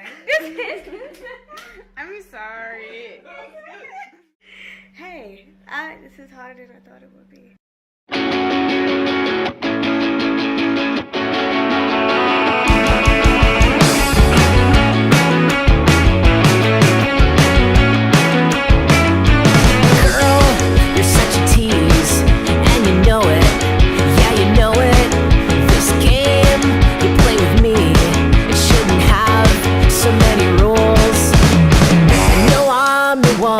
To say it, but I come apart at the seams. Just give me a sign, 'cause I don't have the time to keep changing my mind all day.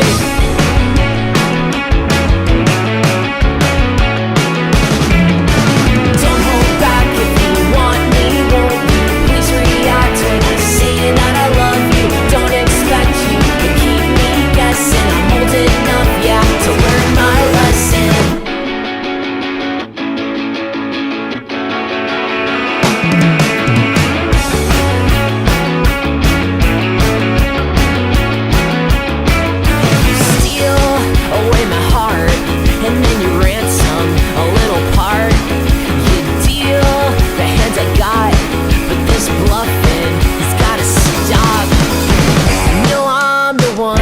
To say it, but I come apart at the seams. Just give me a sign, 'cause I don't have the time to keep changing my mind all day.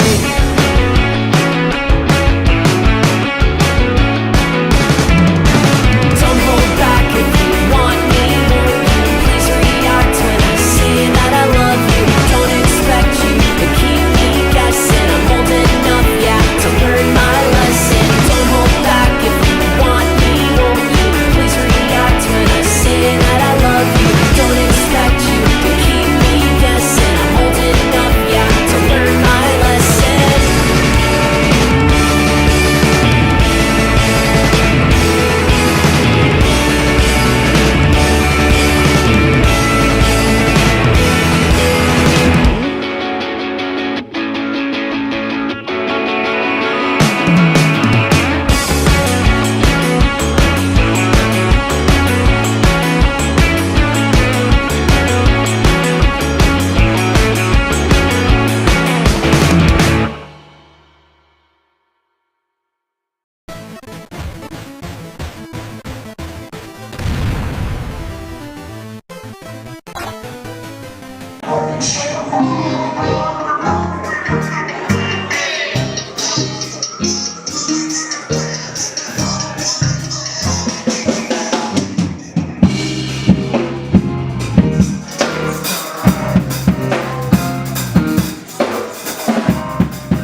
sidebar.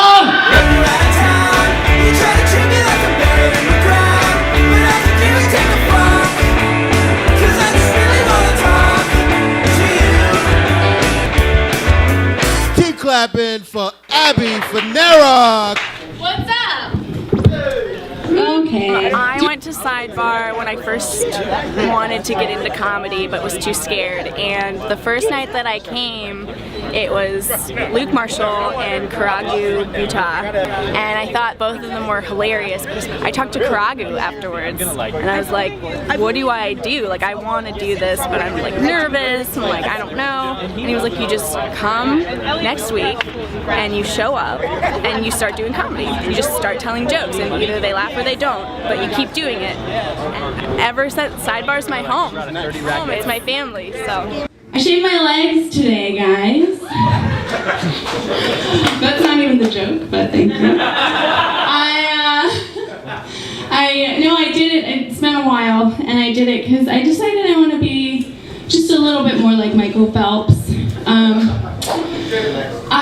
got the weed down. I've got the like intense intake of calories down.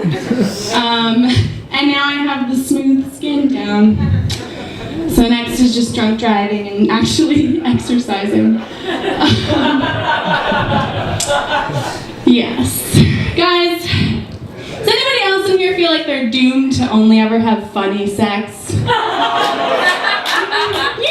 okay, good. I'm not alone. I wish that I could have like the HBO like in a tent with horses outside, like, or a war, like that type of like intense, passionate sex, but like I'm too immature. Like genitals start coming out and I'm just like, that's hilarious. What is that, a penis? Oh God. But no, like I don't know, I can't handle it. And one time actually I was having sex with this guy and he said, wow, I've never laughed so much during sex before. I was like, thank you, I'll be here all night. Guys, the internet's a weird place, and I was on it, and I saw this like side thing that I could click on called 22 Nerds Who Turned Into Bombshells, and it was just like kids who grew up. And there was one, and it was just like a 7-year-old, and it was like, this 7-year-old one time was 7. 10 years later, she has 2 boobs. Okay, thanks guys. I love you. I fucking love Sidebar. Abby Fanera. She was awesome, wasn't she? Up here laughing at dicks. Ain't nothing funny about a dick. Are you serious? Dick come out and supposed to be serious. You can't wear Daisy Dukes and laugh at dicks. I'm upset about that shit.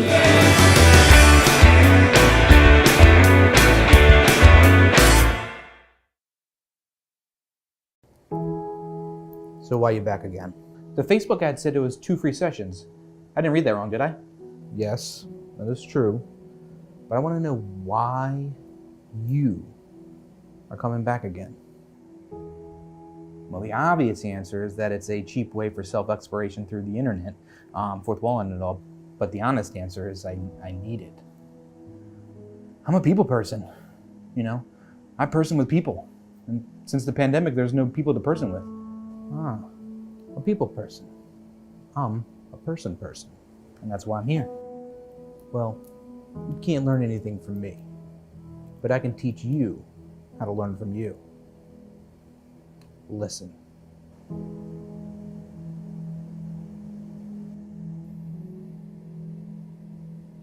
Did you hear that?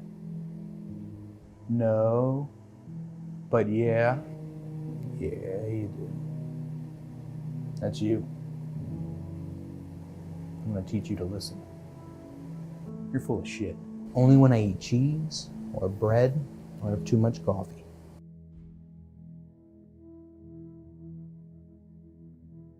Yo, dude, are you like going to that awakening thing that's happening? What's that? Apparently, like, there's this like, you know, two planets are kind of aligning. The energy is like, this is a good time to like set your intentions. It's like once in a lifetime. It's kind of like an energy shift. Was it on my Google Calendar? Yeah, I never checked that thing anyway. Is everybody going? Who's all going? I'm not sure. I don't know. Are you going? Oh yeah, I'm going. I'm definitely going. One of my favorite kind of things to do. It's like why I live. Oh, okay. How about this? If you see anybody we both know, just tell them that I just left, but I really would have loved to seen them, you know? And you gotta sell that, like, oh, he would have really loved to see you too. Like, I don't think I could do that. Then tell me who was there, and I'll text them tomorrow and be like, yo, that awakening was crazy, right? Boom. Kind of starting now, so I'm gonna. Perfect. Let me know how it goes. Sure. I'll go to the next one, you know? All right.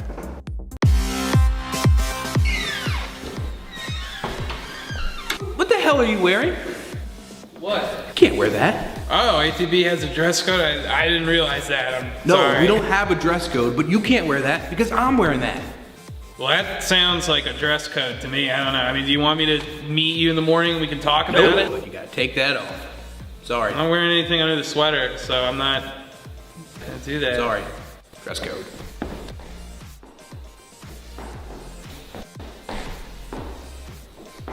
There has to be some sort of law against this. Nope. Messed up. Dress code, buddy.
lock in, and then go. Okay, I'm ready.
That was good.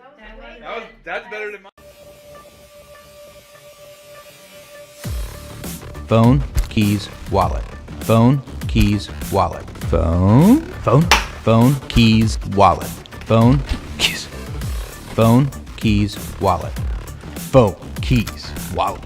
Phone, keys, wallet.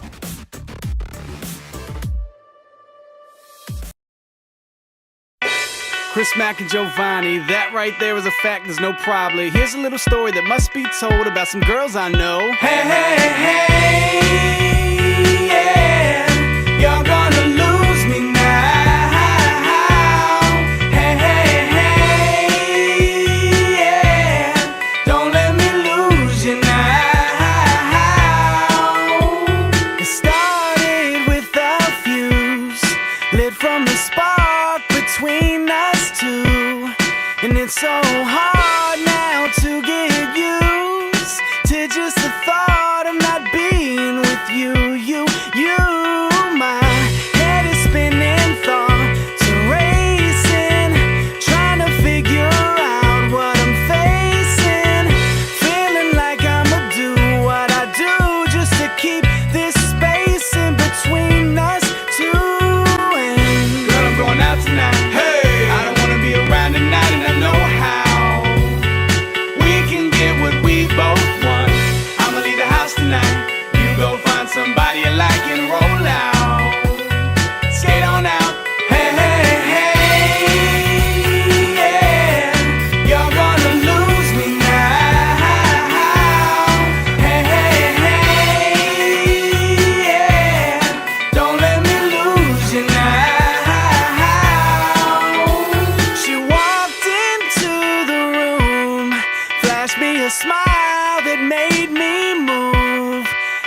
skates on, baby, don't even think. I'll go toe to toe with you, girl, I won't even blink. Flow like the water through the hole in your sink. Now the way that I was brought up, I'm not supposed to treat you like a daughter. I oughta mention that it's better than you dating dudes old enough to be your father. Otherwise I wouldn't even bother. It's harder not to find an interesting mate without her asking me what kind of interest rate that I could get if she ever had to get a cosign. Get your own fight, go, you never know mine.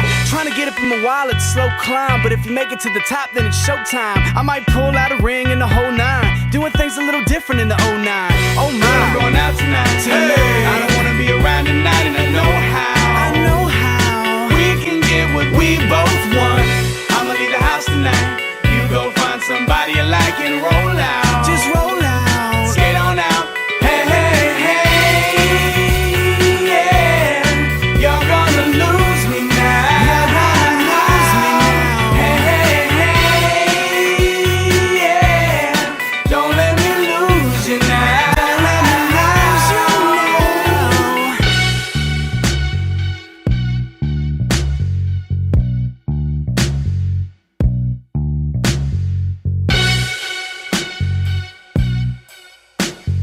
This is a Joe Body production.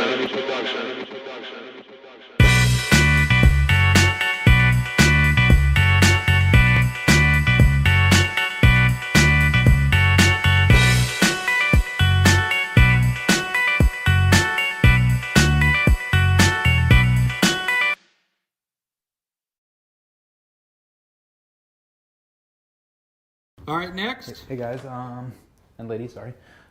Joey Malinsky doing some impressions. So you're gonna give us some celebrity impressions? Let's do it. Actually, don't do any celebrities, but I do a bunch of people that everybody knows. All right, well, let's see it then, all right? Okay, so you're driving to work and you're a little bit late, but you need to get a coffee from like the gas station, and then when you go in, there's this guy in front of you. A lot of details. Yeah, can I get a pack of Camels and how's Cherie? How's your sister doing? She still with that guy? Nah, we're divorced. We're divorced, yeah. She's that biker guy, yeah. No, mom's all right. How's your mom? What are we doing here? Let's go to another one. Yeah, actually, not those. The ones behind. Next. Okay. Yeah. What about the guy at the deli? Number 78. Okay. Virginia Beckham. Is that thin enough? Thinner? You want it thinner? Next. Or what about the you're watching a movie at your friend's house and your buddy picks the movie, but then he already seen it, so then he like talks through it the whole time.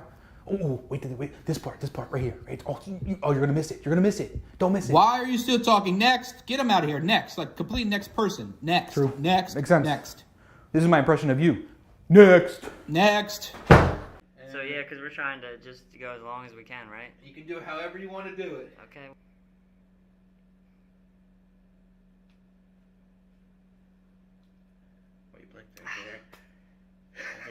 You want another attempt? Yeah, let me try again. Let me look at the camera real quick. I just want to make sure I got focus on the eyes. Yeah.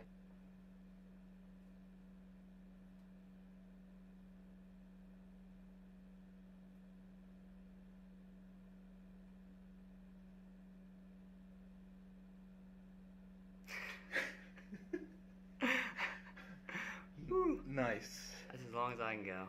That's pretty good. Yeah.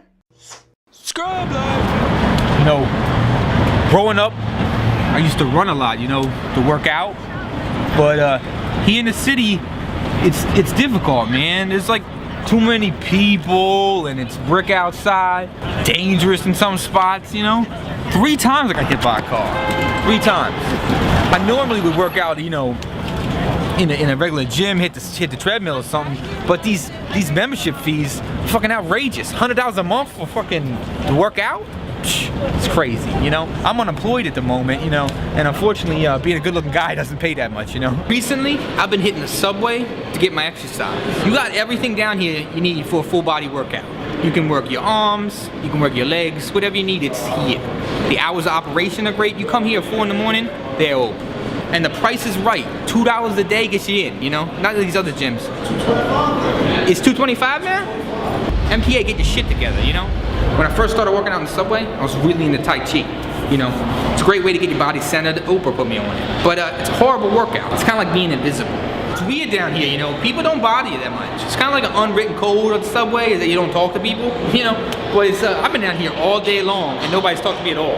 It's crazy, you know. My mother don't even talk to me down here. I like to start off with a little stairs, you know, start my routine off with little stairs, and then I move into the incline, you know, really get the blood pressure going. This sucks in the morning going to work, but it feels great right now. This leads to the granddaddy of them all. He hit the path. It's a scary thought, but it's an escalator that leads to Jersey, you know? I like to run up it away from Jersey. Like, get the fuck out of here, I'm not going to Jersey, you know? So, it's a good workout, you know? It's hard, it really gets you going. When I first started working out about a year ago, I completely outdid myself. I hadn't worked out in forever. I tried to make it up in one day, you know? So I was doing my arms, doing my legs, doing my back, everything. So I woke up next day, my back was sore, my arms were tired, my legs were dead. It was crazy, you know? I was sitting on the couch, I heard a boom in the other room, and I go in there, and it's my mom. She's like passed out on the, she's like laying down on the ground, gripping her hard. She's like, ah! So I was like, oh my God, my mom's having a heart attack. I called the EMT, tried to pick her up, we're on the living on the third floor. I tried to grab her, couldn't lift her up. My legs were all tired. I was scared. I was like helpless.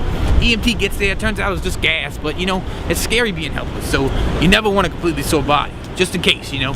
What if you're on the street and a couple buggers come up to you, you can't move, you're walking around all it's not good, you know. That's the end of my workout. I'm hoping this workout catches on, more people come down. You know, there's a lot of musicians down here in the subway, there's a lot of artists, but I never see any health enthusiasts, you know, so I'm trying to bring that trend. Scrub life!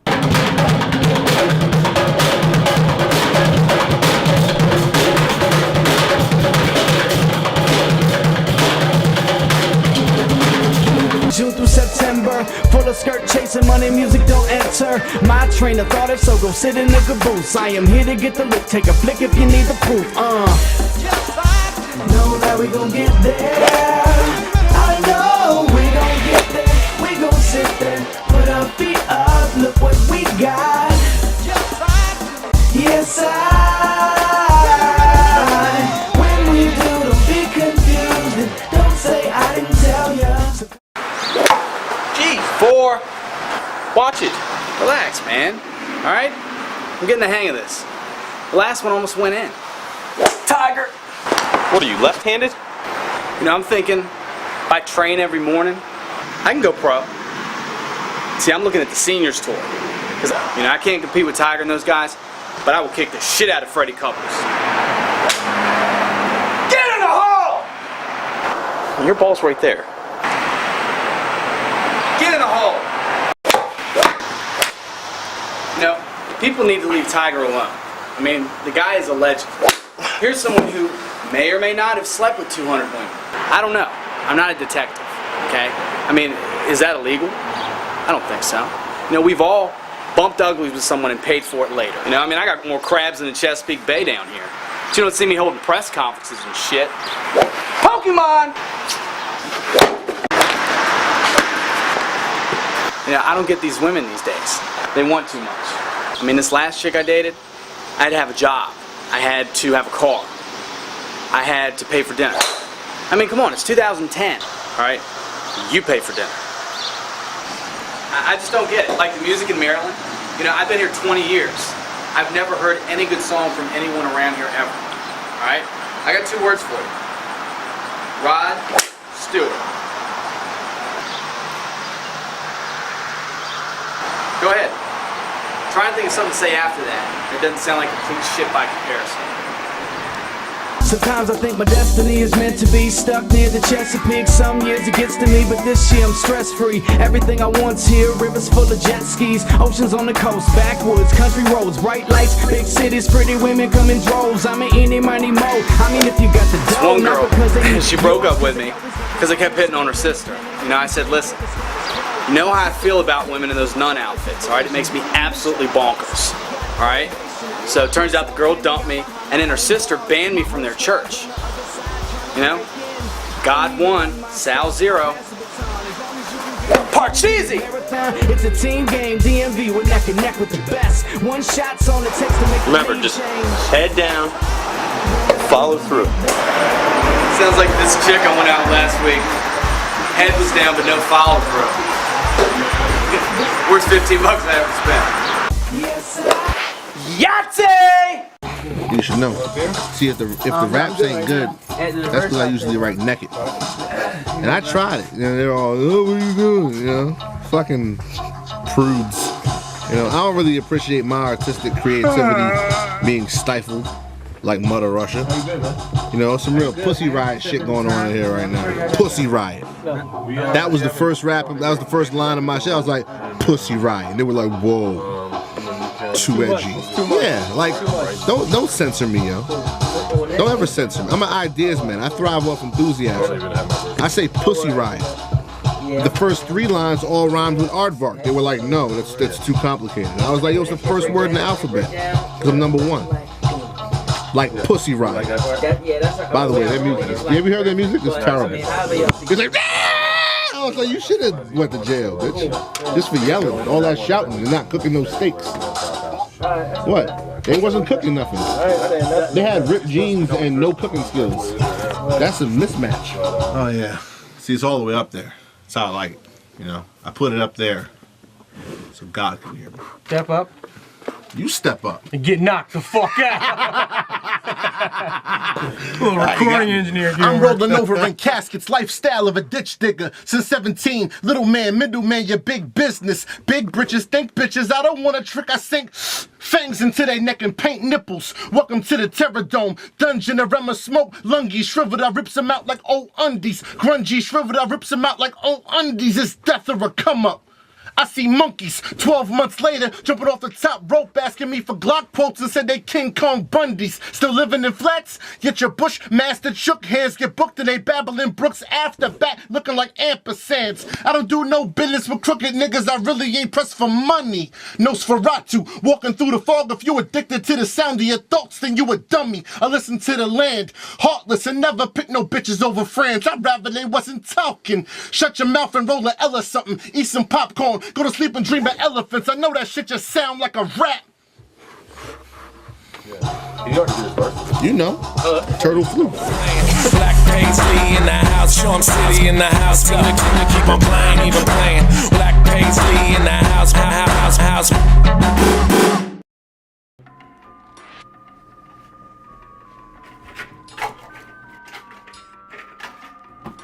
How's the edit looking? Oh. Edit looking good, or? Yeah, it's... Because client's been asking for it, so I'm trying to get an answer to that. No, yeah. So where we at in this edit? Ooh, it's close to V1. V1? Yeah. What? Are we at like a V1.5 now, or is this still? Yeah, I'm adding the titles in, so titles should be done in like. Confident then. Yeah. Okay. Please tell me you're uploading. Yeah, I'm just taking I'm gonna shoot a little smack. The client's like, come on now. You know I see you this time, right? Is that, were you still at a V2, or is this gonna be final?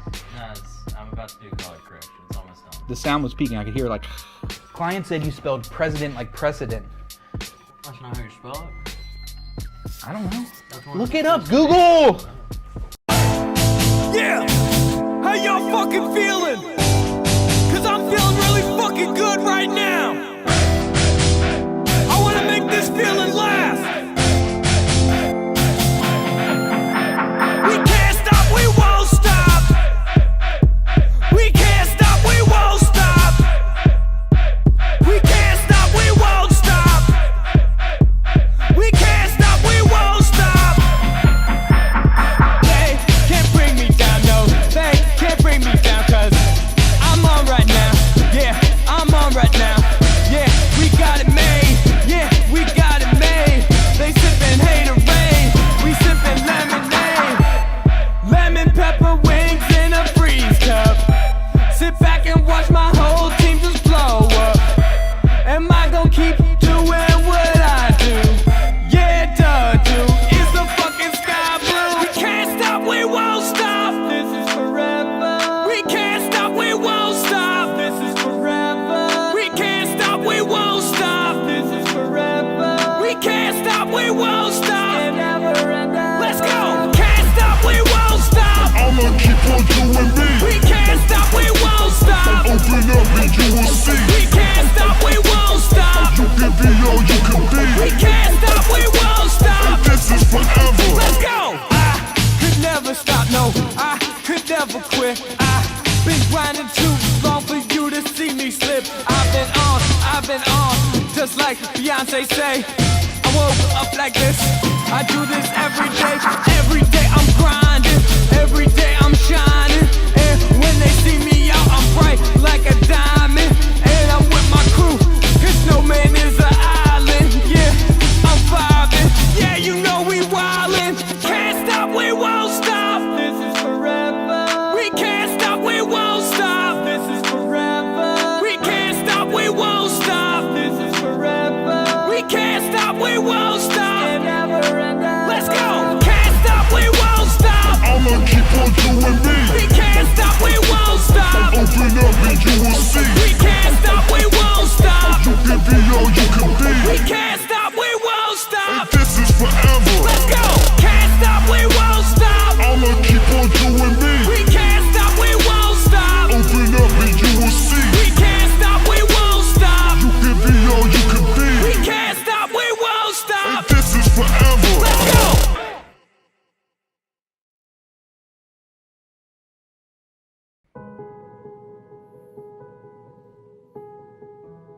Just tell me why you're here right now.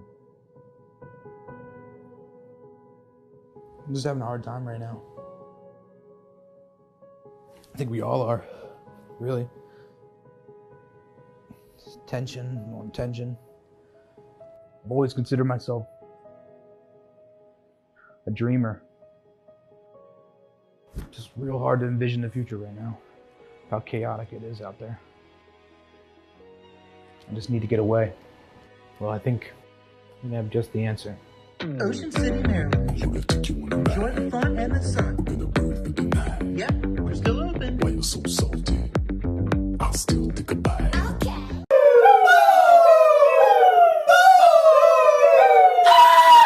Hi, we are Sun. You know it's not like me to get really angry and act. So it must be a big thing if I want my last ring.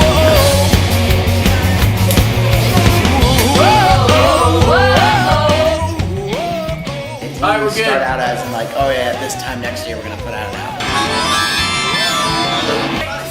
This band is like my release to be like as happy as I possibly can. Pumped to be part of the whole thing. I've never been in like an actual studio. It's just kind of crazy for me. I don't know if I keep playing. It's just, it freaks me out because it's like a test. It's just like, it's permanent. It kind of scared me. I would say just do it. Everything is just live and not as like perfected, and we're just friends playing music. I think everyone in my band has a certain respect level for unfinishedness. That's what I love about this album. It's all of our songs. It represents like what we've been doing and how far we've come in the last like 5 years. Am I allowed to take off my shirt? No? I think it's really cool what we're doing. I mean, we're high schoolers and we really have a full-length album out right now. Yeah, the second verse. This music that we've been working so hard out to get it out with all these people having comments was nuts. But I'm so glad that they were there because all my friends being with me to like share that experience was really fun.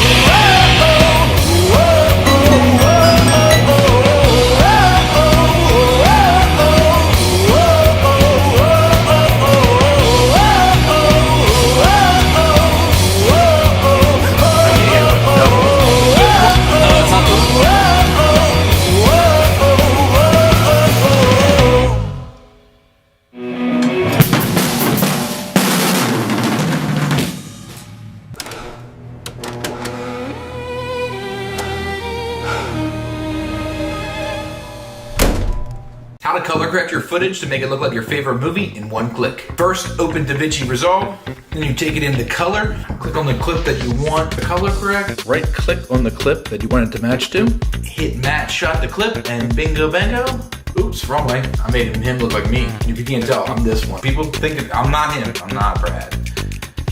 Would never have dated Angelina. So here's some of the results with some more people I'm told I look like. Let me know what you think. That's how you know it's real. That's how you know it's all real. That's how you know it's real. That's how you know it's real. We have to make sure enough stunt for the camera.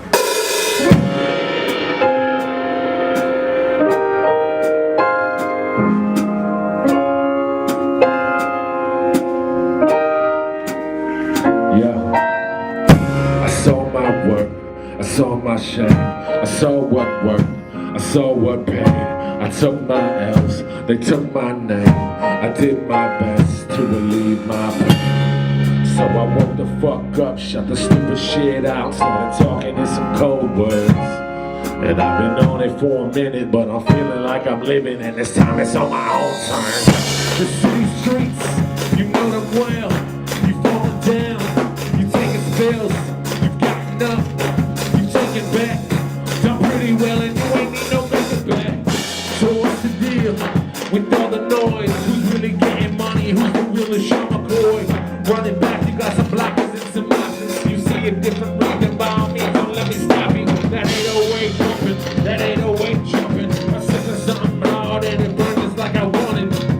Good crowd and the boppers keep stunning. And even though I'm broke, I still keep it 100. Come on. I took my arms and made it into something. Something right, so the world started running. Come on. I made mistakes, but the big cause was nothing. Things justify for ambition, so it's nothing me yet. Shut the stupid shit. I don't really need to hear the miles on the spit. Hard work, set me free. I just need to roll with the motherfucking beast. Put the work in just to get the work out. The boppers work out if they try to drop trial. No joking, serious talk. Sorry for confessing, but them $7 bills nearly not enough concessions. I am with the bright side. Keep the hope alive. We can do whatever we want. That's do or die. Our time, our story fixate on whatever we can do to stop the motherfucking hate. Come on. I took my arms and made it into something. Come on. Something right, so the world started running. I made mistakes, but the big cause was nothing. Things justify for ambition, so it's nothing me yet. Shut the stupid shit. I don't really need to hear the miles on the spit. Set me free. I just need to roll. I'ma write the shit, I'ma write the soundtrack. Fix the fucking bobbleheads till they get their bounce back. No question, how we gonna get it? Cause the labor is intensive and baby we bout to live it. The bullets in the bullet, my people in the building. How the world fix the planet, learn the language, make them children. Make them smart, make them loving and resilient. And if they got my dreams, then they brilliant. So we used to wag and circle. The people on the curfew, I don't think so, let them breathe. And the nature we can nurture. My cup's sick, cause the stress is universal. Waiting on the doctor, cause the patient's in the version. I took my arms and made it into something. Something right, so the world started running. I made mistakes, but the big cause was nothing. Things justify for ambition, so it's nothing me yet. Shut the stupid shit. I don't really need to hear the miles on the spit. Set me free. I just need to roll with the motherfucking beast. Woo! Shit. That was dope though. Alright. All my shit dope. Dope. You doing? Alright. Mine on that beer? I'm good. You look like from. What's going on? I'm Joey Malinsky of ATB Productions, and for this round of trying out the Ronin 4D, I met up with comedian Eric Dodorian. He's a very knowledgeable basketball fan. I went to Juilliard on a basketball scholarship. Oh yeah, we played big schools, Montclair State, Salem State, all the states. And I wanted to create some motion and action shots. I figured he'd be the perfect candidate. And he was awesome, he was super funny. Yeah. I came up with a shot list, and then Eric brought the comedy. It was kind of trickier than we thought. The autofocus did not work very well with rapid movement. I was having a hard time finding, which is kind of understandable and acceptable, but it's just nice to know where what's possible and what's not without a AC, you know, follow focus puller. It was definitely tricky. Also, we would go into sport mode and then that would not allow us to active track unless we overrode it, but it would give us this warning most times, which I thought was weird and I didn't understand why. I also don't understand quite all the different types of gimbal settings. Eric from ATB also has a better understanding of when to switch into different modes and what's the best way.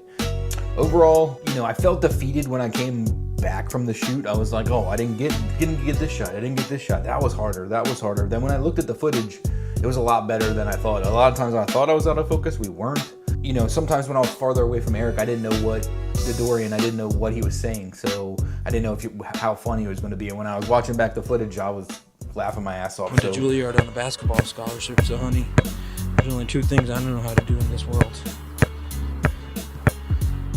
Check off, check up.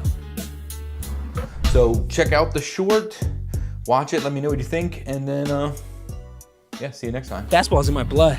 When my dad died, you know what his last words to me were? Game time. I'm Lynette. I'm Ben. We're Modern Art. We met about 4 years ago, a little bit more than 4 years ago, at a summer program at Berklee College of Music in Boston. And we started playing then. Yeah, I've been playing ever since.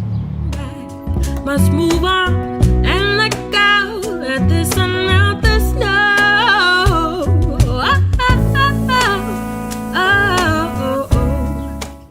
Our sound is kind of eclectic, I'd say. I started listening to a lot of Feist and a lot of Nina Simone, a lot of Bob Dylan, and then I wrote music that just came out of my soul from listening to all that stuff. You know, like I just had a bunch of musical awakenings. I guess I started listening to the Stones and the Beatles. You know, then I heard Jimi Hendrix and was like, oh wow, you know, and then I heard jazz music and came to understand it, and you know, that was a musical reawakening. And then even meeting Lynette and hearing the way she wrote songs, and over time, you know, I mean, I've had different awakenings with her, you know, like it's crazy. I mean, I just want to start simple. If I can take it to a show and get people there, you know, loving the music, then, I mean, that's just the beginning, but that's where I want to start. And then after that, the sky's the limit. Yeah, it's, you know, modern art. We can go off the deep end with this thing. We might just start splattering paint on our audiences Yeah. and that sort of thing, you know, who knows? For what it's worth, for what you'd say, like falling leaves, like the dawn of day. Commit the truth to your heart. It's never too late to start today.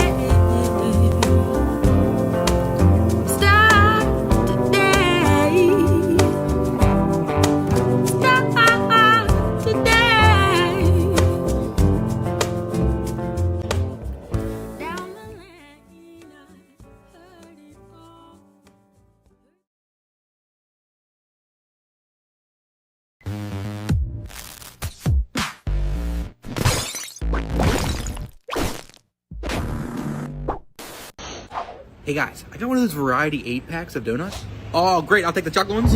Oh, yo, I got dibs on those frosted ones. Yoinks, I got the crumbs. No, that leaves me with plain. Oh, they suck. Horrible choice. These are delicious. You guys all have 2 donuts. Trade me one. What am I, an idiot? I read the order of the deal. No go. Sorry, that was all she wrote.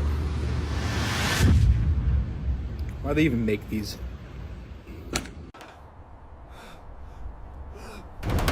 No! My name is Ian Hesford. I like to play a lot of crazy instruments. This guy Hank, he took a propane tank he had laying around, cut little tongues on it, and made what you call a Hank drum. I like it because I can transpose melody, which is a whole new range of expression.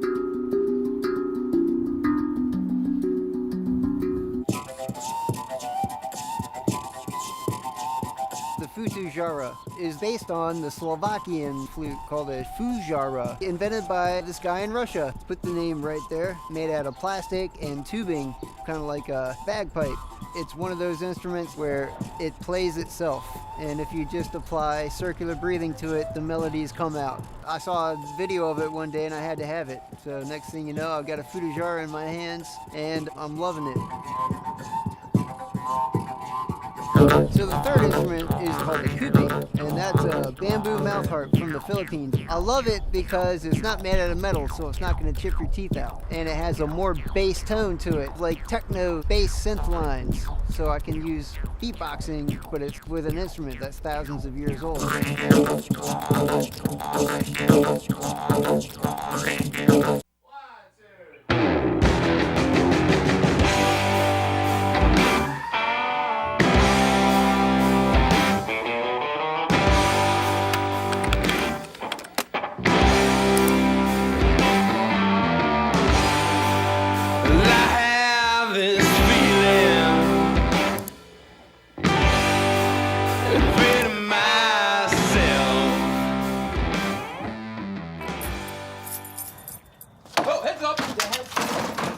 The heads up comes well before you're about to hit me. Sorry!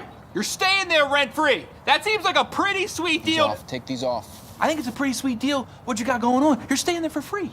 Remember that time when Becky dumped me? Mom charged me like $600 a month to come back home. It's just a place for now while I'm figuring out what me and Leah are. Figure out what? Leah's figured it out. She's with another dude. Probably right now with another dude if you think about it. She's moved on, and you need to move on. You're a free agent. You're about to get the big bucks.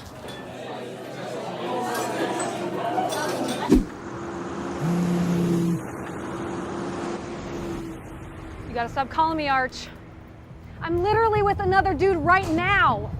What's up, Archie?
Hi, my name's Archie. I live in the laundry room. There's no door, and I just wanted to know, like, how long you guys would be practicing. You can't just stop a jam like that, man. Like your petty material concerns. Are you kidding me? We have a gig tomorrow, dude. It's like waking up a sleepwalker, man. Man, I didn't mean to interrupt your laboratory here. I gotta do a bunch of drywall in the morning. This is a beautiful place. This is a beautiful Airbnb, and we really like the accommodations, and it's a very, very cool place for us to find our third eye and all that. But you can't interrupt us like this. You could have killed us, man. You know what I mean? Like, spiritually. I'm sorry, man. I just wanted to get a time frame for how long you guys are gonna We're trying to meet up on another plane, right? And Patrick won't show up. And we're trying to lock that down. So it's 2 a.m. on Tuesday. What do you want, man? What do you want? Why are you being so aggressive? I didn't mean to interrupt. I just want to know another hour. It sounds great. It sounds loud. So we call it 3. Is 3 doable, guys? Yeah, man, 3 a.m. Great. Sorry. Thank you. Apologize. Should we take it from the yeah, we'll take it from the no, thank you so much.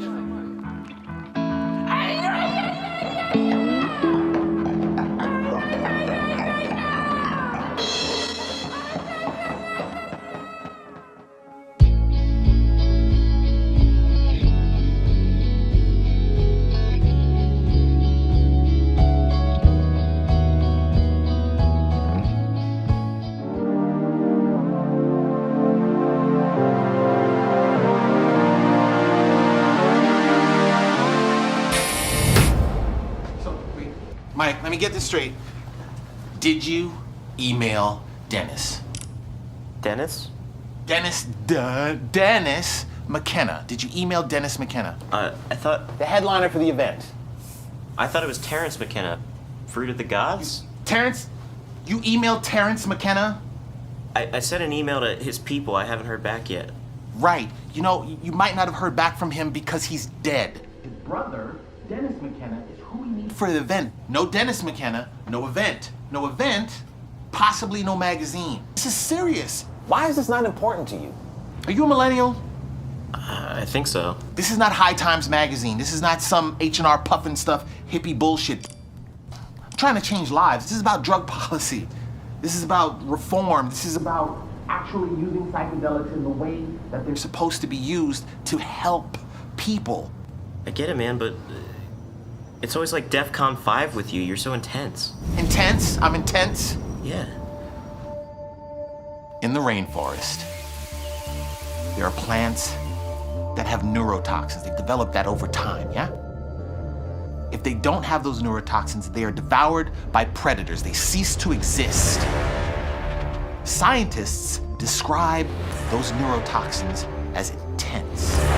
We're fighting decades of draconian laws and a prison industrial complex and a society that thinks that drugs are a joke. So if I come off as a little intense,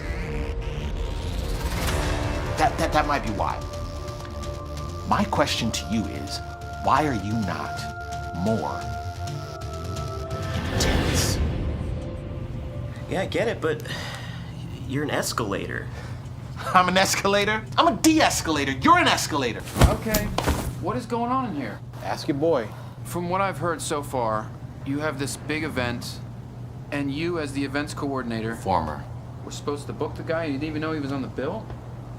Get a lot of email. I missed it. Yeah, well, that seems like a pretty big oversight. Is he a millennial? You know how appreciative I am for you letting me stay here in this calm, tranquil environment? Mike, I like your intensity where it is. And you're definitely an escalator. I gotta go do the changeover. Remember, anger requires more energy. I taught him that.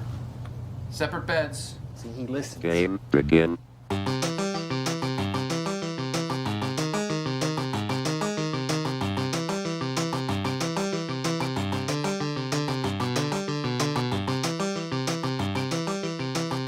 Game over. Hey, whoa. Before you leave, this is very important because the guests didn't find the keys last time. I need you to leave the keys under the igneous rock. Do you understand? The igneous, not the metamorphic, not the sedimentary, the igneous, yeah? Yeah. Do you know what that is? Yeah, there's only 3 types. So the metamorphic, cemetery, so the indigenous one. That's the one that's got sparkles on it? Igneous, please. This is so important. Comes out of volcanoes. This is why God made Google. Figure it out. Listen, I went to public school and I've been drinking tap water my whole life, so I will Google that.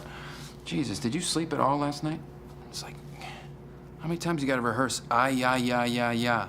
I slept fine. So, yeah, I gotta go deal with Captain Millennium. I know you got a lot of shit going on.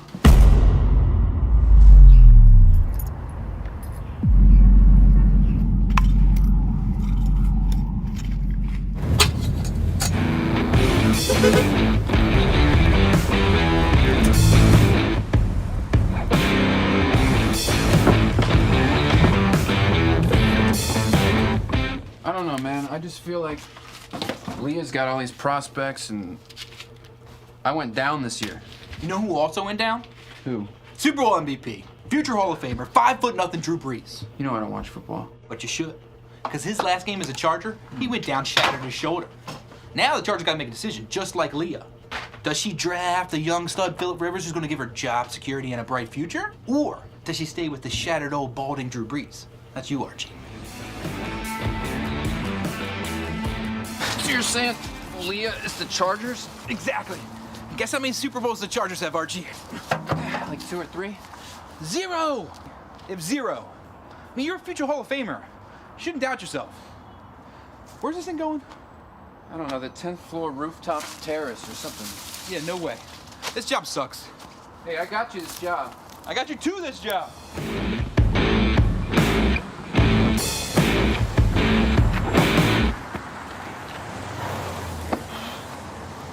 Got it all lit there, huh? Yeah.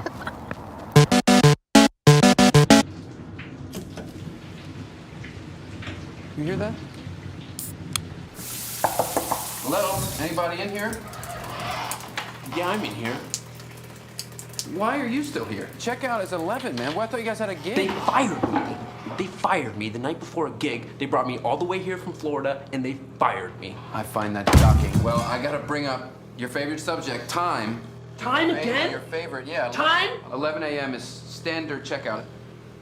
What's this? It's a fucking hat. Nobody gets it. Gets what? Nobody gets it like I get it because I've done enough mushrooms to touch the face of God. Yeah, did you? Yes, I did. You know, for a guy in a jam band called The Answer, you've got an odd angle on things. What's your angle? What do you, like, pay rent? What do you, like, have a job? You don't know anything about me, man. You're a Christian. No, I mean, no, I was baptized Catholic, but you read the Bible. You read the Bible, and that's what you believe. I believe the Bible. No, yes, maybe. I think there's some parts that... Listen, I don't know. There's a lot going on, but I can tell you it's not psychedelics and magic mushrooms, okay? You don't have the answer. I don't have the answer. Dwayne doesn't have the answer. We're all scared. And you gotta go. Sorry, buddy. I think I left my iPod back there. Can I just grab my iPod? No, we got everything. Can I have a beer? No, got everything. It's time to go. It's 8 hours, bro.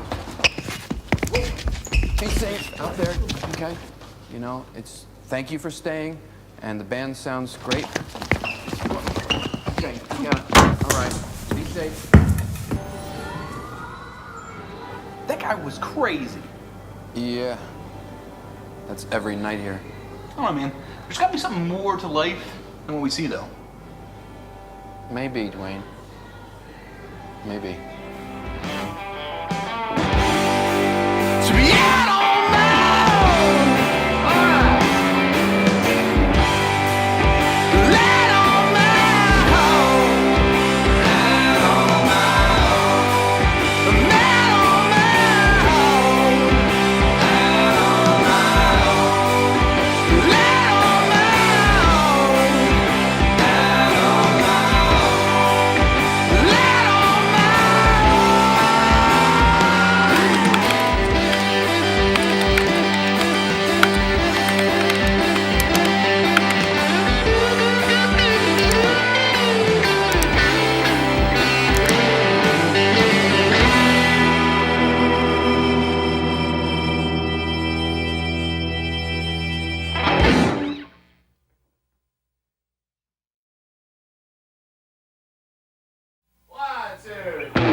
Hey, Leah. Hey, I think that's all of it. Thanks. I thought there was more, but apparently I bought everything.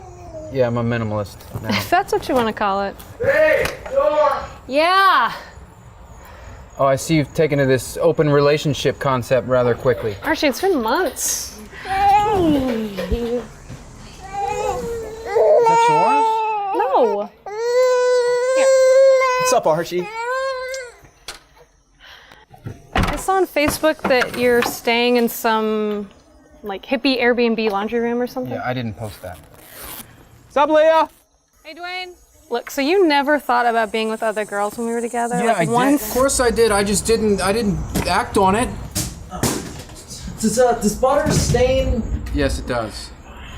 Archie, you got too possessive. You don't possess me. I don't possess you. I deserve to be happy, and so do you. Can you teach me? Babe! I love you, but It doesn't feel like love. I gotta go. Yeah.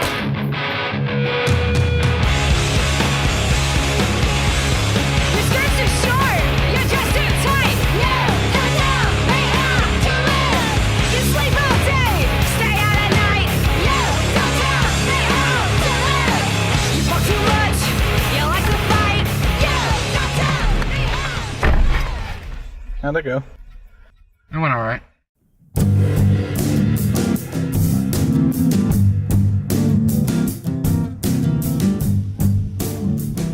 zero idea why they canceled work. Definitely not gonna rain. It's definitely gonna rain. That's a cumulonimbus right there. You see that? That's gonna come in. Ain't gonna be no ball game. Drop a whole bunch of water on the whole neighborhood and wash the whole place out. But hang on to your tickets, because they're good for next Thursday night. Heads up. All right, Nolan Ryan, what's your problem, bro? Sorry. Head back in the game. Just gotta forget about her, dude. I'll be all right, babe. You know what Dad told me? What did Dad teach you? This was years ago. He said in baseball, when you're at the plate and you get hit by a pitch right on the bone, you put your bat down, you take the base, and you don't rub it. You don't acknowledge the pain. But that's what men do. Think that rule applies to softball? I don't know. It's a good question. Well, my wife definitely thinks I'm working. There's zero chance I'm going home. If I go home, she's gonna make me do a whole bunch of stupid shit. And she's gonna make me put up a baby gate. I'm gonna have to weed whack the backyard, which is getting out of control. So we gotta take advantage of this day. Here, hit me one deep. Oh, I got this. I'm tracking. Oh! Ew! Ew. Right in the knee. Watch that sciatica there. All that you're gonna get that tingling in your fingers. I think I hurt my back a little bit. My godson, he was up on the roof, he fall off right into that opioid crisis, man. Hey, look, he was driving that forklift. He got a time and a half every Wednesday. Not no more. Not no more. My back. Let's go back to your place.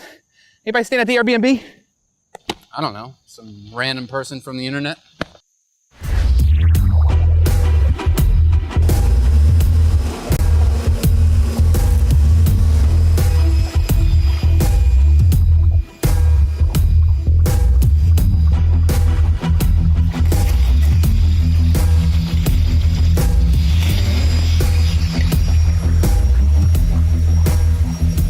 Hey, man.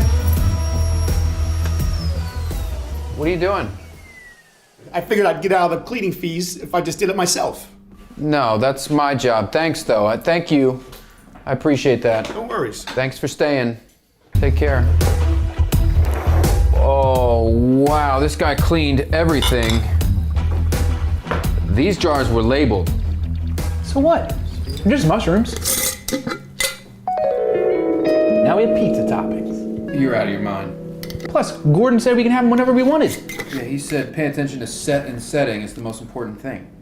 I'm set for this setting. We're off work. Seems perfect to me. I'm not crazy. You're crazy.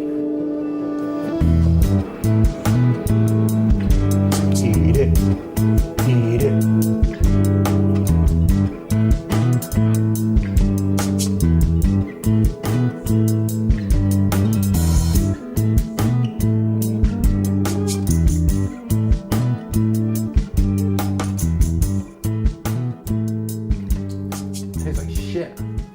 A little bit, yeah.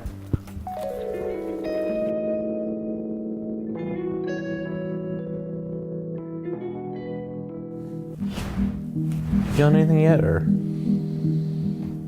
It's so hard to say because sometimes life is high, you know what I mean? So, how would you know?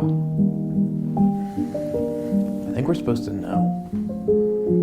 I guess when you know, then you know. Yeah, it kind of feels like I feel a little more comfortable, but they say the come up is confusing. I'm definitely aware more of my body. Yeah, it's weird how like there's angles, and that's measured by degrees, but then temperature is also by degrees. You would think somebody would be looking into that. Words are weird. I don't think I even meant to say that. Yeah, I feel nothing. I feel everything. I just feel like I have vision. I can see into the future. You know what, man? I think I'm finally done with women. Open your eyes. Get him out! I don't like him and I want him to go! That's right, ladies! Get him! No uterus! No appendix! Men need to know! Hey, what's up? My My name is Ebony. That's my sister Janet. Thank you. We sang with this? Yeah. No. Really appreciate it. This This is is like right off the rally This pad? is a man. Yeah. He could be a serial killer. Did you do a background check? I did. This is our white brother in Christ. He's crazy. So thank you for staying. Did you find parking and you got? Yeah, we're parking? good. Okay. There's a little. Look at him. I'm looking. Thanks for choosing this spot. From the KSE 7 o'clock news to African American females found in pieces, dead in an Airbnb. Okay, keys. These are keys to doors. So I'll give you that. Dead body where you're gonna open that door to. There's a bathroom upstairs. There's a bathroom downstairs. There's a bathroom in the basement, but don't worry about that one. And they used to be smaller. And let me know if you need anything. I'll be present. Serial killer all day, every day. I'll be present. So let me know what you need. You know. I don't need help with anything, and I'm never using. We're meth good. from Thank you I'll so much, shit on Archie. myself. Don't shit on. What? He smells like jizz. Oh God. I'm gonna make a murder of you. People know we here. 'Cause he's trying to kill us, and I know he's gonna kill us tonight. I can't believe you guys did this.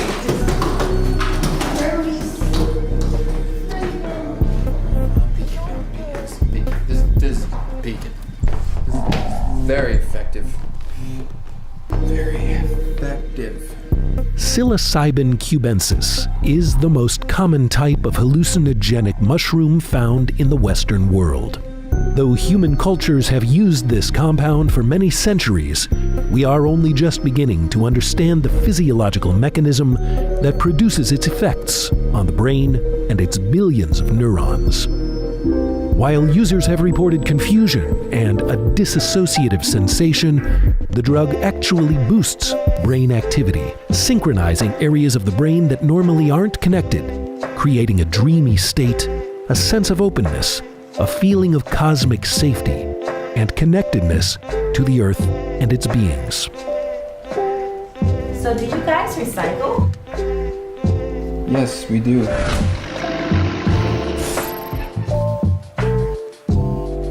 Good. The Mother Earth, all that we have. Wow. Allow us to love.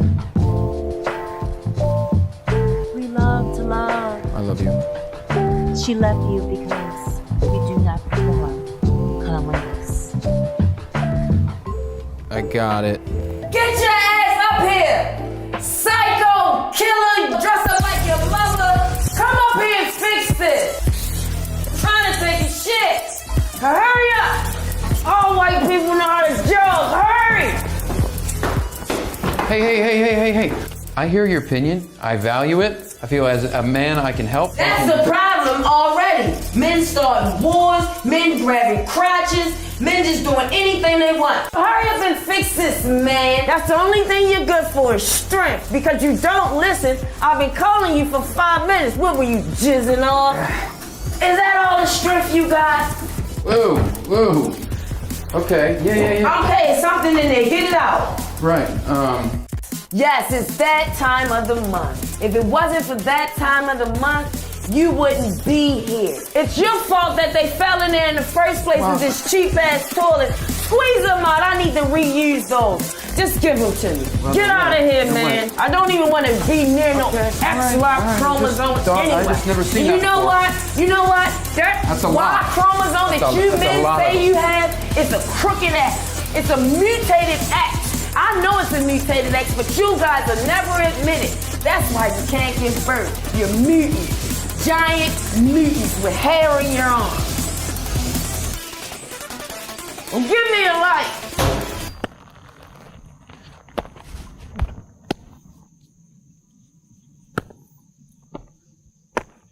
Dude, sorry I bailed yesterday. After that chick was yelling at you, got completely bad vibes. Yeah, well, you missed out, dude. Because once the yelling died down, she ended up being a really cool person. They invited me upstairs. There's candles. There was this little lesbian jamboree drum circle going on. I got to play my guitar. Hell yeah, dude.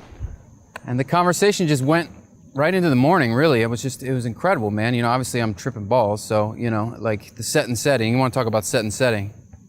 But they filled me in on all kinds of things that I needed to learn, you know, got it through my thick skull about feelings and what to feel and what not to feel and when to feel it and when not to feel it. It's the psilocybin, man, I'm telling you. It practically fixes everything. I don't know what it did for your back. You know what? Completely forgot about my back. See?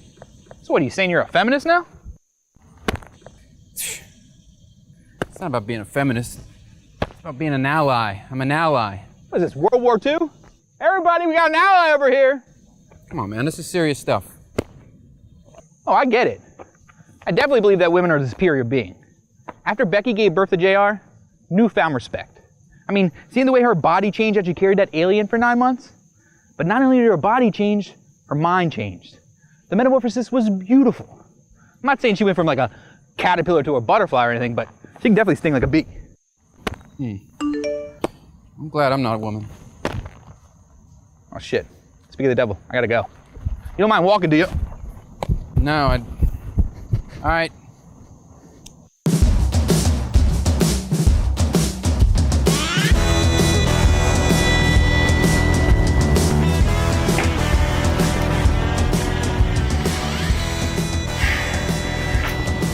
Thank you. I never had an experience like that before, and I know we had feelings and emotions that I didn't know that I had, and we ate about 3.5 grams of them, and that did the trick. I mean, you know, I think I've had them before, but it was never like, you know, and I was just over the hill, man. Just unbelievable experience. It just was light, and I just feel like all my doors were opened. The aggregates bisporus. Yeah. So if you're gonna finish it, just finish it and then go to Whole Foods. You get those at Whole Foods? No, I grew them. The one that was labeled, not labeled and now empty is mushroom. Should I eat in like 5-6 grams? No magic. No magic in those. But I thought you said the whole row was psychedelic mushrooms. I said there were mushrooms. If you wanted a trip, these, if you wanted to go somewhere, would have been this, that would have been, whew. Those are pink elephants. Those are, remember the scene in Empire Strikes Back when Luke goes into the tree and he faced himself and it was really Vader, but it was So I ate the wrong. I mean, it was right for you, I guess.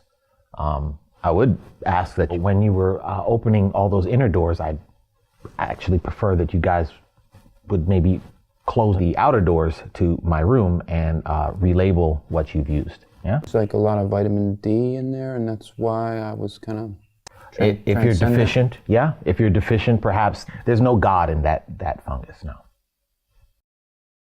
I know nothing about you lately. I know nothing about your life. I know if I want to be honest, I know nothing about your drive. It's a hurting scene. I'm just trying to stay clean. I know nothing about your conscience. I know nothing about your crimes. I know if I want to be open, I know nothing of your designs. It's a hurting scene.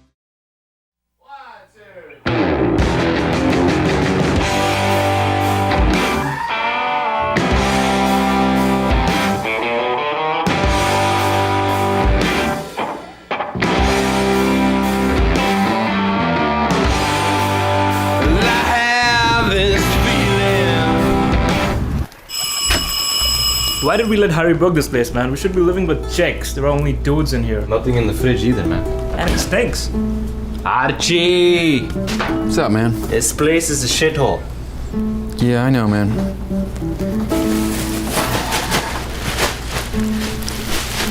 You wanna try some paneer masala, Mr. Archie? No, that looks delicious, but I'm good. It's nice you guys all eat together, though. That's all we do, man. Yeah, man. We really need to get back to that. Really nice. Hey, Arch, it's Leah. Listen, I got 27 missed calls from you last night, and I know it was 2-for-1 drinks at Auto Bar. I get it, but it has to stop. Like yesterday. Also, listen, it's fine if you still come to my shows, but no more guest list, okay? That's just for friends and family. Oh, well, that stinks. Hey, Chief Boss? What's the Wi-Fi password? Oh, that's on the website. Oh, I tried it. It doesn't work. No problem. Let me go reset the router. For how long you have been running this place? You don't look like the guy on website.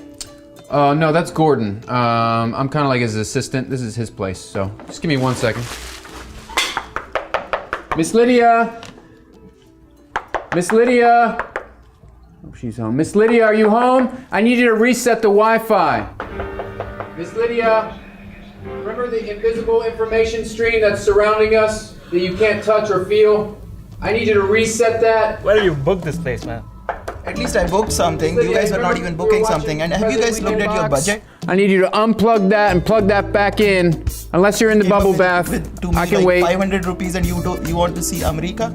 Yeah, but I want Wi-Fi and 500 rupees. He's working on Wi-Fi. This place smells like shit. This place is shit. The information, the internet. Hey, Archie, never mind, I got it. I spelled mushroom with 3 O's. Got it? Cool.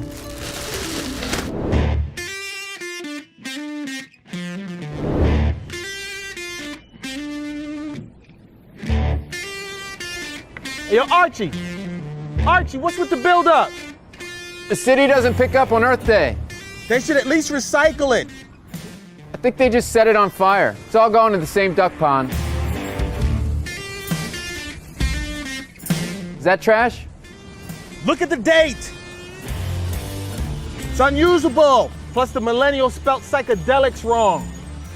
Looks right to me.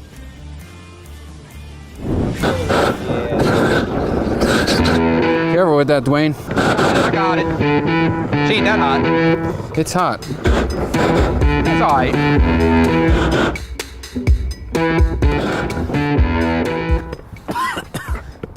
Oh, what is that? Looks like God cleaned out his one hitter. Essentially dead dinosaurs from an ancient swamp. Dinosaurs?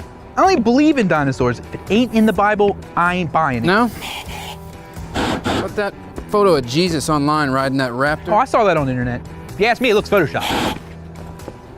Oh. Do I still have eyebrows? Do I still have eyebrows? Yeah, you're fine. I can't smell anything. Okay. I can't smell anything, Archie. Okay, calm down. I can't smell anything. Okay, I need you to calm down. I need you to calm down. Calm down. Yes. You calm down. No. I almost died on the roof in Remington. Come on, man. Let's just finish this job, okay? We're almost there. Finish this job? Yeah. That's what you're worried about? Yeah. That's what your problem is. You never connect. You don't even connect with me. You never connect with anybody. I connect with people all the time. Look where I'm staying. I connect with people all the time. They come in and out. You know, sometimes I connect too much.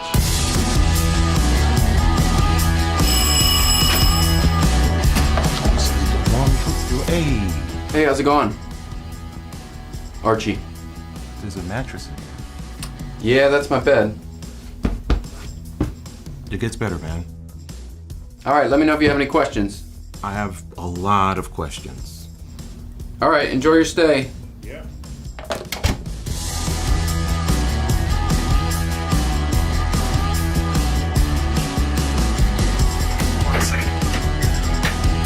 Is the delegates like good? Ah, okay. Yeah. All right, cool. Thanks, man. I couldn't figure that out when I first got here, but Sure. yeah, man. Have a good one. Yeah. Good night.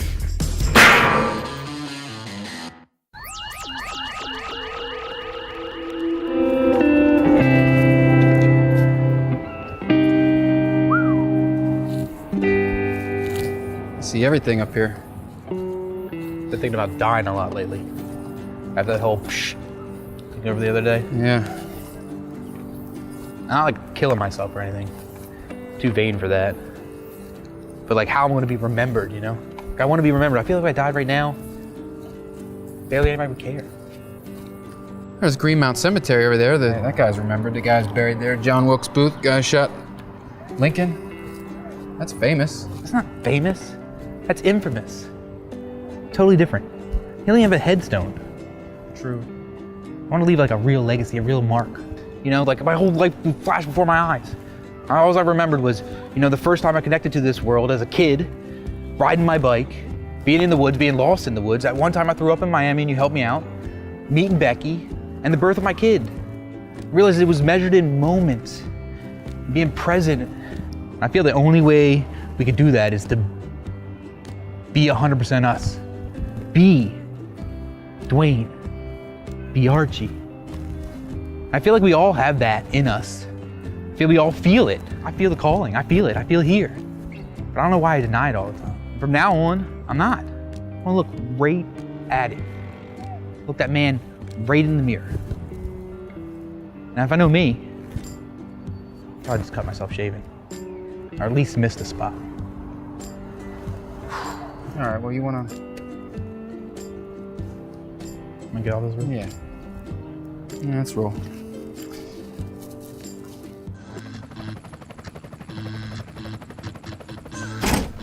Hey, I'm back. That police helicopter, is it just there all the time? Oh, yeah. Pretty much. I know this isn't your thing, but like, you know you could use that fuel to like, I don't know, heat up schools? Or... Oh, yeah, that's true. Yeah, I mean, I could send him an email or something. Hey, I'm back. I'm not the only one smelling this, right? Oh, yeah, I'm sorry about that. I'm taking care of that. There's some incense on the coffee table. All right. I mean, you're just gonna put more smell on the smell instead of getting rid of the smell? For now, yeah. That's how the whole city works, huh? Wow. Hey, I'm back. Is there ever gonna be hot water, or? No, I'm taking care of it. How do you take care of hot water? I'm emailing somebody right now about it. I mean, there's only 2 kinds of water. Scent. Hey, I'm back. Is there any Windex here, or should I just go to the boys who are right outside? Hey, I'm going to the store. You need anything? Like, socks? No, I'm okay, thank you. I'm gonna get you some t-shirts. Hey, I'm leaving, so thanks for all the help. Yeah, man, thanks for staying. Yeah. I got an extra night, so if you want to like sleep on a real bed or whatever. I'm okay, man, thank you. That's very kind of you. You should. It's nice. Be well.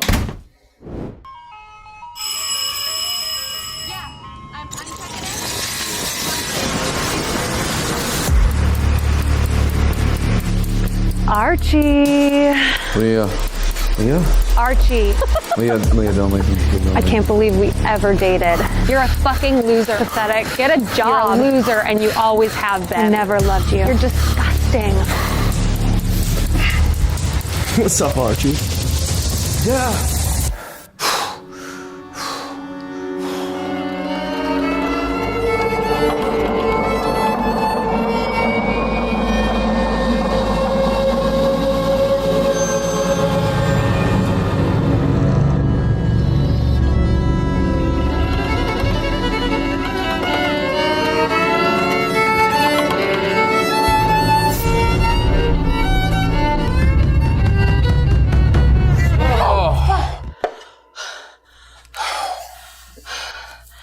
Jesus.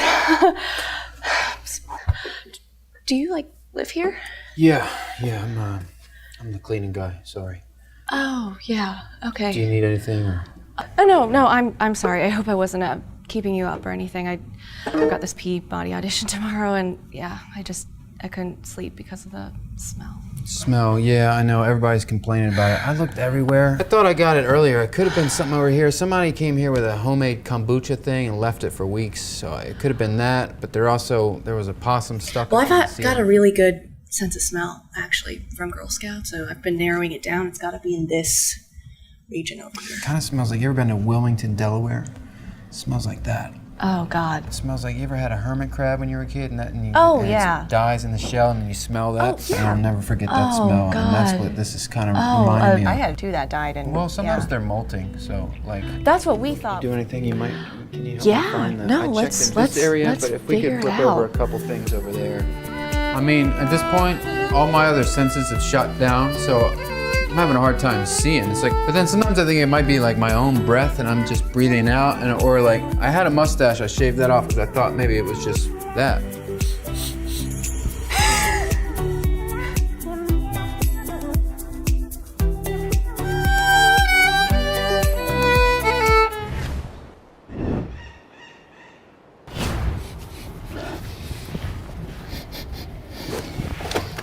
gotta be that, right?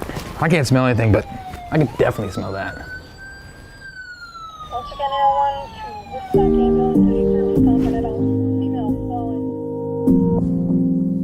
Miss Lydia was the neighbor next door for a long time, for about as long as I've been there. How long have I been in there? About a year. About a year. And she was always smiling and getting the mail and saying hello. And one time we were talking about the Orioles, and that was nice. And then when the census people came around, she was there for that. And to be honest, it was limited interaction, but strangers are relationships too. So goodbye, sweet lady next door.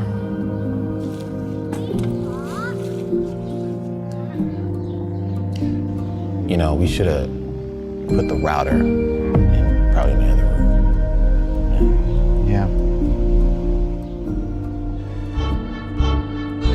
God sense. Yeah, man. Jackson. Welcome to the land of the living, where we don't walk in fear, no fucks are given. I think they took them when I came about the book. That's the second time. My possessions was lessened, I find. What the fuck can I expect? God waiting on the check. Can't even get my bitch to show me respect. Maybe it's the hollow seat of misogyny. Maybe I'm just not the Romeo Big Papa that she thought I should be. But fuck it, I gotta grind on my own time. I tried to tell her that the whole time. A grown man on his own can't stand in his own way. Cramped and he knowing that he worth more. I'm out here telling people that they gotta search more. I'm out here showing people that they gotta work more. You hear the name, it ain't a game. If I ain't rocking, it's the same. Gotta give the people all of what they came for. Yeah. Gotta give them what they came for. Yeah. Gotta give them what they came for. I know what it's like to want what you came for. So I'ma give you more and more and more.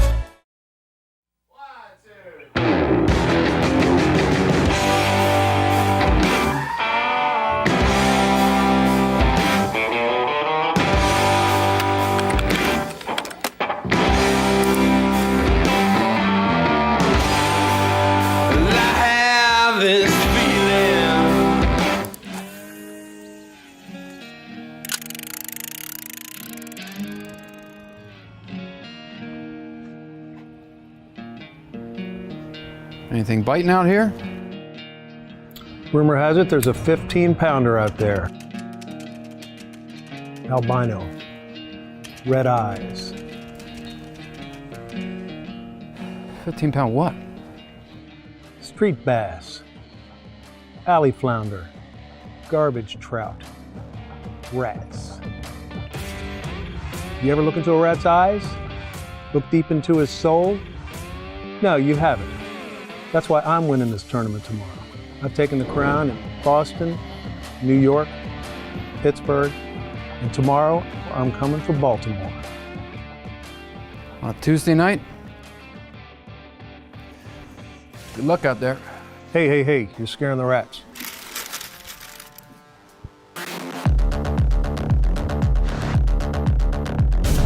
This event is going to be huge. We want to reach more minds, more souls, more spirits. We want to connect with energies. We want people to come together. We want really people to listen to what it is that we're trying to say and connect in new ways. In the past, we've had problems with our staff.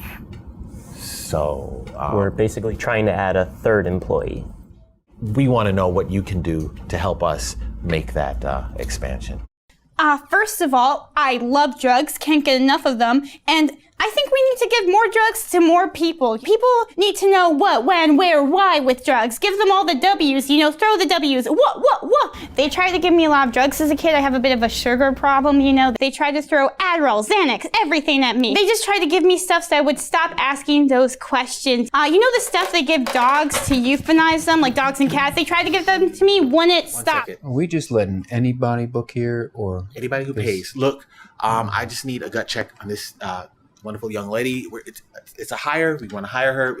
Go ahead, please. How you doing? Hi. How are you? I'm good. I can cry on command. Do you want me to cry right now? I will cry right now. Do you want me to sob? I can sob for you. I will No, sob it's not uncontrollably. necessary. Thank you, though. As you can see, I can read a room. Also, I can eat anything off of almost any surface without getting sick. She survived dog poisoning. Thank you. Oh, that's cool. Okay, well. Oh, wait. big one is I'm willing to share my parents' Netflix passwords with you right now. And what is that? Family Fun Forever, all the F's are capitalized and the O's are zeros. You also need my mom's Yahoo. Yeah, what's the login? JaneLovesLily@yahoo.com. Okay, well, considering it's an unpaid internship, I think she's great. You know, keep her. Perfect. Okay. Cool, I gotta go. All right. Cool. I like him. I like his lack of hair and I like his spunk.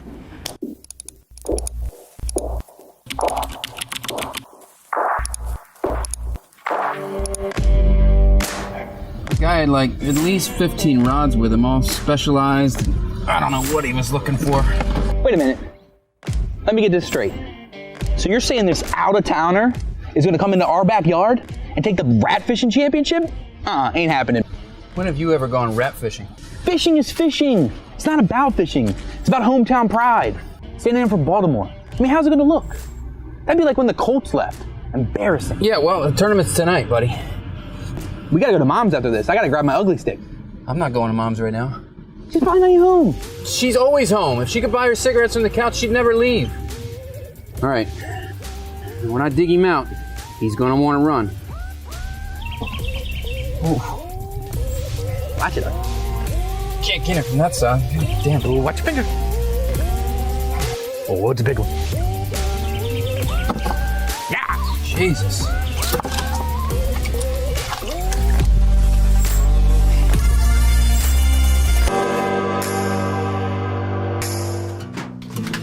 Come on, Dwayne, hurry up, man. She's probably... Hey, Archie. I believe this is yours. Oh, yeah, I remember that.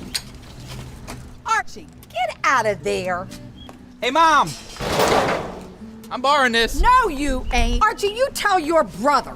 Oh, he don't have to tell me anything. You're looking at the future rat fishing champion right here. I won't be on the news. See, Archie? At least your brother's doing something. Oh, he's doing something, all right. Hey, Mom! Where do you keep the bobbers? I should have been a better example for you boys. I blame myself. But you, Archie, you got all your father's genes.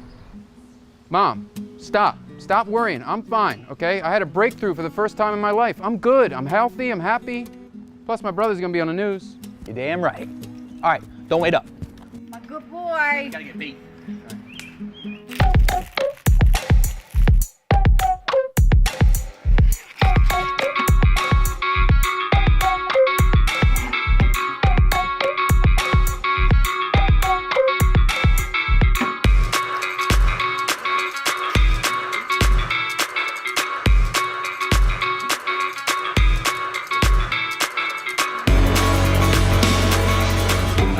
Gentlemen, welcome to this year's rat fishing tournament.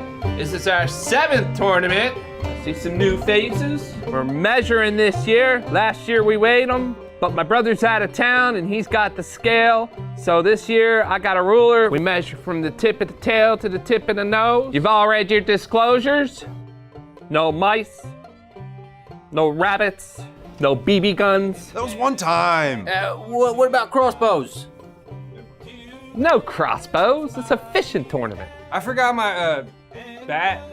Can I pound him with my shovel? Yeah, shovel's all right. We're here till 2 a.m. Drinking is encouraged. Prize is this lovely trophy. And everybody else has got to call you Rat King for the rest of the year. Everybody knows Baltimore's got the biggest rats. Let's get out there and prove it. Let the games begin!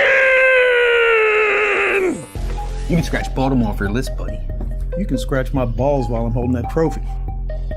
Well, you're going down. Yeah, don't make me use this. Oh, so you're a hooker, huh? Somebody say hooker? I'm against animal cruelty. No hooks for me. Yeah, whatever. My niece I'll has see rats. you out there. They're misunderstood. Dude, I've never been more excited in my life. All right, Good luck. Get a click clack, that's a clap back. Get a click clack, that's a clap back. Get a click clack, that's a Shot. You getting a shot? Sure. Make it 2.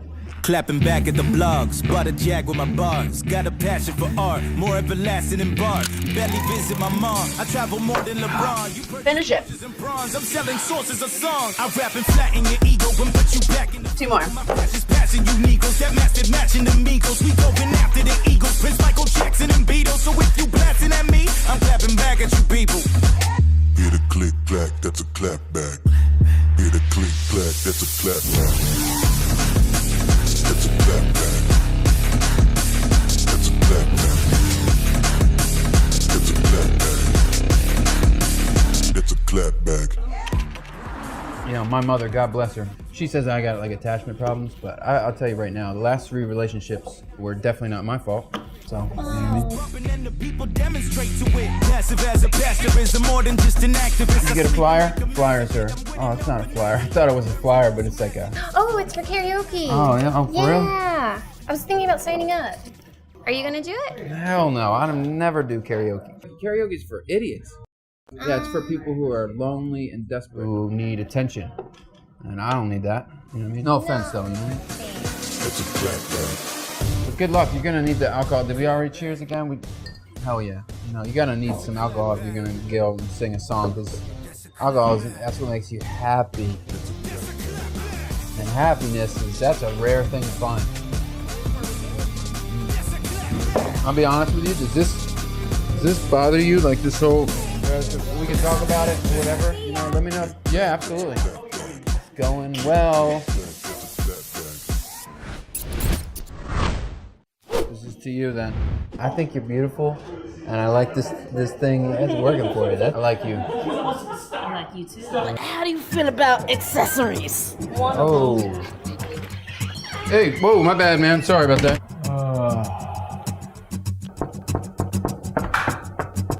How long is this piss gonna take, man? You pee out of your butt or what? Sorry about that, man.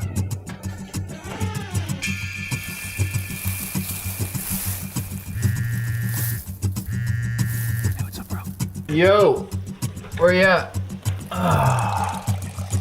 Not a good time. Nah, I moved the boat. I'm in a whole nother place. You sound really drunk, dude. You okay? Yeah, you remember that place where we were at Uncle Steve's house and that bouncer came? Yeah, I'm there. You good? Archie, I'll let you go. Did you hang up? It's so hard to hear, it's noisy. Did you hang up? Did you hang up on me? Alright, you know I love you, man.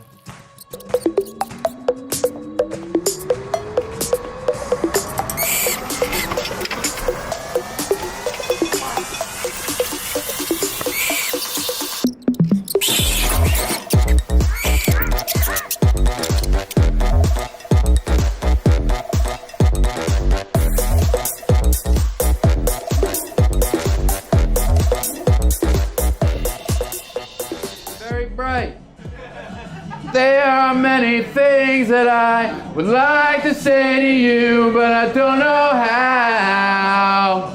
Ready? I said maybe, bang, bang, bang, bang, you're gonna be the one that saves me.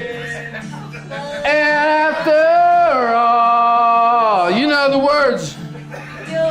You're my wonder. Wait for me. I'm the fucking artist.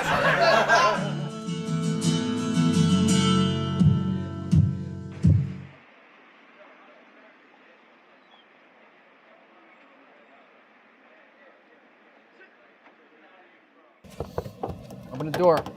Open the door, please. Open. It's open. It's open. How'd it go? In my mind, I won. How about you? Nothing. Sorry, bro. Next time.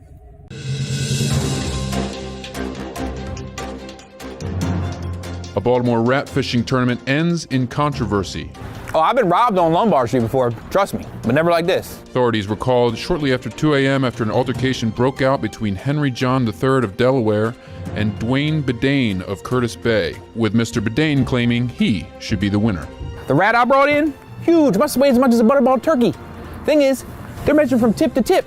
Mine had no tail. That's easily 16 inches off right there. And I only lost by 2 inches. The thing was huge. Police on the scene broke the two men apart. There are no charges being pressed at this time. He deserved what he got. And he can come see me. Come on, see me. You know where I live. Right where I caught that rat.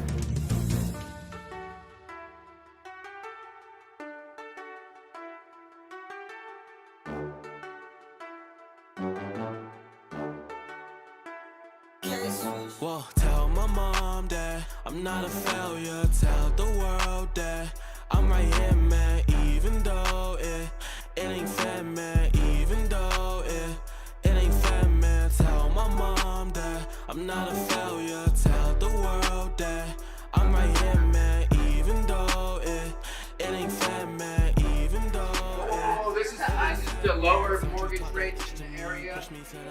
Yeah, cheers. Friendships and relationships, man, I think they did. Cause when things hit the fan, you just be like, where they at? I'm good, yeah. I'm fine, yeah. I learned all people do is lie, yeah. I'm good, yeah. I'm fine, yeah. I learned my lesson through time, yeah. So I'ma get it right and do it on my own. Cause now I'm really grown and I don't need no one. So tell my mom that I'm not a failure. Tell the world that I'm right here, man.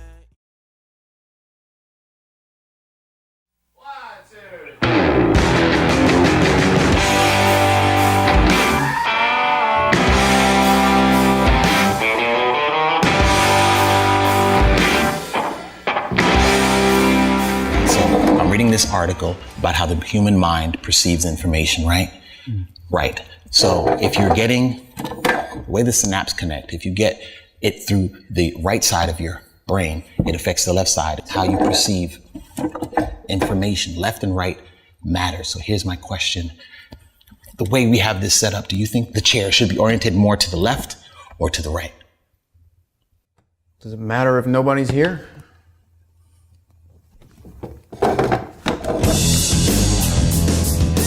Hey, hold up, man. Hey, you here for that psychedelic shit? Yeah, I'm working it. I'm the events manager for Mushroom Times. Nice, man. I'ma still need to see some ID though. All right, I'll be right back. This is the most important event in the city, by far. The #1 leading scientist in secondary trauma is coming here to give her thoughts, opinions, facts about the power of hallucinogens and MDMA and there's nobody here. At some point, I might need you to go out there and get those, people.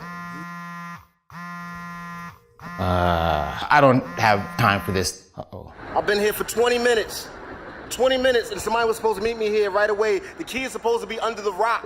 It's a check-in. All right, so I'm gonna need you down there right now. The Airbnb, top priority. Right now, like yes. So 21 blocks. 22 and a half, but if you go diagonally, you could cut time. You understand? I need you there yesterday, right now. Please, thank you so much. Thank you. God bless you. Agnostic. Hold up, bro. Hold up. I need to see ID. I'm leaving. I still need to see ID, man. How long you been doing security, man? Too damn long. Holy smokes. Is this even you, man? Yeah, man. Yeah, it was me, yeah. Nice. All right. Well, whatever floats your boat. There you go. Have a good day, man. Hey, man, how long you think it'll take to get to Eastern and Broadway on foot? You say Eastern and Broadway? Yeah. Jesus, man. That's a long way. If I was you, I would go ahead and call up Uber. Yeah, well, money's a little tight right now, so. All right. See you. Yep. Have a good one. Oh, hey. So how are you guys? We're okay. Is it assigned seating here or? Yeah, you can sit where you want. Okay. Thank you.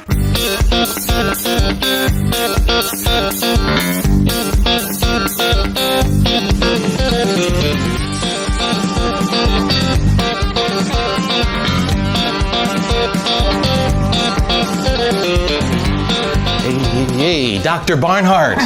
You must be Gordon from the magazine. Yeah, that's me. We're still starting on time, right? Absolutely. You know what? You're just a tad bit early. But time is relative, of course, and we are all family, right? And this young man here, good guy, good person here, Mike, he's gonna set you up in our green room. Green room? Yeah, green room. The thing that we do here for our guests to make sure that we ensure our employment. So the green room. Let's go there now. I'll take you to the green room. Great. That I set up. Excellent. So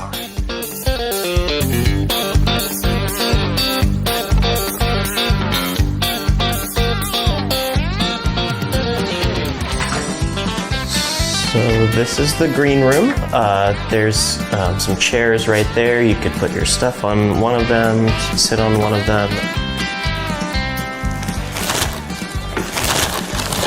Here you go, here's some water. I don't know if you're vegan or have any limitations, but there's some granola there, and we're just gonna wait until we're ready to start. Great. Oh, you also here waiting. Yeah, I don't think they really need me for anything out there.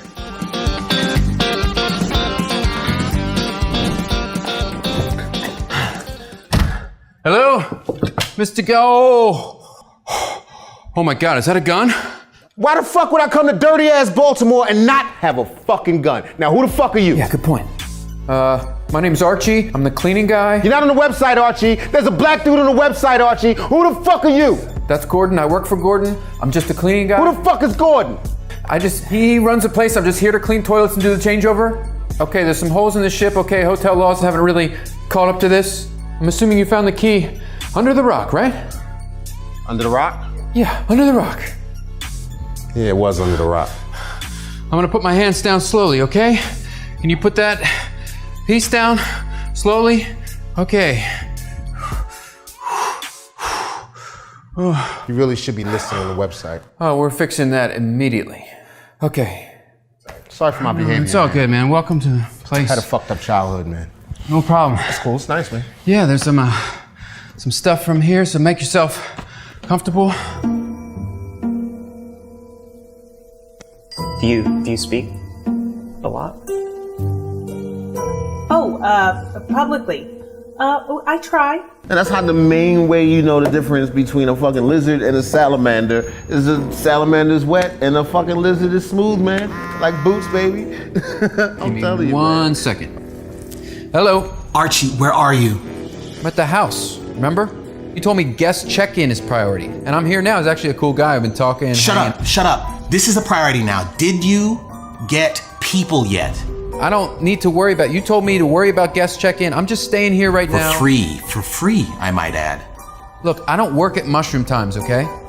If I do, I want a t-shirt, all right? I'll look at some mediums, maybe some large. Just get people. You see how he talks to me? He wants to be all nasty like that. You do anything? Right now? Yeah. No. You want to take a walk? I got something you might be into. Yeah, Sure. let's go, but you can take that, but let's leave that. Yeah, let's go.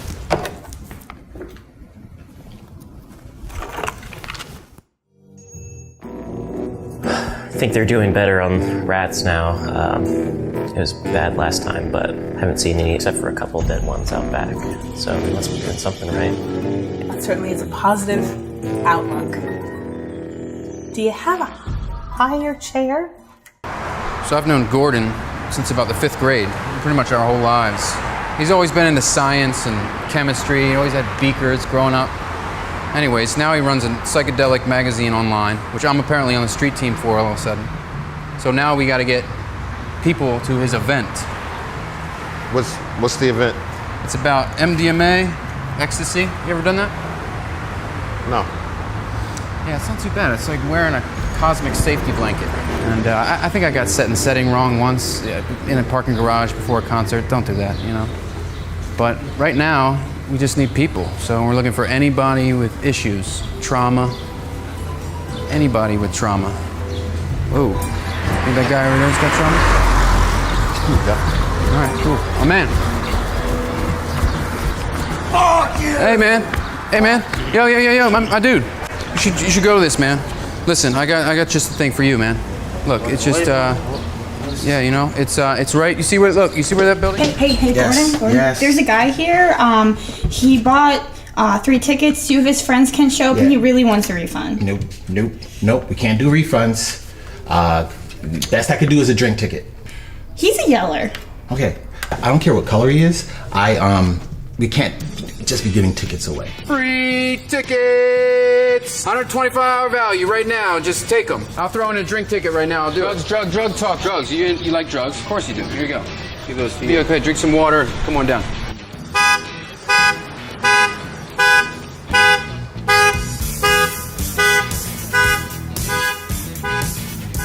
You need what, my man? You good? Okay. Hey, come on now. You don't see that stop sign? I don't have any cash on me right now. You ain't got $1. You ain't got no quarters up in that dispensary or anything like that? Like 6 pennies, dude. Is that cool? Look at that. Look at that. Dr. Barnhart, hey man, you interested in this? Sorry, I know you're busy. See me squeezing? Hey, you ever heard about ecstasy? Check it out. My sale, Check it out, man. You... I'll see you in there. They got free ecstasy though, right? Are we gonna start, do you think? I can check with Gordon to see if we're getting close. They should almost be ready. You know what? Let's just start. Okay.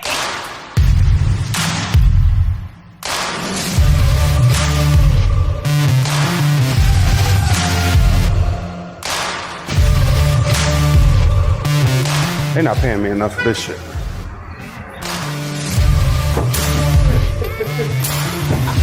Check this out. All right, watch your step. Watch your step. What are we doing right here? This is the drug talk. Food? Yeah, Snacks? ma'am. Jeff from the Sun. Yes, Jeff. Happy to be here. Yeah, no, thank you for Love coming. the naturalism. I appreciate. I Googled it. There you have that. He's from the Sun. You just got anybody? Yeah, no, of course. I said it, yeah. People with trauma. Who doesn't have trauma? No. Yeah, This man, is good to about. see him. Yeah, that's a better. Yeah, that was a better one. All right. This is about trauma. You don't just. Are you? Dude, who doesn't have trauma? Come on, man. You know? We got room. Show's about to start any minute now. Oh, yeah, the show's about to start. All right. What's good? You good? All right. Okay. We doing that? All right. Let's go. On with the show. You know, show must go on. You know what I mean? Whatever they say. Yeah. I can't wait. Thank you so much for coming. What a interesting and vibrant group. It's B-Y-O-B, right? Okay, I didn't bring any. Everyone has trauma, whether it's from military combat or sexual assault, violent crime, natural disasters, persistent economic disparity, or life. Sometimes we can cope and move on, but for 1 in 12 people, trauma is much more than just a memory. Trauma remains deep in our minds and our bodies. The lasting, debilitating response is called post-traumatic stress disorder. Symptoms include fight or flight response, avoidance, nightmares, and even suicide. PTSD is a diagnosed psychiatric condition and does not go away without treatment. I repeat, PTSD will not go away without treatment. Currently, the only treatments are antidepressants, and those drugs only control the symptoms. They don't get to the root of PTSD. I'm here today to speak to you about a solution, a drug that has the ability to cure PTSD after only being administered 3 times. Methylene dioxymethamphetamine, or MDMA. Fucking love MMA. MDMA-assisted psychotherapy Taylor. has been shown very Nice man. effective for reducing symptoms of PTSD and keeping them away. MDMA is not ecstasy. MDMA is not Molly. Hold up. The clinical trials have shown Not Molly. 61% of participants no longer qualified for the PTSD diagnosis. I ain't getting no e-pills or nothing. This ain't drugs. In fact, patients reported that something inside them just changed. MDMA has proven to be a safe way to combat this ever-growing problem. We are excited to announce That's some bullshit. that these new treatment centers are now open in Baltimore City and are currently taking patients that qualify. Thank you. I want that. I need that. I need the drugs. I need them. I didn't realize we were taking questions, but go ahead, sir. I need help. I think I have that. I need the drugs. I'm sure I can get you a pamphlet. I'm gonna need a ride too. A ride. I need a ride.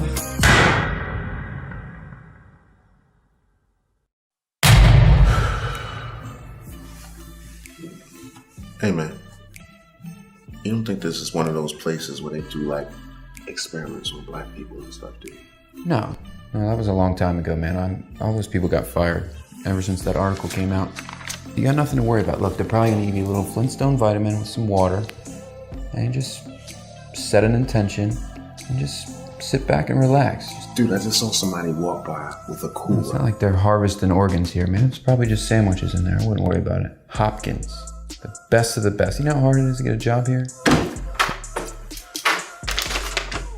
You the black guy? Come with me. You're good. Excuse me, sir. I was just curious how long he's gonna be, you think? Because I'm gonna be I in the don't whip. care how long he's gonna be back there.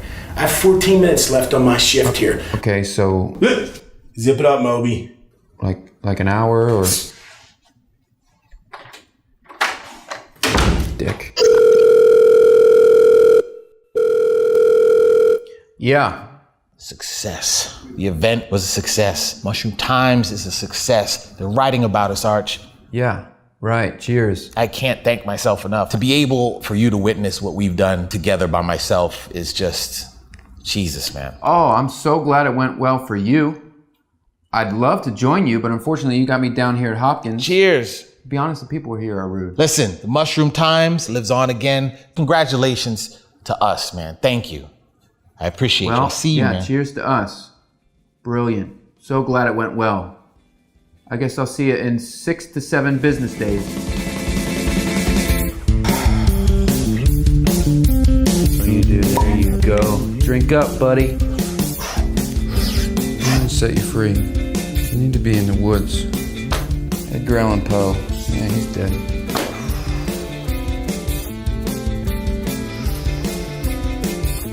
I need to charge my phone. You guys have an iPhone 4 charger in there? 103. 100. Oh.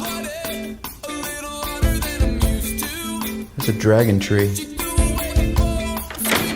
Woo! Nigga. Yo, the best. The absolute best experience ever. I couldn't believe it. It was dude, I solved problems I didn't even know I had. I worked through stuff. It's like levels and like I want to get close to nature. Let's do nature. Come on.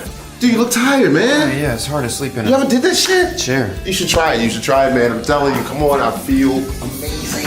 Amazing. Glad you're good, man. I'm glad you're good. All right. I'm done. That's it for me, okay? No mas. I put my 2 weeks in, but I don't know if you even got to do that around here. Could not be more clear that I'm quitting. Done. I'm done. Oh.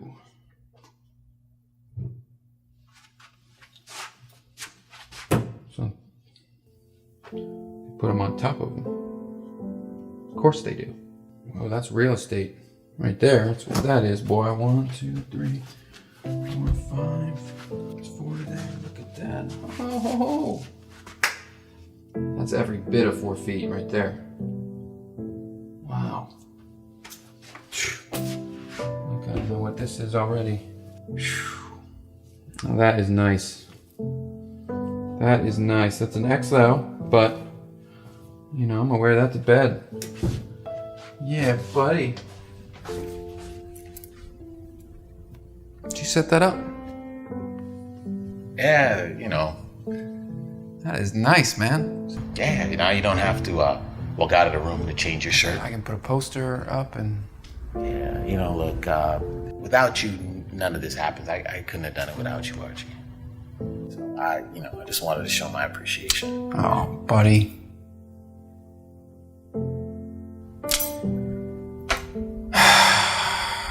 Come here.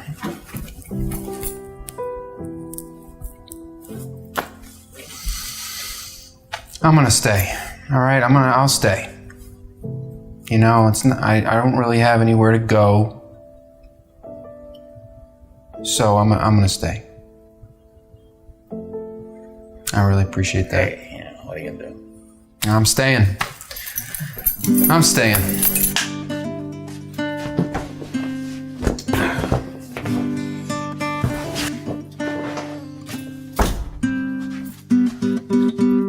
Put these over here now. That's where they go. Man, we're staying. We're staying.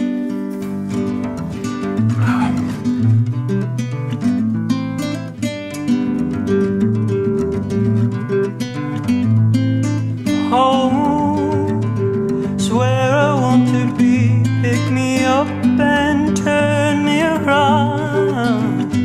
I feel numb. born with a weak heart. I guess I must be having fun. The less we say about it, the better. Make it up as we go along. Feet on the ground, head in the sky.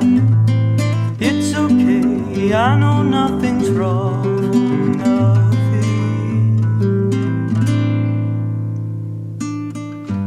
Oh, I got plenty of time. Oh, you got light in your eyes, and you're standing here beside me. I love the passing of time. Never for money, always for love. Cover up and say goodnight. Say goodnight.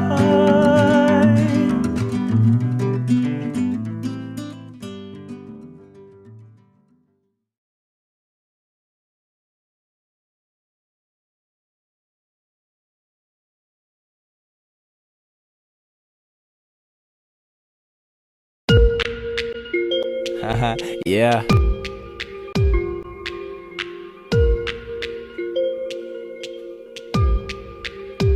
People telling me I changed, well maybe I did. I went from Brian Harmon to a band and a split. They judging what I do, but don't know what I did. Yeah, they blowing out their speakers when they listen to my shit. I don't wanna be a him, I wanna be a him. Wanna change the world, music make you wanna live. Everybody wanna be a him, get it when you listening. Cause you're having fun, they mistook you for a simpleton. But who cares what the people think? Let them think, more time to pour drinks, more time to fake blinks that mistook for winks, catching all my pipe dreams before from in sync. Yeah, we'll keep living till we overdose, keep partying every time that we home alone. And for those who don't believe in our dreams, don't bother telling us because we won't know what you mean. Got my saggy fitted jeans and my iPod, everybody telling me I'm king. Like my God, thank you for this life and everything that you gave me. Hope you can look past my trouble and misbehaving.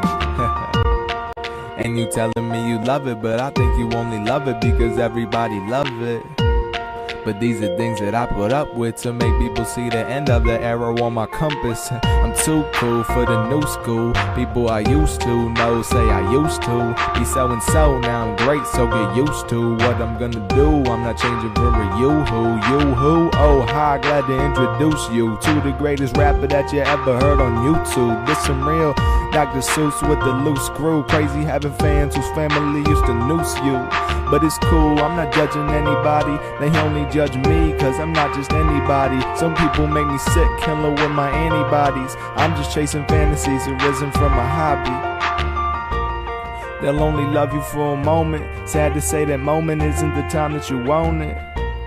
They'll only love you for a moment. Well, this might be sad to say, but my moment is all I wanted. So everybody put your hands up, tell me that you love me. Fulfill all my plans of being at the top. Troop salute to the commander. Cause man, I'm better than the goose to the gander. So they starting rumors about me full of slander.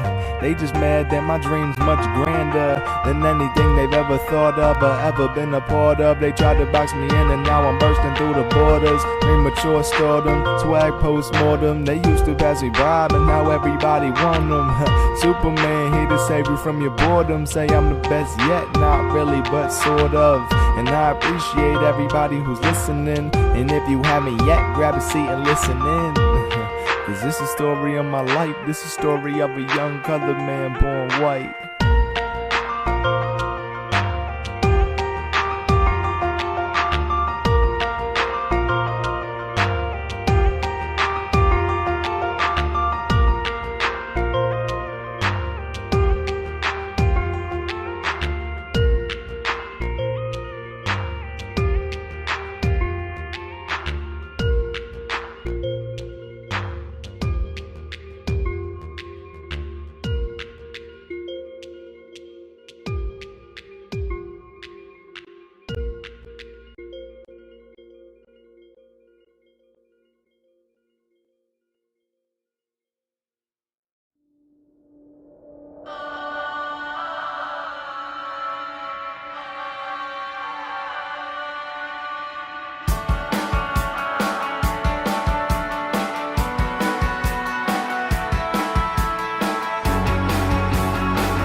found out at around like 15 that I could get into shows for free if I took photos, so I shot nonstop. I just wanted to go to shows, met up with a lot of touring bands, and I found through photographing for 60 days straight that it wasn't the shows that I wanted to photograph, but like the lifestyle. That's kind of what I like to do with fashion photography, putting that person in the lifestyle of whatever that product is.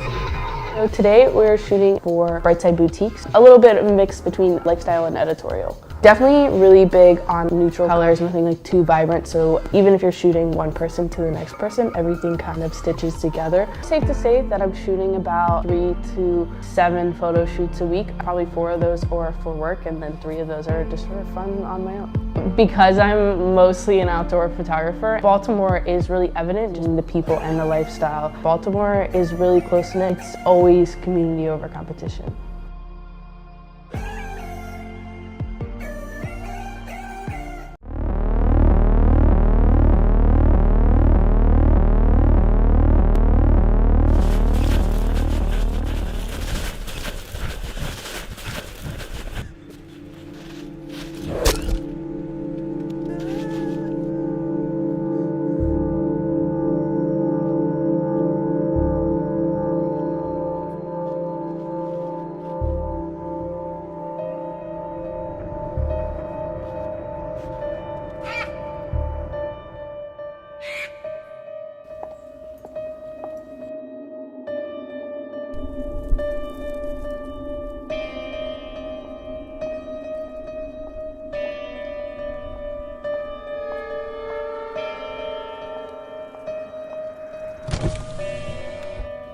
Excuse me, miss. You okay?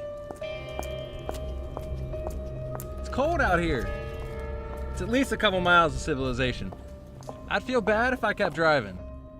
Come join us.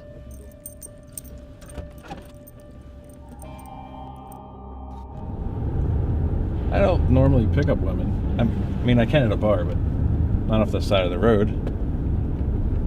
I'm sorry. I'm Bruce. Well, you married, Bruce?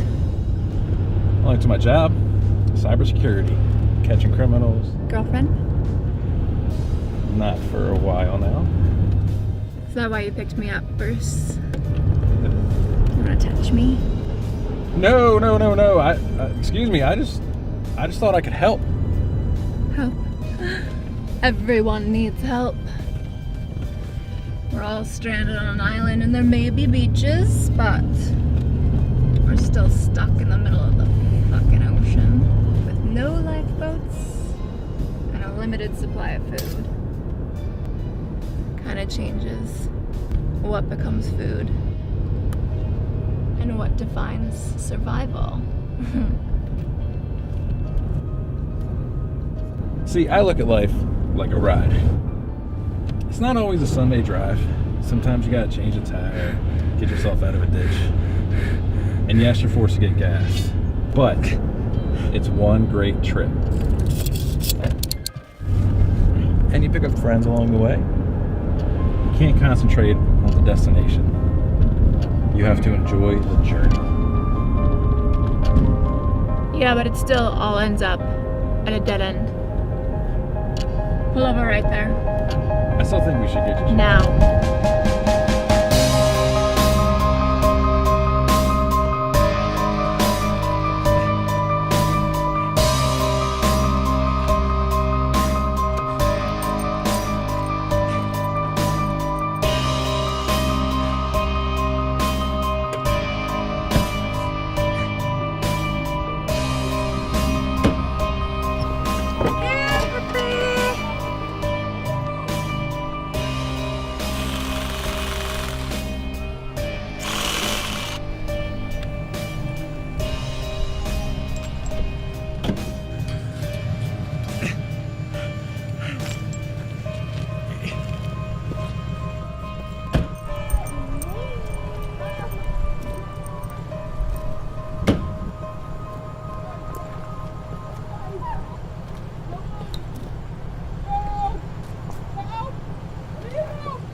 to like participate now in the head mixing this month. He double shit, boy.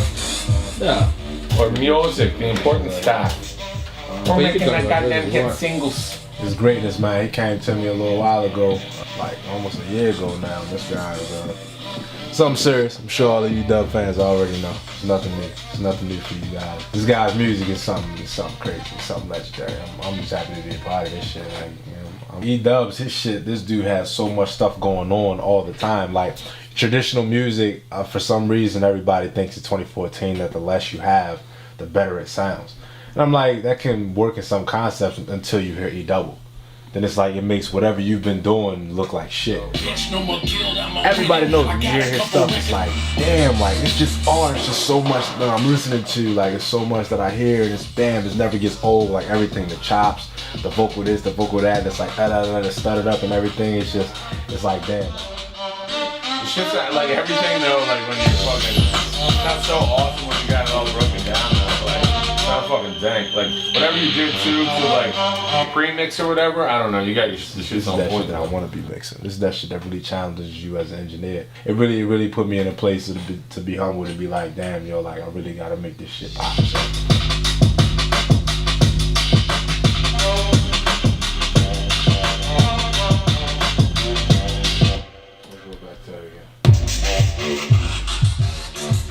JR, we're gonna have to get working on my country career soon. What do you think?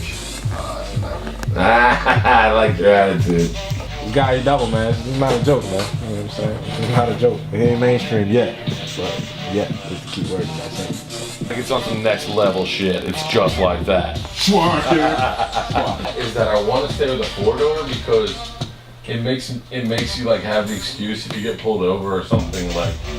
I don't know. Having a 4-door makes it seem less like you're a fucking asshole.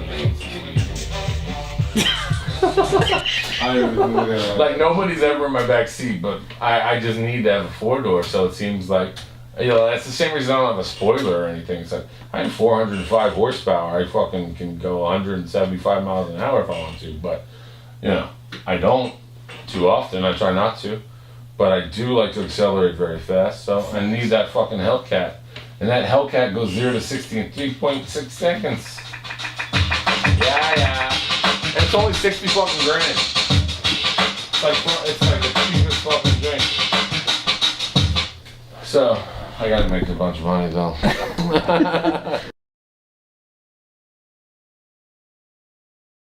Quit showing off around those rocks, Bobby. I'm not kidding, Bobby. Oh my god. Ooh, that was smooth. What's good, y'all? My name YNCU Nook, and I'm a rapper from Baltimore City. They like, man, where Nook at? I'm right here, shooting for the stars, taking all buzz like yeah. Told niggas it was my year. Now I got these niggas sitting there watching me like I put them in a hot chair. I think in Baltimore, we should be coming together, you know, as a collective, because I honestly think that Baltimore got some of the best rappers in the game.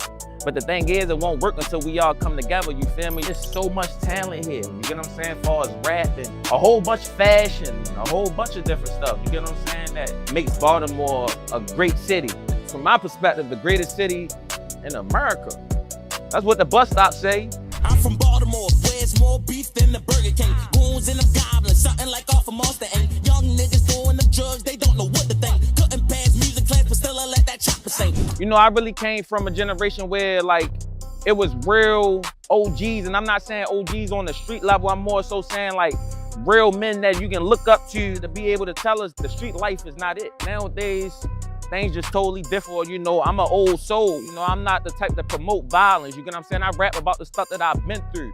Not the stuff that I wanted to go through, but the stuff that I had to go through, you feel me? So I went to school, bro, graduated college. So that's something that I'm also promoting too, you feel me? We like to promote positivity. I can't even think how many times I had to cuddle up them cold nights. I was really in the house with no lights. At first it was a joke, right? How I came to school with dead shoes, now I'm trapping hard on the block the whole night. My mama told me stay up out that corner. She knew I wouldn't listen. She said she was just giving me a warning, but I told her that I'm getting to it. She respect the hustle, but she ain't never supported. Don't get me wrong, my mother and them, they tried their best, you get what I'm saying? But that's all they can do, you feel me? There's a lot of problems that's going on in our society that I didn't hold my parents accountable for, you feel me? So when the lights was off and stuff like that, I knew, okay, the lights was off because shit was real right now. And when the lights cut off, You know, we was ended up moving not too long after that. I lived in probably 8 houses. You know, we moved from house to house to house to house to house. But that was just my life, and it made me who I am. I know my mother tried her best, you feel me? So shout out to Mom Dukes. It ain't like, it's life. You know, that's just the world we living in for real, you know? So when I got older, I just learned to work hard because I knew what my mother went through. You get what I'm saying? I seen what my father went through. You get what I'm saying? My father spent 12 years in jail. I knew that wasn't gonna be my life. Yeah, it was real, but it all made me who I am. I ain't complaining, I love me. I'm alive and I ain't in jail. You know, I thank God every day for that. And while God keep blessing me with these days, I'm gonna keep on applying pressure to get to where I need to be. My relationship with God is strong. Me and God is locked in more than me and anybody. You know, I talk to God every night. You know, I ask for forgiveness. You know, I pray for health. I pray for all that, you know, so my relationship with God got better over time, you know, so, you know, I didn't used to believe in God as much, but as I got older, I took that time out myself. God, it didn't take nobody, it took myself. So it's like the relationship I got with God is undeniable. I just want to shout out the people that is coming together, you feel me? Keep going, because there's people out here who is trying to come together, who's trying to network, trying to reach out, you feel me? So Baltimore, just keep on going because we getting to where we want to be. So the rest of the world, just know that Baltimore coming, and when we get on top, we taking over forever, like we been supposed to.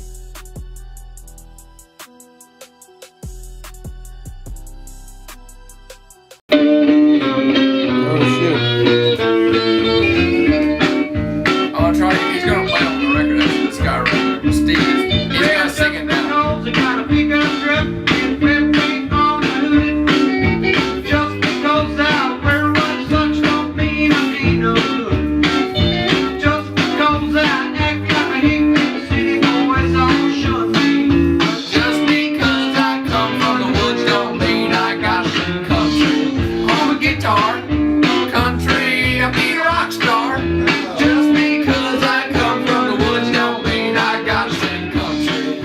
Coming in like an hour and is bringing Coors Banquet. Sweet. Nice. There's a cool country rock scene on the shore back in the 70s, early 70s. Single Studios, Cambridge, Maryland. This is like 72. Check that out. That's from Bucktown, where that photo is at, down below. Yeah, like me and Sean would be there. So pretty much anybody that was worth a damn on the shore back then. Yeah, I don't know, there was something about it, like I just walked in there one day and like everybody Yes, Grit. They were sort of the biggest ones around. My favorite band name of all time. I think the best thing they have on there is... Oh my god, they all play in like cover bands now and stuff around the scene. We've all got become good friends, man. Like once you drop one guy's name, like they love you right away. You know, like as soon as you say like I'm into your shit, like you know about that shit. You know, that shit that I was doing 40 years ago. I mean, you own it on vinyl. They're not because I'm getting all these guys to play on the record. That's sort of part of it. You know what I mean? Like we get their almost like they're giving their approval. Oh, that's hot.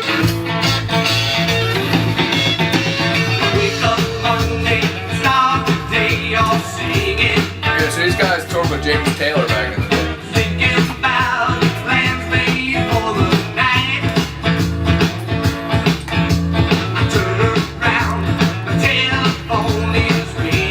What'd they sing about? All kinds of shit. Because I come from the woods don't mean I gotta play country. I got to see you now. I just can't wait. Baby girl, I gotta see you. I just can't wait. Oh, this is that's amazing. What is? Oh shit.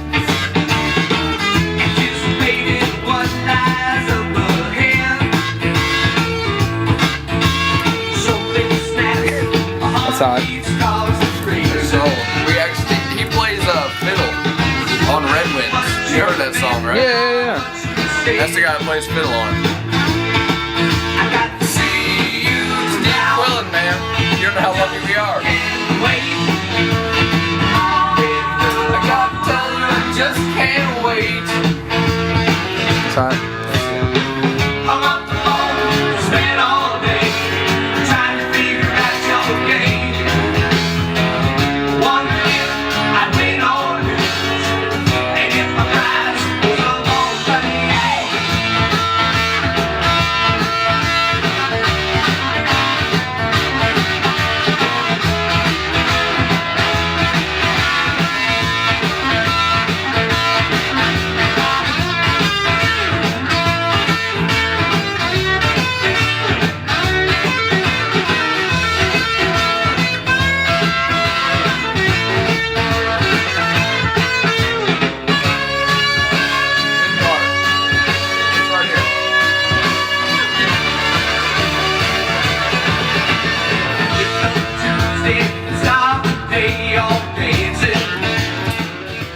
what do we got? Milk, Purple Stuff, Sunny D, and ATB. ATB.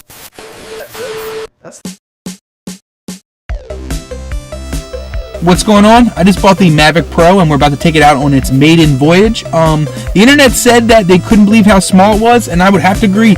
This thing is tiny. As you can see here, it's super tiny. Well, this is a thing I sold from Chipotle, but don't look at that. Don't get that out of here. But look, it's super, super small, which makes it exciting, but it also makes it a little scary with the winds. So I'm going to test it out today. We're going to fly over my future office. In January, we start in the Great Meadow Mills. I'm looking to get some aerials of that anyway, so I decided let's pair these two together and see how this thing does. I'm also interested in seeing how it does just as a stabilizer, just holding the camera, not flying it as a drone. I heard a couple people doing that on the internet, and I wanted to check that out. But I'm mainly just excited to have it. It took 2 months to get. He's ready to go now, baby. I had a surprise when I opened it up that they threw in 2 extra batteries. I don't know if that was a shipping error or just a thanks for having to wait so long, but it's definitely appreciated. So I'm loaded up and ready to go. In order to put my phone into the chart controller, I have to take it out of the case each time, which is annoying, and also I'm destined to drop this now. Hopefully I don't do it on camera. Pops in pretty easy though. Maybe not that easy. I'm also an idiot, but boom! It's kind of annoying that you have, it's hard to hit the home button. Turn this guy on. Let's see if we get signal. Still nothing. For some reason, I can't get it to sync up. It's flashing yellow. Turned it on. I've used DJI products before. I've used the Inspire 1 Pro. I've used the DJI Phantom 2. Familiar with the process, but I don't know why it's not connecting. Did not read the manuals. As you can see here, it's flashing yellow on the back. Why is it flashing yellow? Okay, so there's a sequence you have to turn it on. You have to turn on the phone first, turn on the RC, then turn on the Maverick. I totally did not do that. So I'm going to try that and see what happens. Oh yeah, that worked. We got it. Oh, we're ready to go. So we have to wait for this update now, which is now 36%. So the battery controller is charged. It's at 97%. But my phone is at 10%. Yeah, phone's at 10%. So this won't be a long flight. Gotta choose the aircraft's name. I'm naming it Melvin. Melvin the Maverick. Alright, Melvin. Do it. Oh, we got picture!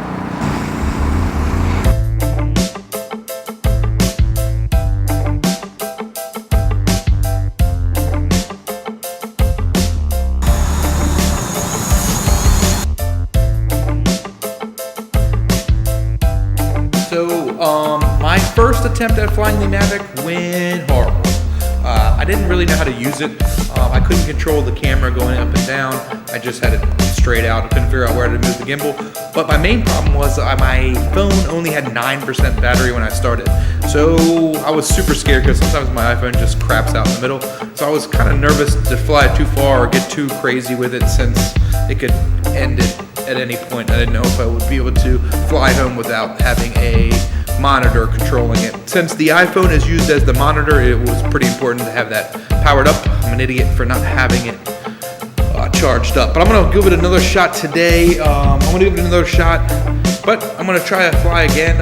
It's nighttime now, so it's not going to really go at night too well, but I'm going to try to fly it indoors here to see if that works and, is it good as it says it is. I also definitely need to figure out the color profile. I did look at some of the footage from that first flight, and the colors were weird on it. It was super saturated, and I know it's kind of low light in the beginning. It was, it's getting darker, but the colors didn't look real at all to me. I know these things are going to need some kind of LUT or some kind of color correction, and I'm definitely going to have to play with the color profile. But right now, it wasn't impressive. I know everybody's been impressed by it, and I want to be impressed by it. I bought it, obviously, but I wasn't too happy with the first quality of image. It's obviously cool to have a drone, mainly because I couldn't control the camera, and I was a little nervous about that. But the obstacle sensor was amazing. I flew it out myself, and it stopped right next to me. It was pretty cool to see, how good that feature is, and so that's great. So I don't have to worry about losing my drone by hitting stupid stuff. It that definitely works. The acceleration was great. The ability, the maneuverability was amazing. And the size, it's so small. It is so small. So I'm excited to fly it again. I'm gonna try to do it inside in the office here to see how that does it, to see if he can even do it. So let's give it a shot. So it's saying it's ready.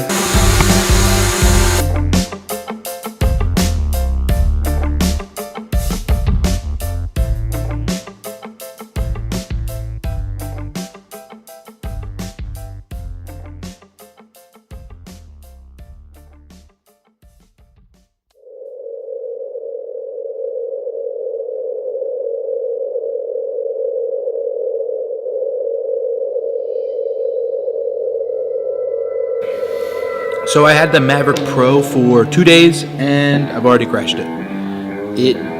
I flew it inside and it flew well, it flew good, but then I took it outside and it did not. It hovered 4 foot above the ground and then took these massively right turns just constantly. I was trying to correct it back to the middle, tried to land it, and by the time I did that, it hit the wall. Gimbal is now jello. I get this jello effect that I'll show you. I seen a couple of things online on how to fix it, tried everything and nothing. So had it for a day, have to send it back. But you know, there's a lot of people online that crashed it similar to the way I did and then was able to fix it and the gimbal didn't become jello. I don't know why mine was different. It didn't seem like anything broke. It seemed like it was there. It's just never could get the gimbal to calibrate. It always said motor overload and gimbal obstructed. So I sent it back. We'll see what happens and hopefully I get it back soon. Because it definitely flies awesome, especially inside. It was cool to see it go, how stable it could fly inside. I remember the the Inspire 1, I tried to fly it inside of a gym one time, and it couldn't even handle that at all. Since it couldn't get the GPS, it was going crazy. But this one, the Maverick Pro, just stayed completely steady the whole time. So it's pretty impressive. It is small. It's way smaller than I thought, and I'm scared to see how the wind will take it over when we do get it back up. But so one day I waited 2 months, got to play with it for 2 hours.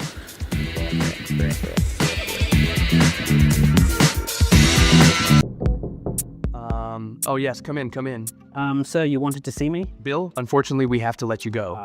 To be honest, it's the head. Why, my head? It's too small. Yeah, but... freakishly small. Okay, but... And this is a hat store. It's all about the head. Not sure you should have said it like that. Look, customers expect us to model the merchandise. I can still help them find the right hat. But seeing you in a hat that looks like a bucket on a broomstick... Actually, I think it's more of a normal size head. Doesn't inspire confidence. Seems like this is breaking some kind of law. It's not personal, it's business. Seems personal. I'm sorry. Next time, I'll do in-person interviews. We sell kids' hats, so... to avoid the whole tiny head situation. I would argue that it is your head that is the problem here. Here, I wrote you a reference letter. It's on a post-it note. It's just to scale. Best of luck, Bill. Big. It's a big head. Okay, how to become famous? There's never been a better time to become famous. Step 1, identify your skill. Okay, crap. Skill. Okay, skill. If you don't know, ask your friends and family. Hey, yeah, Mom. Quick question. What do you think I'm good at? Like, what's my skill? What'd you say?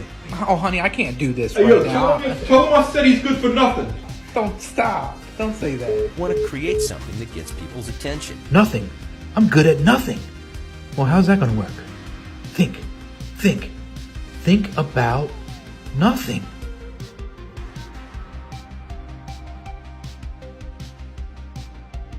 I gotta poop.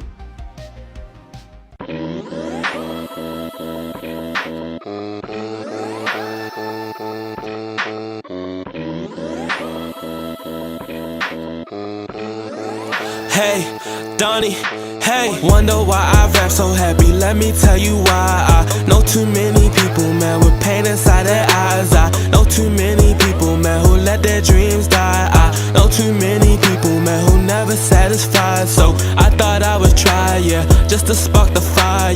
Hope you find your light inside your dark and get inspired. And when things get harder, don't you let it bother. I I just need you saying, I just need you saying, yo. My life's a blessing, why am I stressing? This life's a gift, dog, don't take for granted.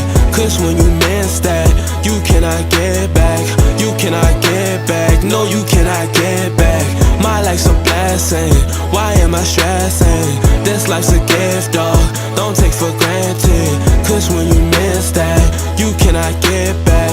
You cannot get back, no you cannot get back. And I know it seems like I'm out from the birds, I'm not. I'm really from the hood where they run inside your spot. And mama raised me like a father, yeah she be my pops. Yeah, brother on that stuff, man I really wish he stopped. Okay, I know some things feel like they don't ever go change. I was 14 banging in games, switched it up, start using my pain. Ain't no way I'm going back, tell for one or one I'm mad. Man I really promise that, man I really promise that. My life's a blessing, why am I stressing? This life's a gift, dog, don't take for granted.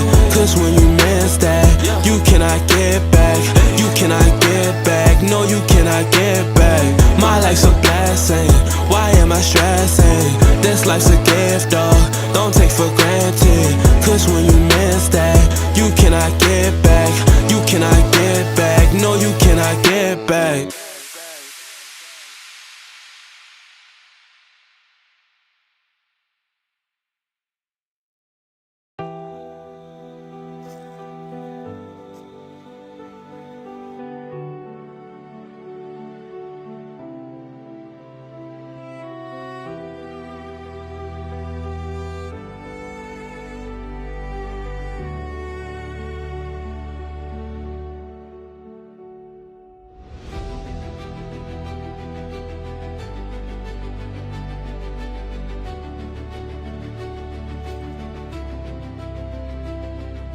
Yeah, and it was crazy because it was like one of the best parts of my life. Shut up. Do you hear that? What? Do you like that loud, high-pitched ring? Yeah, you don't hear that. So you're saying that's in my head? Kind of like, can you describe it? You're saying you don't hear this? I don't. It's a little higher than that. You're probably part German Shepherd, and you're the only one that can hear it. It's constant. Have you ever tried like knocking it like an old TV? Do you think that'll work? Can I try? Dude, you're supposed to go to the side of the head. Did it work? You know what? It did. No, it's back.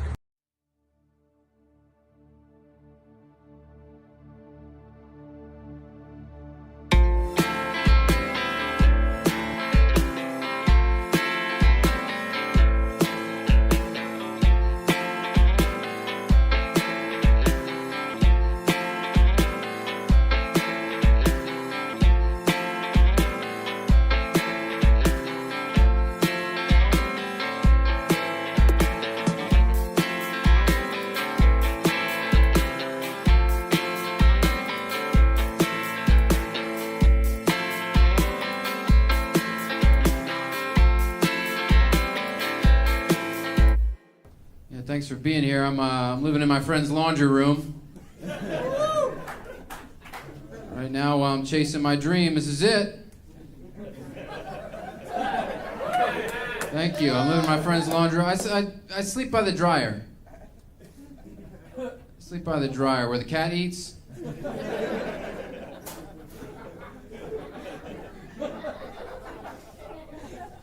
Cat likes wet food too. He eats wet food.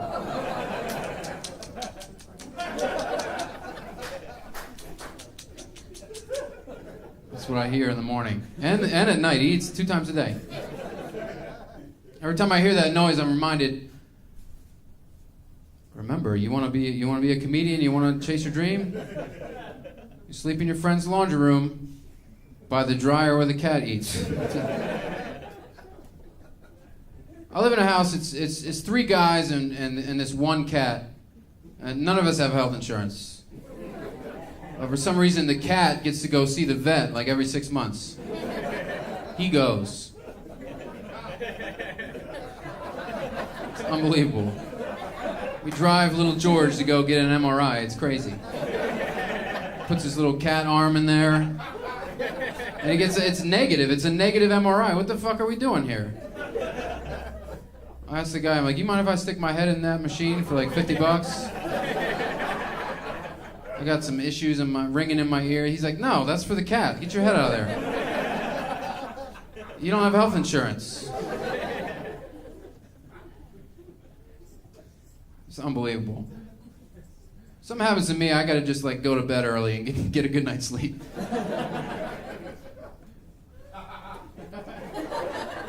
I'm stuck giving myself a self-examination. That's what I gotta do. If something's wrong, I give myself a ball exam. I guess it's gonna happen in my balls. I don't know. That's where disease starts, in your nuts, I think. I'm supposed to give myself a testicle exam because I'm 35 now. It's time for the testicle exam. What a morning that is. Thank you. I don't know why there's applause for that. What a morning that is. You're supposed to wait till your balls are long and feel around for lumps in the shower. What? What am I feeling for? That's just all lumps. Bag of lumps.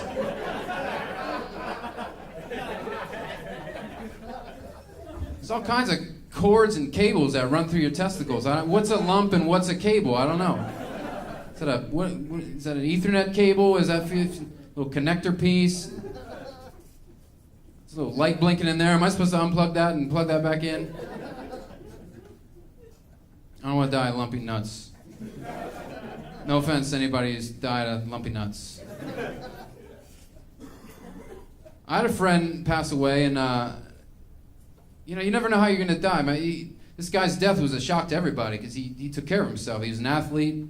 He was a runner. He watched his diet. He ended up getting killed in a gluten-free car accident. Out of nowhere. So heads up, you can have all the veggie smoothies you want. You still get hit by a dump truck. It's out there. You never know how you're gonna die. I don't want to die of that either. I don't know. No one knows what happens when you die. I dug graves in a cemetery when I was 22, and I never found anything out. I did. That was a real job that I had. I got the job by accident. I was living next to a pet store. I walked into the pet store. I said, "Are you guys hiring?" And he goes, "No, but the guy who owns the pet store, he runs all the cemeteries. He needs grave diggers." I was like, "He needs what?" There's the job description in the title right there. Fuck it, let's go. We're digging graves now. $10 an hour. I'm 22. I learned a lot of shit. I didn't learn anything about what happens on the other side, but did learn a lot of shit. Like, there's these commercials that come on TV that try to scare you. Like, funerals can be expensive. They can cost you up to $10,000. No, it doesn't. That's free. Somebody else pays that. You don't have to pay that at all. It's free to die. It's a free experience. It's a free experience. Don't worry, just breathe easy. I can't afford my own funeral. Nobody can. Nobody can. And we had to dig people up too. Like my boss said, show up early on Monday, we got an exhuming. I had to look at that word up, like, what is exhuming? It's like, people have their dead family members dug up and moved to another place in the world. Yeah, I was just as surprised as you are. That's even more expensive. So it's $10,000 to be buried, and it's $20,000 to be dug up by me and a dude with an insane clown posse tattoo. And a sleeveless shirt and a shovel. You can have that done. I don't want to die, man. What happens after you die? Nobody knows. People want to know. It's very curious. That's why people do the mini death. People are into the mini death. That's why they do ayahuasca. Okay, a couple claps for ayahuasca. Ayahuasca is like an ancient plant ceremony down in the rainforest, and a lot of Americans have been going down there and to try to obtain enlightenment. You know, they go down there. It's a ceremony. I'm so enlightened. They come back. I got a buddy trying to get me to do ayahuasca. He's like, dude, I'll book a flight. We're gonna go down to Peru. We're gonna go down the rainforest. We're gonna get in a kayak and go up the Amazon River. We're gonna go see a shaman. We do the ceremony, drink the brew, stay up all night, dig a hole and shit in it. It's enlightenment. You're gonna like it. Like, don't be afraid of the ceremony. Don't be afraid of the shaman. I'm like, I'm not afraid of the shaman or the ceremony. I'm afraid of the rainforest. What? I'm not going to the rainforest. I'm taking my skinny, bald Irish ass down to the rainforest. The bugs know I'm going to be there. They can smell it pheromonally. They know I'm there. Crazy, but all kinds of ants and bugs and crawl in your brain while you're sleeping. Big bats and spiders. I'm not trying to get eaten dick first by a tarantula, you know? If I want enlightenment, I'm staying here. I'm gonna take a bong hit by the dryer. That's what I'm gonna do. I'm staying here. There's no bugs. A couple bugs. Oh, the rainforest. Not doing ayahuasca. I didn't do ayahuasca, but I did smoke DMT. No? You clap for ayahuasca? Okay. I see how this works. So DMT is the active ingredient in ayahuasca. Look it up. I don't know. I'm not a fucking scientist. See, it's the active ingredient in ayahuasca, and it's a smokable version. You don't have to drink the brew with the scary shaman. So it's smokable. It doesn't last very long, and I do this stuff with my buddy. We smoke it in his apartment. It doesn't last very long, but it teaches you like thousands of years of information in like 5 minutes. Comes at you quick. So I smoke this stuff with my buddy, and off I go. I transcend space and time. I went backwards across the ocean. I saw my parents before they were born and their parents before them. It was one of the most profound experiences of my whole life. And I exhaled, I stood up, and there I am in my new skin. And then I get a call from Sprint. Customer service care. They're like, you need to pay your phone bill or we're going to shut your shit off. What are you doing? I'm like, I don't have it right now. I don't have it. I don't have it. I had to set up a payment extension, like as I'm coming down off DMT. So she's asking me questions, I can hear every click of her keyboard. And after we're all done, she goes, Mr. Jameson, is there anything else we can help you with today? And I said, yeah, do you think we have free will? Do you think that DNA has consciousness? And that we're all one big fabric of the... Never mind. Can you call me back at another time? Thank you. And then I dropped my phone and all the texts and pictures just like slid across the floor. In fractals. Unbelievable. DMT, check it out.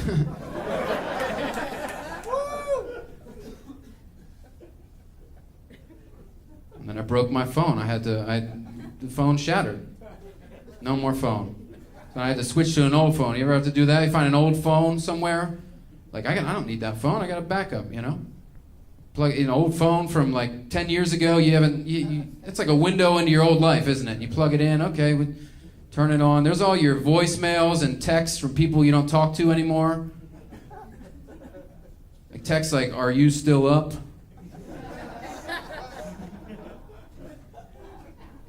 Wouldn't it be crazy if you just picked up where you left off with that? Like, yeah, I'm still up.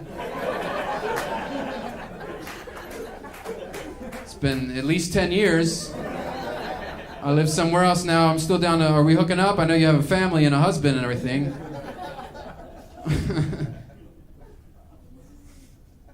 So silly. Thank you guys for being here. I really appreciate you watching my giant bald head just try to grow hair. Just trying to grow hair. Oh my God, I put the one guard on it for you guys tonight. The one guard. Because I can't like shave my head all the way because I look like a fucking Nazi. And that's not the look I'm going. It's like I'm not a Nazi. My hair just sucks. I gotta keep it short. I know I could grow my hair out really long, like on the sides. It grows out really good. I could look like fucking Bozo the Clown. And I know that would make me funnier, but I'm not gonna do it. I'm not gonna do it. No way. I'm not doing that. I'm trying to look cool. That would suck if I tried to look cool doing this shit. Like came out all fucking yeah. You guys are like, what a fucking loser.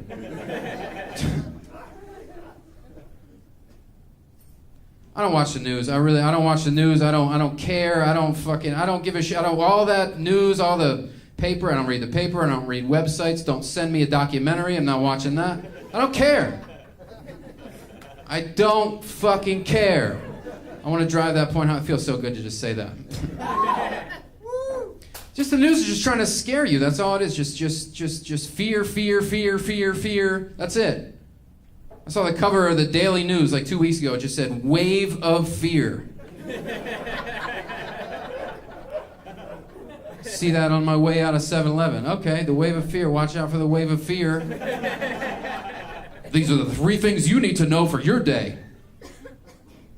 No, I don't. I don't need to know none of that shit. Why do I need to know that? Why do I need to know these 3 things that you know? It's always the sports score is the first thing they need. I know the sports score. I know the baseball score. I got it on my phone. I got it.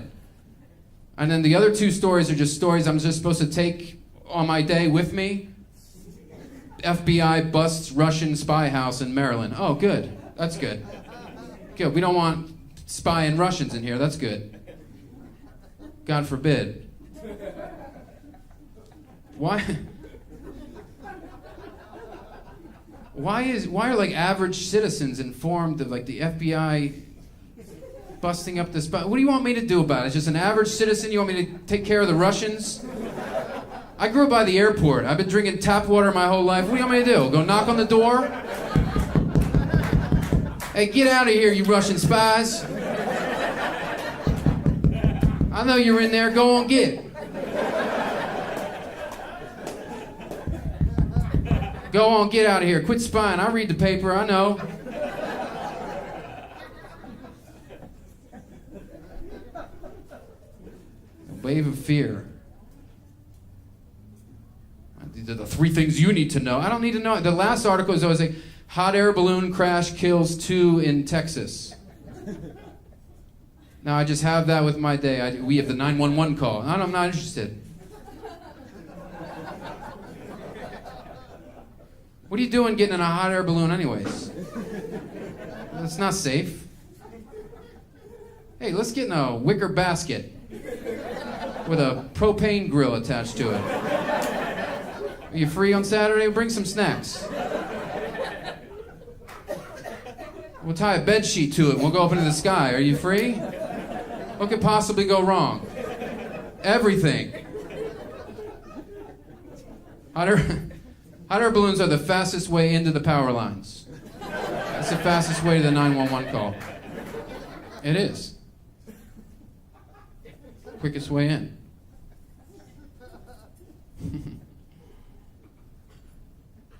Just trying to scare you, all the fear. Watch out for the wave of fear, okay, would you? Just trying to scare you. And it's scary enough being a human being. It's just scary. You ever have scary thoughts that linger around? Scary thoughts that they're not supposed to be yours, but they still kind of go in your brain? Scary thoughts at inopportune times. Here's a scary thought. What if I haven't hit rock bottom yet?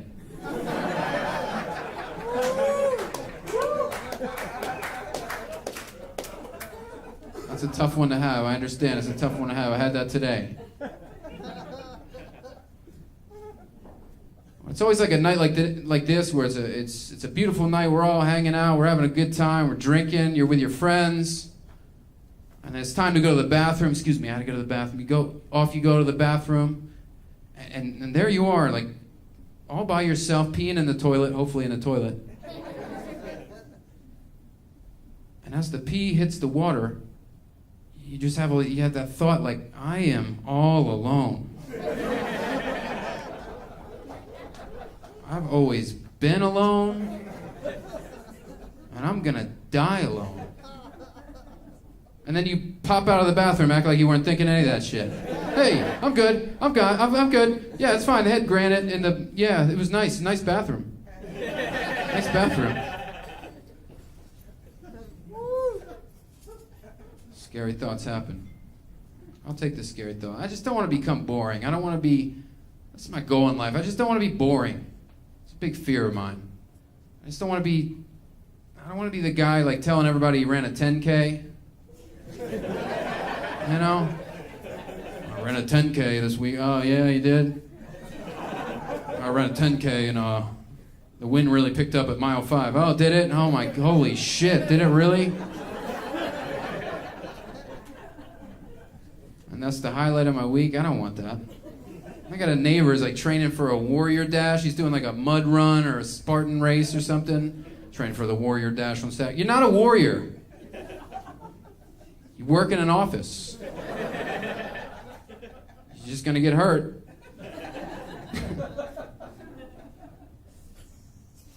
I don't want to be boring. I don't want to be standing around at a brewery tour, like going to see how beer is made. You know, going on a brewery tour. Let's go find out how beer is made. Oh my God, brewery tours are so boring. I went on a brewery tour once. I'll never get that time back. Just not enough ingredients to make a brewery tour interesting. You know, just the ingredients in beer is like hops, yeast, and water. Oh, cool. 3 rooms. You're watching a whole fermenting process. You just go in, this is where we keep the hops. Hops are right here. Okay. Guy pulls out like a box of hops. You want to smell that? It smells like ocean pine. No, I don't. Get your fingers out of my face. I don't want to smell that. This is where we keep the water. The water comes in here. We add that to the hops. Okay. And then you want to go to see the yeast room? Like, no, I want to get drunk. I want to skip to the sampling part. This is why I didn't tour the Pepsi facility. I want to get drunk. Now that you've wasted everybody's time, I want to get drunk.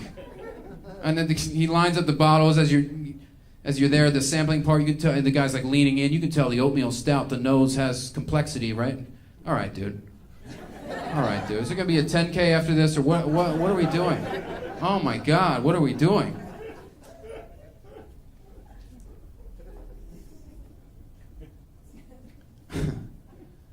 I got a brother that lives in Oregon, and pot is legal in certain states, like Washington State, California, Oregon. He lives in Oregon. He lives right next to a dispensary. So he's always bragging about the kinds of weed he gets out there, you know, to me. He's like, oh, dude, out here, we know what we're getting, you know, indica, sativa, shit for headaches. Whereas here on the East Coast, you just pick up the weed. That's what you have access to. You just go over to some guy's apartment, he's got something called Diesel Dank. Oh, he's got something called Night School. Oh, he's got Night School. Oh, that's nice.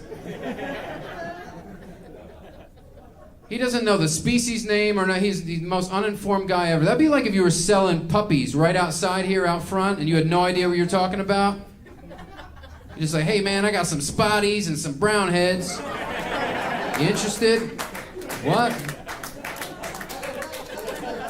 Spotties and brown heads. That's a Dalmatian. That's a beagle. It's not a brown head. It's not a brown head at all. What a silly fucking joke that is. Oh my God. Surprised that works. Spotties and brown heads, huh? All right. Gotta have a dog. Everybody's got a dog. Gotta have a dog, right? You gotta have a dog. Everyone's got a dog, I bet, in here. Not right now, not in here. Yeah, right now he's at home in a cage barking at the thunderstorm. He's constipated. I know. You love your dog. Does he love you? I don't know. He's bred that way. We're not sure.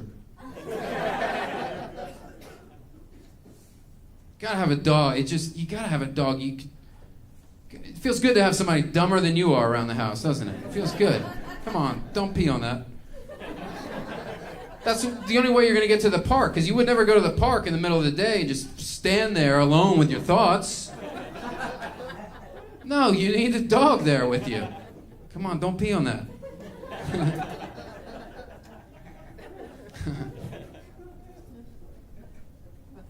People feed their dogs the most insane things. In every pet store, there's like an artisanal dog treat section with like a reach-in bin with clips, and there's donuts and cupcakes with little dog bones on them. That's not what a dog eats. He doesn't eat that. You know what a dog's favorite dessert is? A baby rabbit's blood and feces. That's what a dog... Get him that. Pick him up an injured chicken on the way home if you could. He would see what he does with that. Your dog is gonna eat the ass end of a moose, okay, on the side of a misty mountain. That's what kind of animal you have. If you care about your dog, make him a blood popsicle if you could. Look it up on YouTube. There's blood popsicle. He will love it. I got a lot of musician friends. I used to be a musician, and now I'm doing this shit. Not hiding behind my guitar, I'll tell you what. I got friends they're still musicians. They're great guys. One friend is he's a jazz musician. He invites me to his show, and he's a great dude. He's a great musician. And we get tickets to the show. We go to the show and sit front row, and it's great. But I don't like jazz. I don't understand jazz. Jazz doesn't work for me. It doesn't make sense in my head. You know, jazz is just like structureless music. There's no organization to it. It's just like a guitar lick here and a horn here, and the drummer sounds like a dick. He really does. The drummer sounds like a dick. What is this song? You would never make a jazz sandwich for somebody. What am I eating here? Oh, it's a sausage patty on a blueberry panini, onion vinaigrette, shredded wheat, Skittles, and a pumpkin pie crust upside down with a birthday candle on it. It's jazz. Do you like it? No. Maybe you just don't get it. But it's jazz. I don't know why I'm so angry about jazz. I don't know. I apologize. I don't know why I'm so angry. I went and saw an acupuncturist because of the anger, you know? You know? I went to acupuncture assuming that would work, and the guy, like, before we got started, he has this talk with me, and he says, listen, Arch, I want you to remember that anger requires more energy. Requires more energy to be angry. I'm like, yeah, man, I have a lot of energy, so I can maintain a lifetime of anger. It's not a problem. My family did it. My grandfather did it. It's fine. He wants to know how I'm sleeping. He's like, are you getting perfect sleep? Are you sleeping through the night? I guess so. Here's a great way to get perfect sleep. I want you to get perfect rapid eye movement sleep, he says. I want you to black out the windows. I want you to put an eye mask on. And I want you to put earplugs in when you're sleeping. It's a great way to get perfect sleep. I'm like, that sounds like a great way to die in an apartment fire.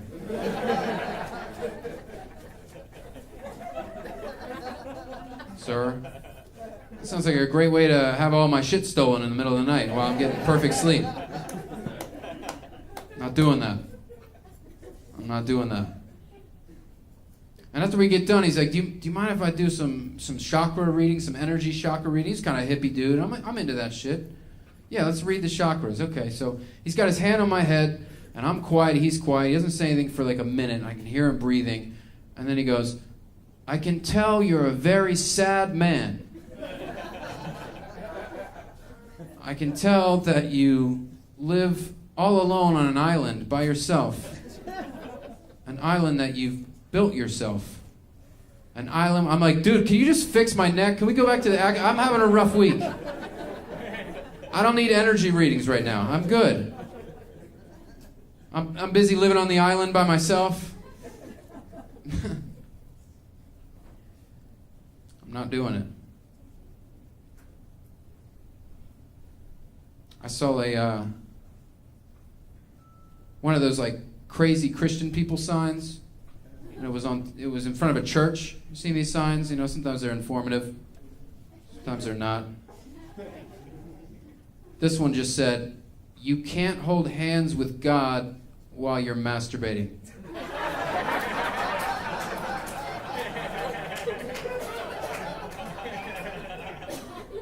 looked at that and I thought, sure you can. Hey, thank you very much. I appreciate it. Thank you.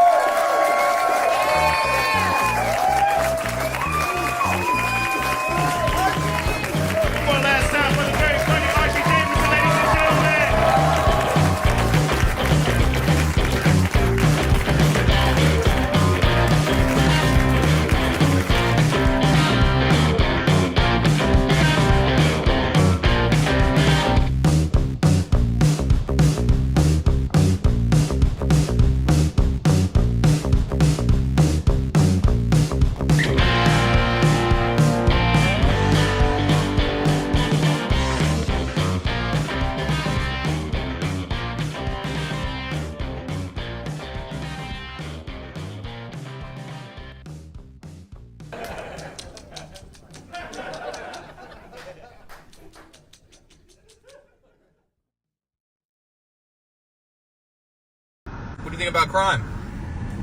For it. I like you guys, man. Thank you for coming to the show. I really appreciate it. I appreciate that. I love doing comedy, man. I played music for a long time. I was in a band.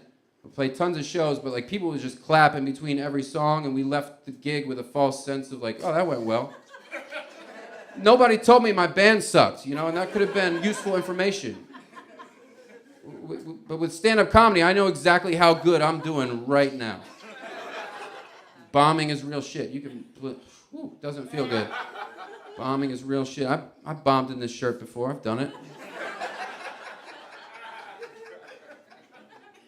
I bombed so bad at this guy's gig once, and this guy followed me out in the parking lot after the show, and he goes, hey man, I've seen you before, so when they called your name, I was like, hey, this guy's funny. Not tonight though, man. All right, thank you very much, that's my time. Dan drives a truck and he tells the truth, you know what I mean? I didn't even know I was looking for that in a man. When you take a piss, there's bubbles in there, I don't know. Maybe there's not supposed to be bubbles in there. Whatever happened to Homo? Whatever happened to John Leguizamo? I haven't seen him in anything.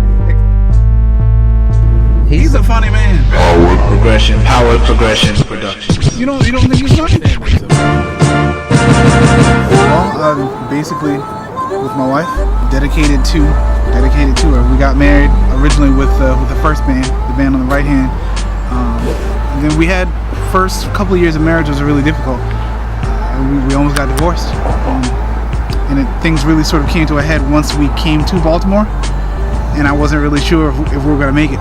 And then God really did a work in us, and brought us together. And so as a result of that, it seemed only fitting to like rededicate our marriage again. And then when we did, that's where the second band came from.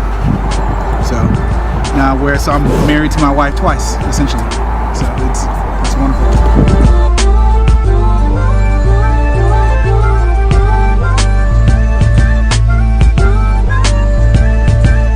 How uncomfortable do you feel? Say what? How uncomfortable do you feel? On a scale of 1 to 10, a 6. So.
Serve out my sentence, capped with exclamations. bums in your seats, behind every rhyme, blinded off the heat. Before we part, take this from me, create this art, homie, make this money. It's starting to ring, it's starting to ring, it's starting to ring right now, Reverend. Nightmare waking, teardrop making, knock still bleeding, heart still beating, boys still dreaming, girls still screaming, vision still blurred and the guns still scheming. Mind stays open, rhyme stays smoking, truth still grappling, bass still slapping, hype man rapping, make mice beat jacking, we're grunge and be rich, yo the Shark Tank's happening. It's starting to ring, it's starting to ring, it's starting to ring right now. It's starting to ring, it's starting to ring, it's starting to ring right now, Reverend. It's starting to ring right now, Reverend. It's starting to ring right now, Reverend.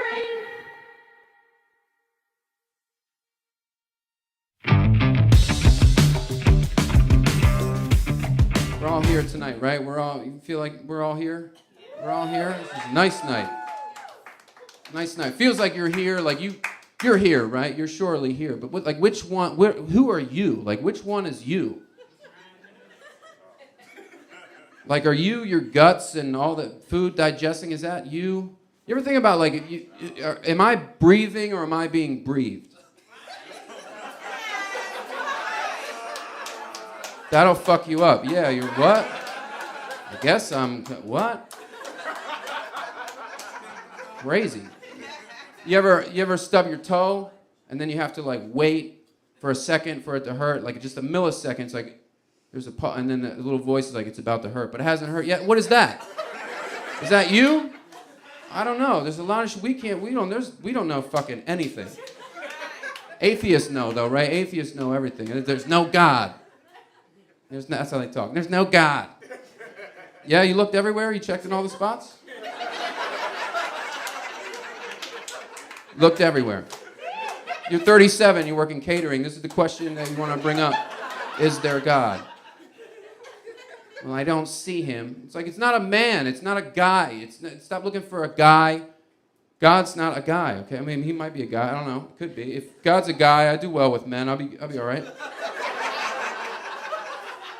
Be like, good job, bro. I'm like, cool, thank you.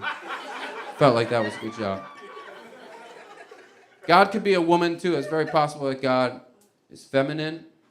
And I feel like I could still get into heaven. I feel like I'd be in trouble.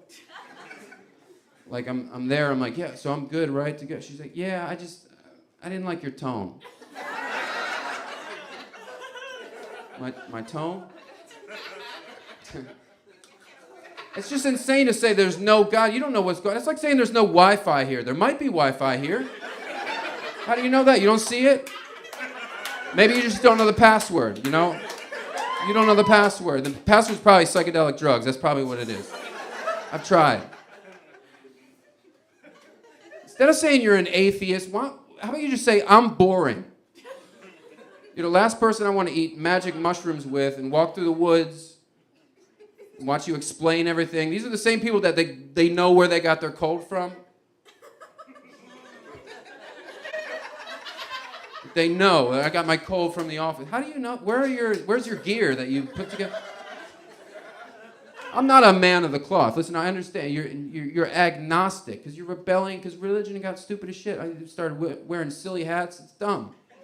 Nobody wants to see that. There's a lot of shit going on we don't know. Listen, I dropped my phone in the toilet last week, and now it works better. Explain that. You don't know.